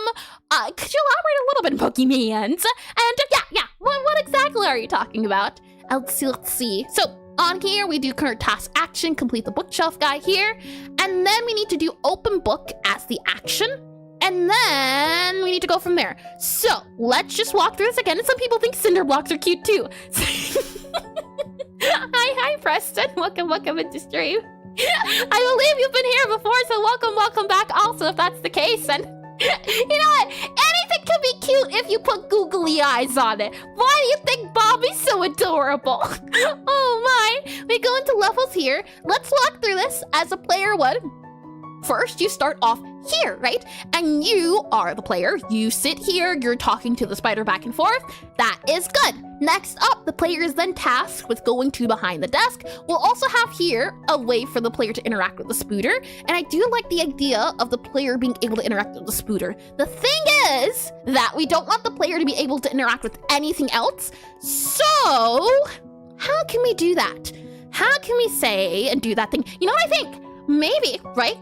We enable interact, but we do an override. Maybe we could do the thing, and that's true. Maybe we could do the thing where the player goes up to an object they can interact with, and then the thing pops up like, hey, that's not the thing. Hey, that's not the thing. Not that yet. You need to do calibration first. Something like that I think could be fun to do instead of disabling interact. I think might be a little bit better. So we're going to say that if it is the case that we can't interact, and it is before, we can do something possibly. Okay, so let's start off by first having the spooter say something if no task has been selected or if it is a task of being empty. So let's do here a few things. Let's start off by going here to a task. Not task, let's do script here. Script, no foot. Yeah, I might have to just copy that. Hold on here, I'm curious to see. You here, and then let me grab you here for train.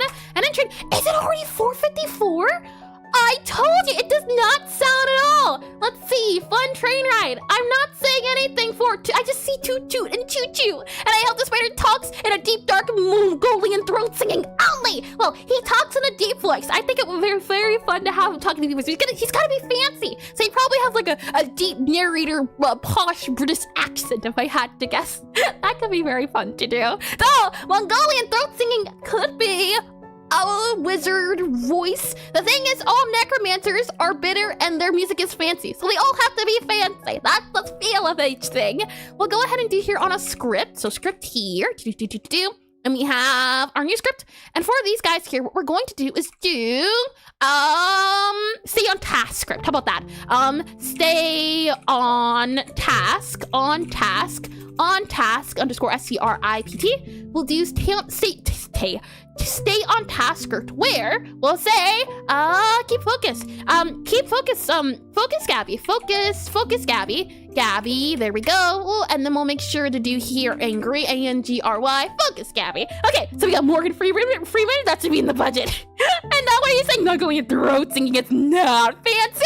I mean, throat doesn't sound quite, I don't think I've ever heard Mongolian throat singing. I'm curious, hold on. Let me just copy that there. And then let's go here. And then let's go here. And then let's just, let's go here. Yup. And let me just mute this guy here. So we're all on the same page here. And let me just, where'd I go? Did I disappear? Oh, what? Hold on. Hold on here. Yeah, there we go. And, yeah, I'm gone. I don't know how or why. That's okay. I'll just move that there. There we go. I must have missed something somewhere somehow. There we are. Okay, here we are. Throat singing. Mongolian throat singing. Yeah,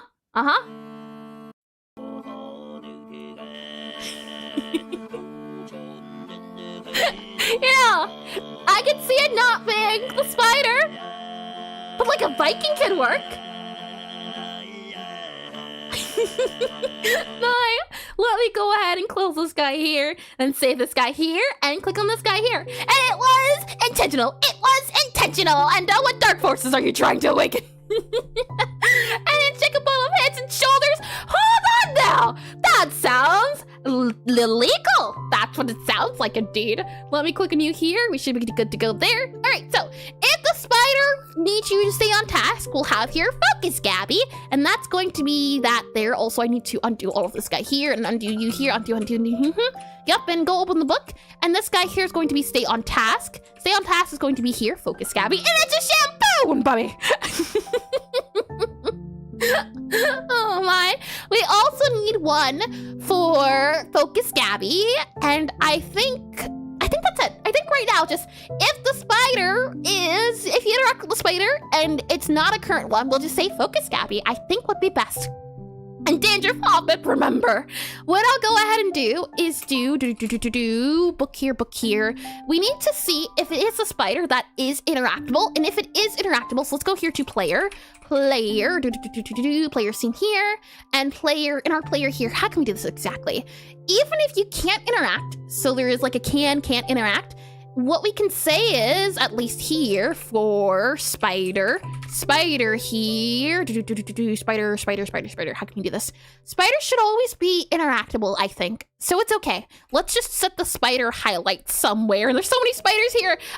H-I-G-H-L-I-G-H-T highlight here, possibly. We'll make it narrow it down a little bit. And he'll be sleeping in for 10 more minutes. And she drank coffee today. Hold on now. Coffee does not affect me, unfortunately. Can you imagine the things I could get done? No, this is me without caffeine. And it was so lovely and dangerous. You read that? You did this? And it doesn't even react. Did I miss something? Bobby, it's a shampoo. And what does Bobby look like if you squeeze him? He will squeak. I do think he would squeak, but his eyes wouldn't pop out. No, that would not happen. He's infinitely squishy, like a cat. When you put a cat, it's like a liquid cat. Let me go back to here, and it's not her fault. What's not my fault? Hold on now. What am I getting blamed for this time? Let me go down here, and that's right. Oh my.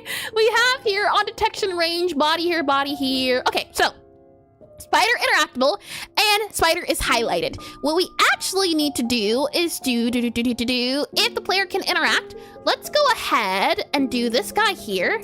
And then what we can say is that if it is here, so even if you can't, if it is the case that the input is action released and the player, okay, hold on. How can we do this?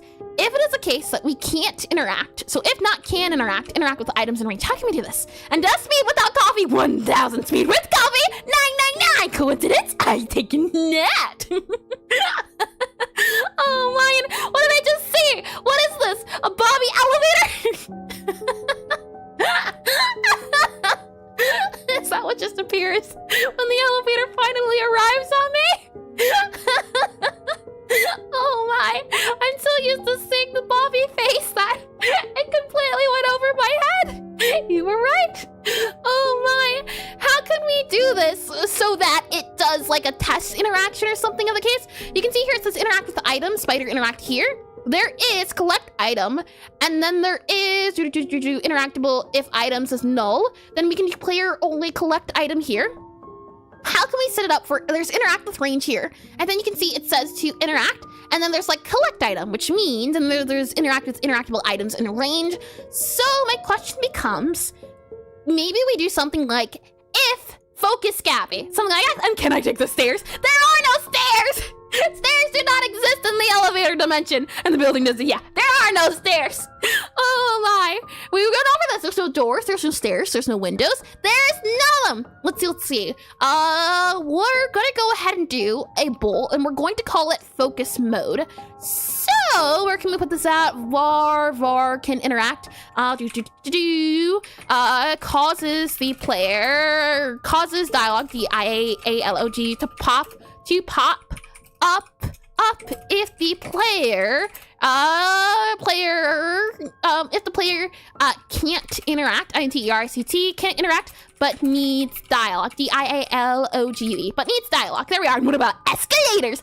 You know, I never said there weren't any escalators, but I said that there's no way out. So, you know what, Preston? There is an escalator, but it doesn't lead to anywhere. How about that? And I'm not a sneak in. Stay tuned for Necrotype Elevator. And hi, Bella. Welcome to the stream. Welcome to the OSHA. There's no OSHA here. We're going. And then is there an elevator? There's always an elevator. Multiple elevators. I'm like, no, escalator just means we're escalator.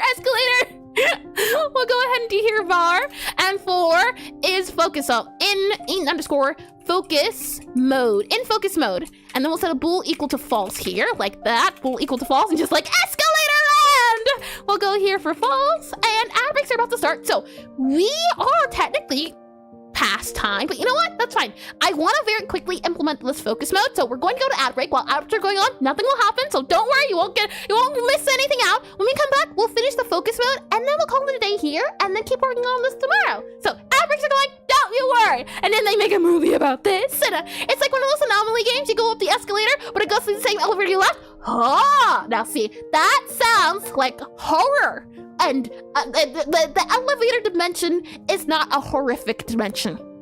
It is a place. It is a place of tranquility and relaxation where nothing can hurt you. And everything is lovely and rainbows and happy, joy.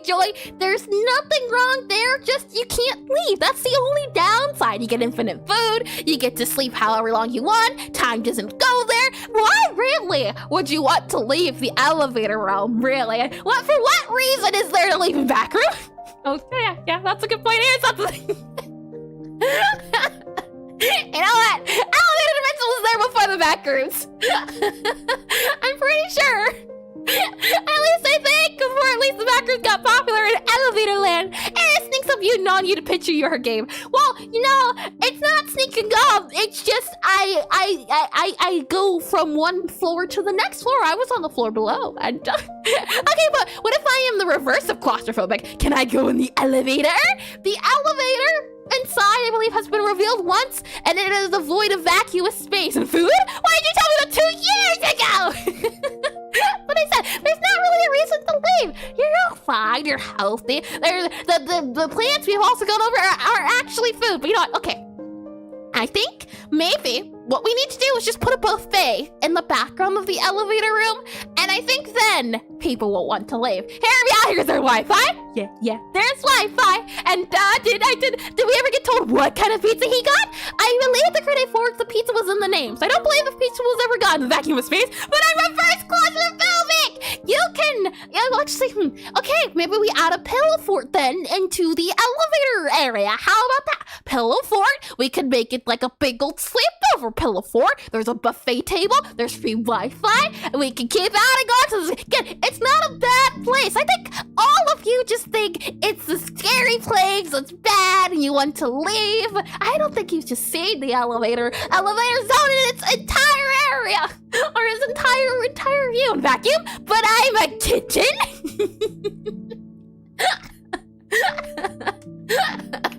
You're a kitten? Let me get a little bit of water here, and you have to add that to the overlay now. I think I might. I don't know how to.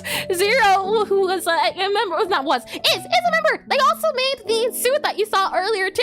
I'm not very good at making backgrounds, but they hit it out of the park. I think it only has off-brand cookies. It's style up. It's modern. It's hip and cool. Let me get a little bit of water here.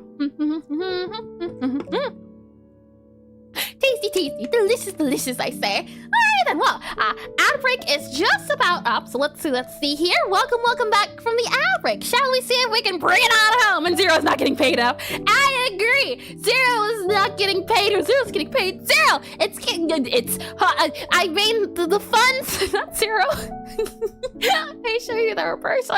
It's not in my imagination. I'm not crazy. You're crazy. We can go ahead and go here to can focus. So then what we can say is, what we can do here is that interact with customers in range. If in customer when range is empty, we can then say if it is a case of in focus mode, then we can go ahead and do this here and then we'll do return. So we'll go ahead and do utility here. Interacted in focus mode, INTERECTED, interacted in _FOCUS focus mode here, like that. And then we'll go ahead and do .emit here, and then we'll go ahead and do return here. There we are. And let's get into the game release today in accordance with the release day party we had. Corporate wants you to, hold on. Corporate wants you to finish out the dates and make sure that all the stocks and all of the funds have been collected in order to make sure that our stocks go up and that the numbers go up and rise. Apply to Eris Extra Industries today. Get your free elevator. Let me go ahead and copy this guy here, and then we'll go ahead and go to this guy here. And have ever seen Zero and you the same at the same time? I believe Check You and Zero have never been seen in the same room. And how does she just speak so slow? And I can't wait till the physical release. I'm so excited, I tell you. We have here, if null, Ghost in range or item is not dish. So we have interact with Ghost in range. We'll go ahead and also just do here. We'll just do a blanket interact in range. And actually, do I want to do this? Yeah, because if we try to do return, it's not really going to work. So we kind of have to just do this for everywhere. I don't like it. I want to change it eventually later. And let me see here. We have closest item, get closest item, and then we have collect item here. So player can only spellcast as the table. So we can go back to here. If not, items range is empty and item equals null. So then we have to go here, then paste this into here and set this to be tab. And then we have this guy here, which should be the last one here. And if it is empty, otherwise return. And then we have here this guy. So I believe this is the last one here for our focus mode. So we should just be able to do actually tab here. No, do that. There we go. And then set this to be here. And I believe that sets up all of our interact. You can see this one has been set for focus mode. This one has been set for focus mode. This one has been set for focus mode. And this one here too has been set for focus mode, and they all do return. I wanted to make it one function. That way if I wanted to edit it, I could. But since return is important, I can't.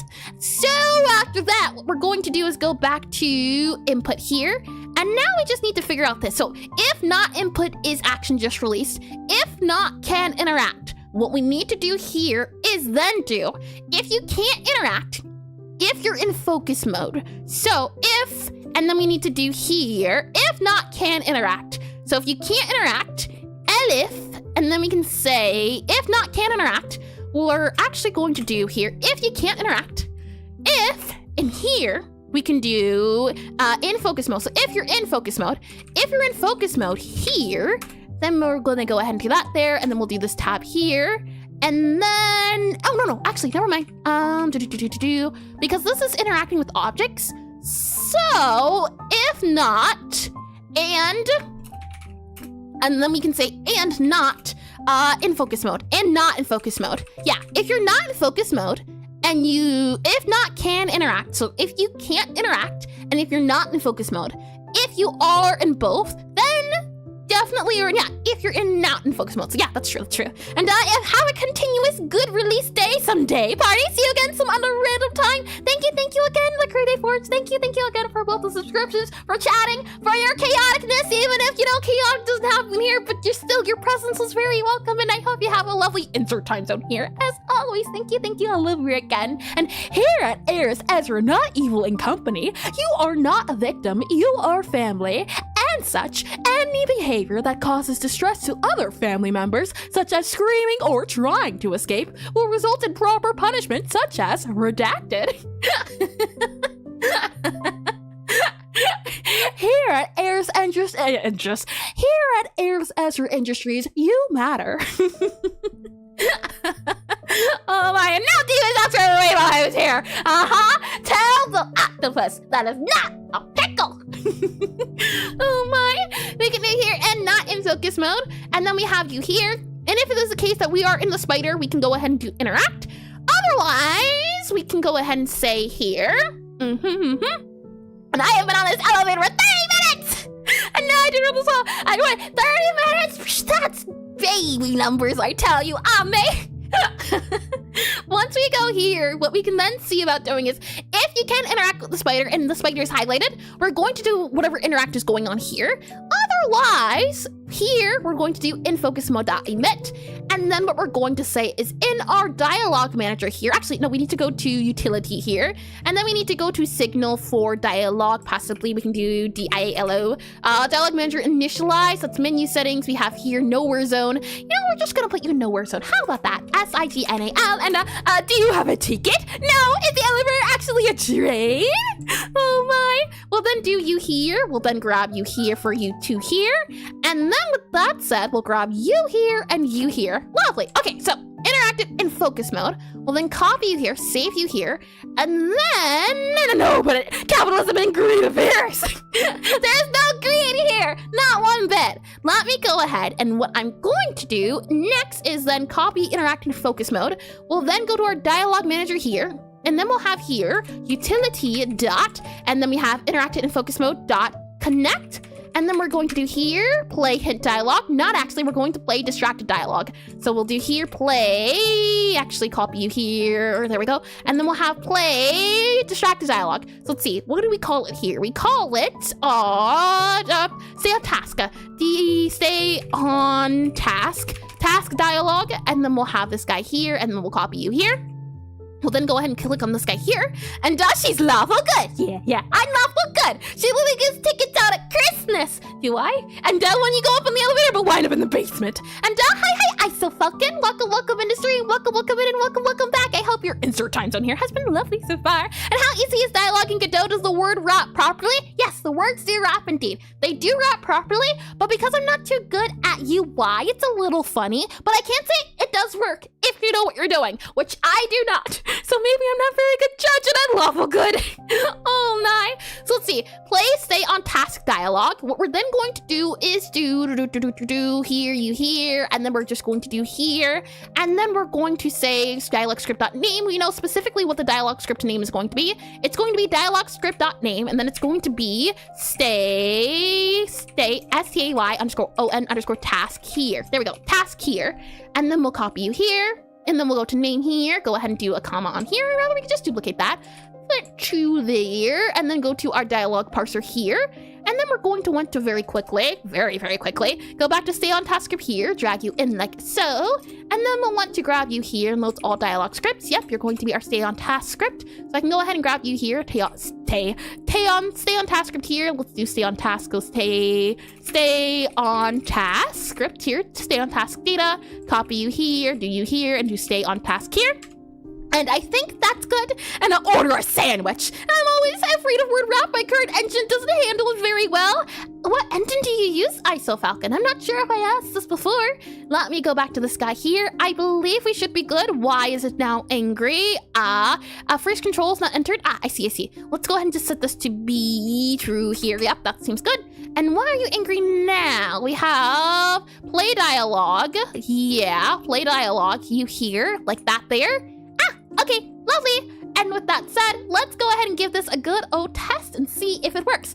Does the spider tell you, hey, stay on task, Gabby? We got things to do and business to do. Let me go ahead and click on you here, click on you here, click on you here. All right, so levels, tutorial.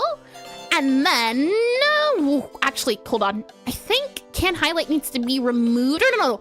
We'll see. Next. Yep. Good. Okay, so can interact. Should be here. First time open bookshelf equals false. Yeah, so we actually need to do open here, open you here, if the player can interact. Let's see. If player can, utility dot if utility.player can interact or utility.player.can interact. Can interact here, can interact. And then we can go ahead and do return here. So return. And then we can also do here. No, hold on. It's right here. Never mind. Why are we down here and open then? The player should not be able to interact. And staying on task? Never heard of it. Oh my, let me go and close you here. I'm not sure what the issue is. It should be input if action, just press interact and player can interact.